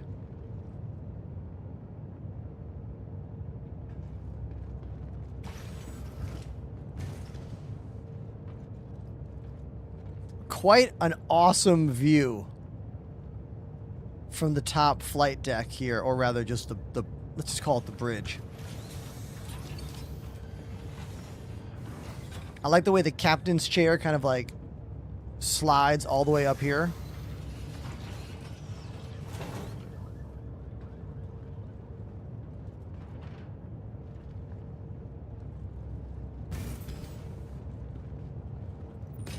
I often like looking at the controls. This HOTAS is very X56. Don't you see it? Like, it's literally giving Logitech X56 vibes. Or X52. Yeah, X52, not 6. That little front part right here. Here, let me show you what I'm talking about.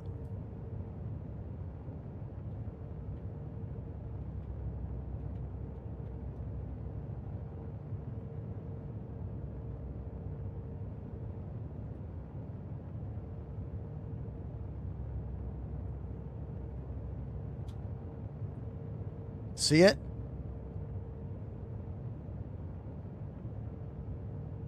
That photo is so bad.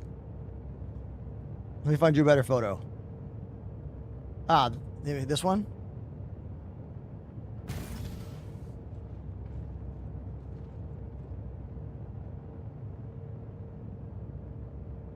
X52 Pro. Yeah.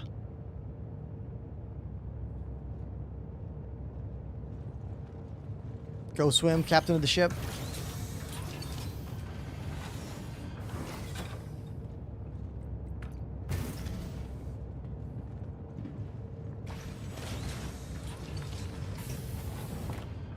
Captain's quarters.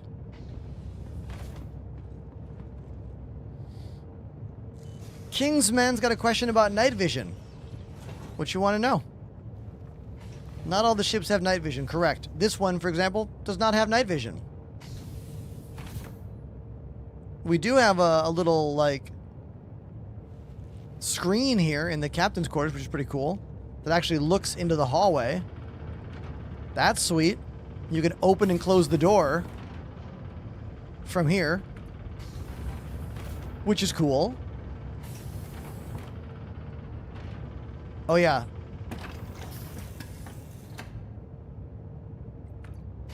See you later.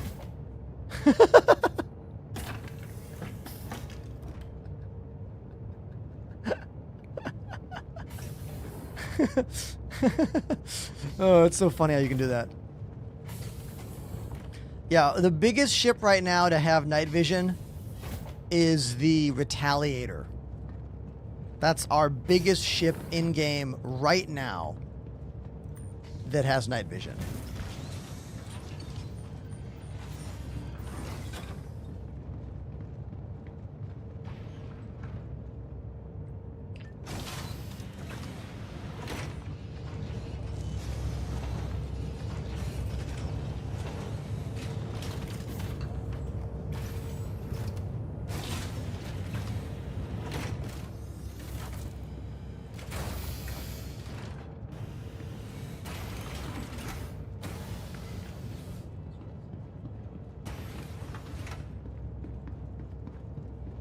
You can do exclamation lamp ships in my Twitch chat to get the list of all the ships that currently have night vision.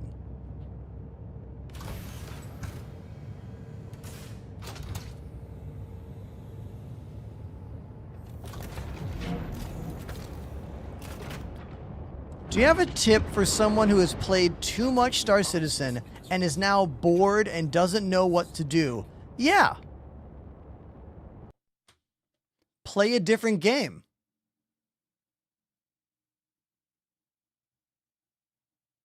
And then come back when you want to have fun again. Or when your passion has been reignited for the game.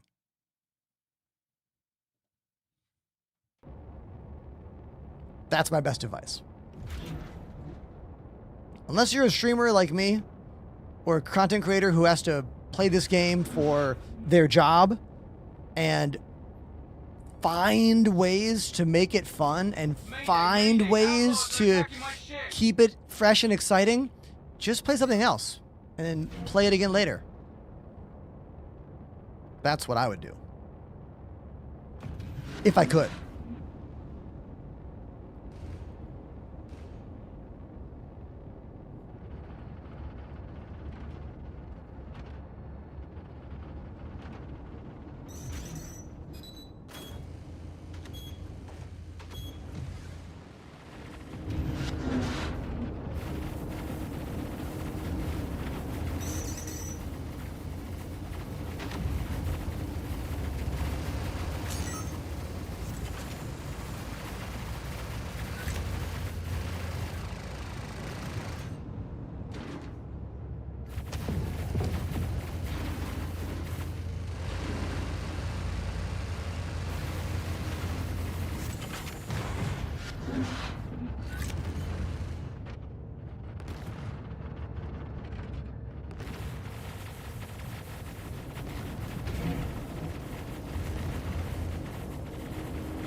You gotta love those machine guns, right?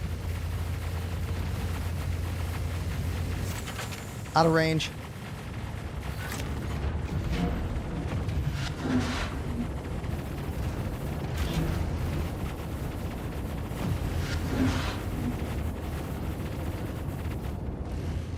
You've got to keep them off us so we can work.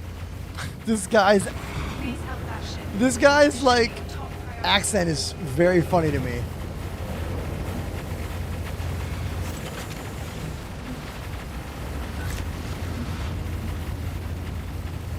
Damn we it, go. lost one of ours. We lost one of ours.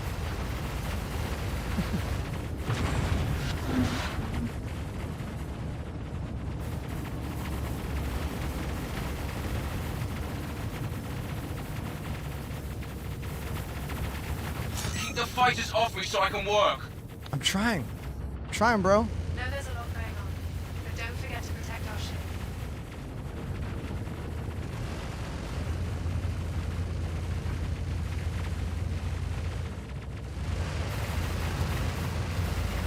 There we go.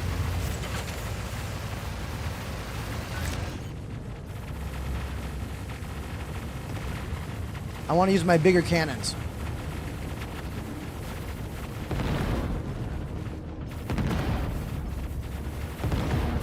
Oh.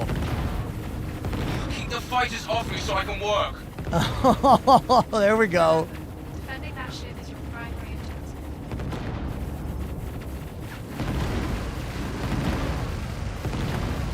Oh.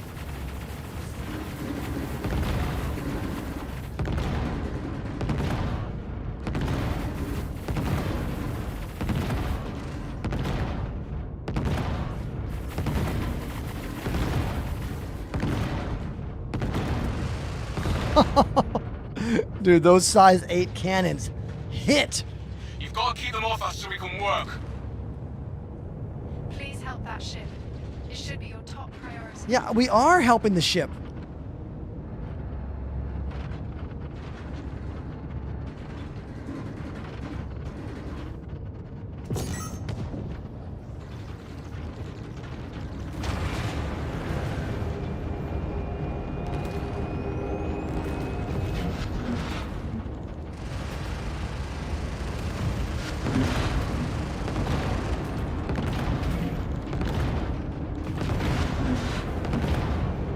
this 600i? Gotta keep them off us so we can work. I know there's a lot going on, but don't forget to protect Look at this humongous ship.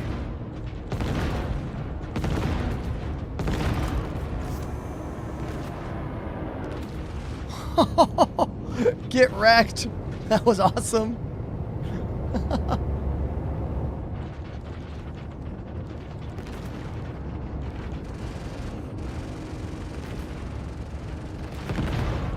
Oh, I love these big ships coming to the party. Easy for me to hit with these cannons.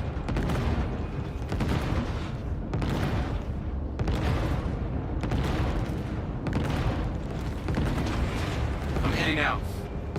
Made Yeah. short work of that C2.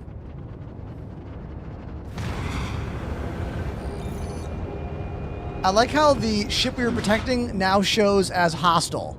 Yeah, I know, I saw it.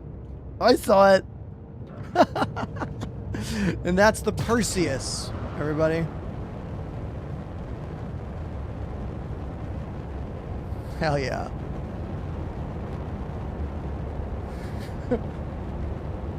Don't shoot the caterpillar, Panda says.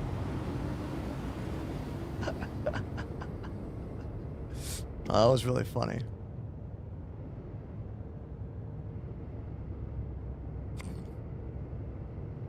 I wish there was a way to like lock orientation on my turret when I'm going third person and looking at the ship, because it will start just rotating like that. And now it's just like spinning. Or sometimes you'll be in QT and the weapon will just shoot back, like face backwards the whole time. You can hold C to get it to go forward, but then you move the mouse again and it goes crazy once again. I just mean like always like that without holding a button. It's not a big deal though. Turn the turret off? That sounds like too much work. That's way too much work. Come on.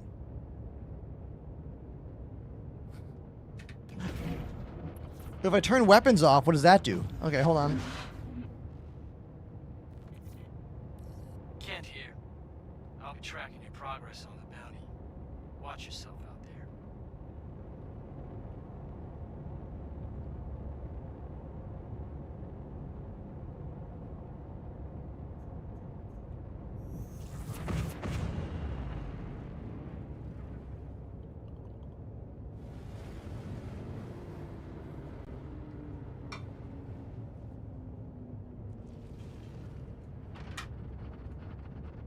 Welcome to Rocket Space Industries.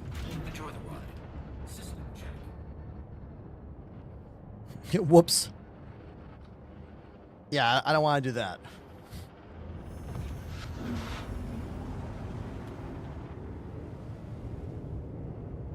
Thank you, Sullivan TV, for being the most recent follow to the channel.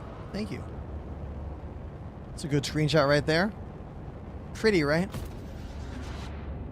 Oh, yeah.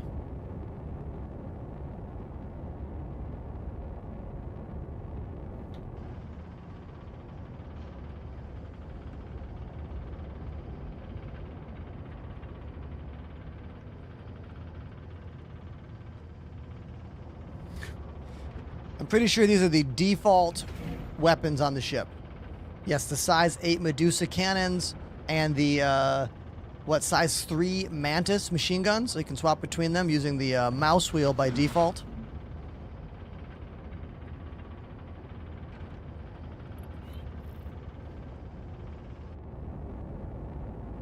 It's the only ship currently that lets us switch between 2 different size weapons in the turrets.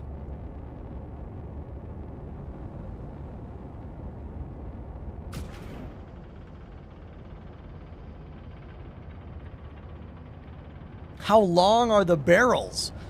We would need to calculate the length of the ship and go from there. I bet someone's done it. I couldn't tell you, but I bet someone has. In terms of the star systems in this game, Owen, there are currently 3 star systems. The Stanton, which we're in right now. Here's the Stanton star system. There's also the Nix star system. And there's also Pyro. Stanton and Pyro are mostly done in terms of like I think all the planets and moons are in those 2 stations, but sadly, Nyx has nothing in it but 1 station right now, and some small little outposts. No planets or moons yet, which is a bummer. I believe the plan is version 1.0 will have 5 star systems. Stanton, Nyx, Pyro, Castra, and... Chat, what's the other one? I'm blanking on the name of it. Terra. Thank you, Jack. You can look up the entire planned map of the game. There's a full-on Star Citizen map.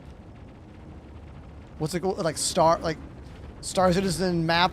I forget what the site is, but it's a pretty wild website.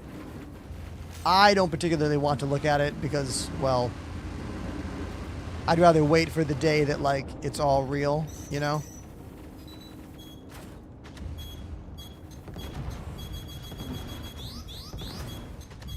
We got lots of enemies here. Lots of enemies. Should probably focus on some of these smaller ships.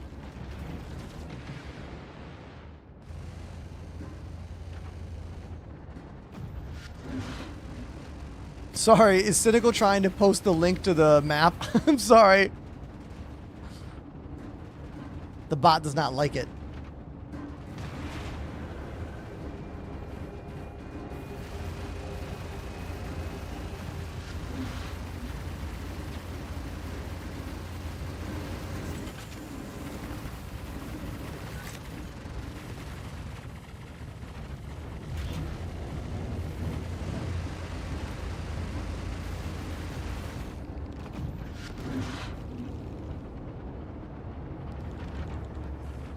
Redthorn, thank you very much.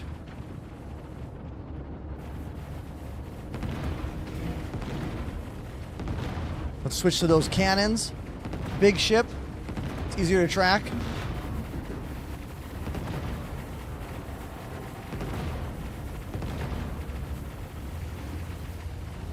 Smoky Koala. Thank you very much for the resub. How many months? 14 months. That's really kind of you. Thank you.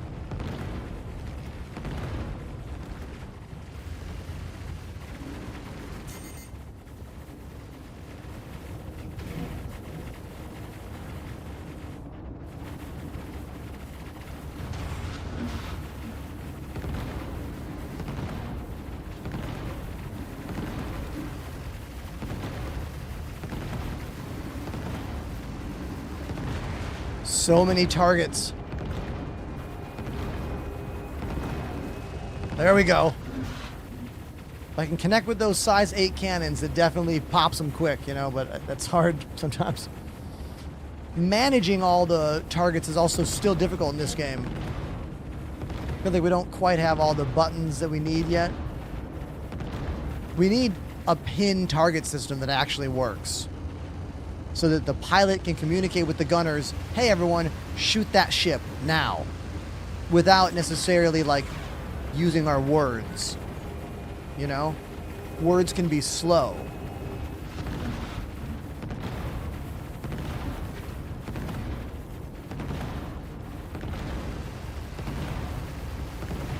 There we go.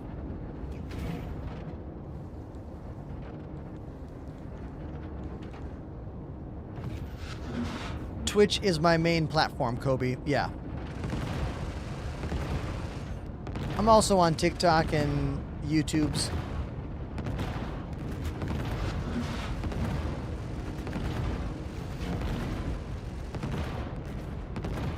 Knocked an engine off. They're done for. Yeah.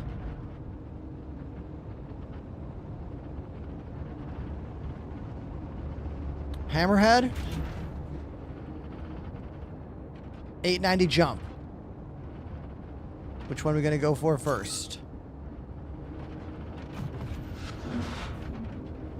Oh, Hammerhead and... what's that little guy called? I forget the name of that ship. What's that little guy? Oh, I hit. I can't believe that hit. Is that one gonna hit? Oh, that one missed. Oh, that one hit. Yo. That was awesome. I can't believe those connected.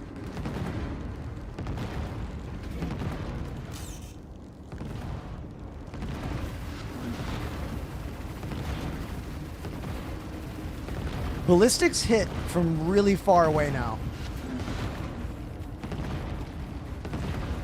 Does anyone know what the absolute maximum range currently for ballistic weapons is?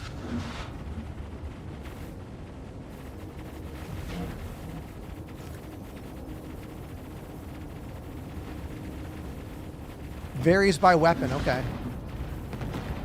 But these hit the furthest. I mean, they're size 8, so I'd assume they do.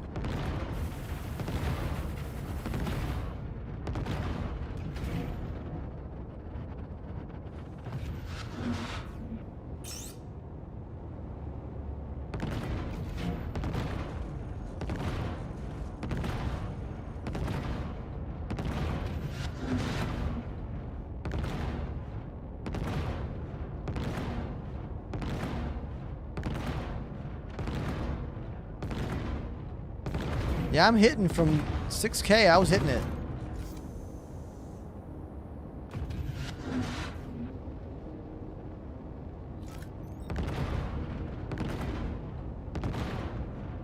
How do I stabilize my mouse hand on the table?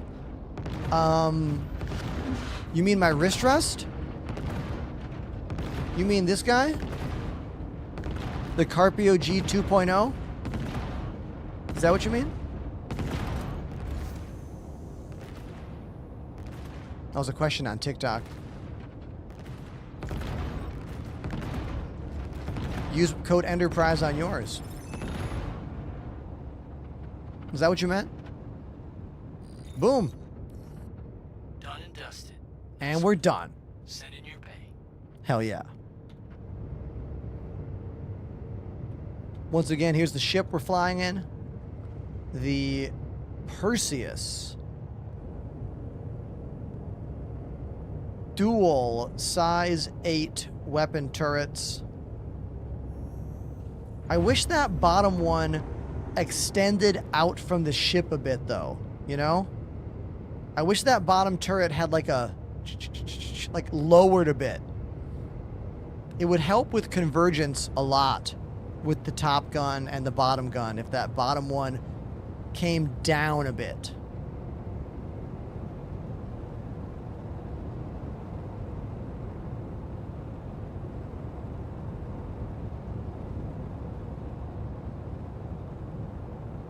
Yeah, Beetlejuice over on YouTube asking about my wrist rest. All right, what I like about this wrist rest, man, is that it sits right here underneath my mouse hand. So that when I put my hand flat on the table, it keeps my wrist at a much more ergonomic, much more comfortable angle. So I can stream and play games for much longer than I normally could before I was using this thing.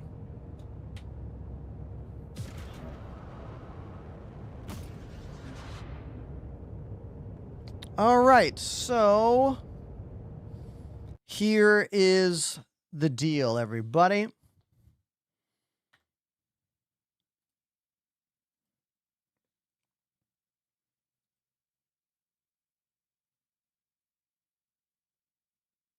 I'm hungry. And I can hear that my partner Lily is home. I'm going to go have dinner with her. That's going to be the end of the show. We're going to raid Hindrosa because he's always got a giveaway going on or something. I have a giveaway going on. It ends tomorrow. It's for this guy, the 56-gram Saber wireless gaming mouse from Corsair. Link in bio, exclamation giveaway in the chat. Today was kind of a turbulent day. I got a little heated. I engaged in some streamer drama a little bit. I don't normally do that. But I want to say thank you to everybody for being so nice to me and so accommodating not only offering up your wonderful words of encouragement on the choices I've made in this job and in this content streamer life, but also with your donations and your subscriptions and your gifted subs. I mean, we had $100 dono today from DePoets when I was feeling kind of frustrated on camera, and that was amazing. Thank you for that. And tomorrow, we're going to have Salty Mike on the channel. I don't know what's going to happen. But that's it for me. I'm out of here. I love you. See you later. Bye.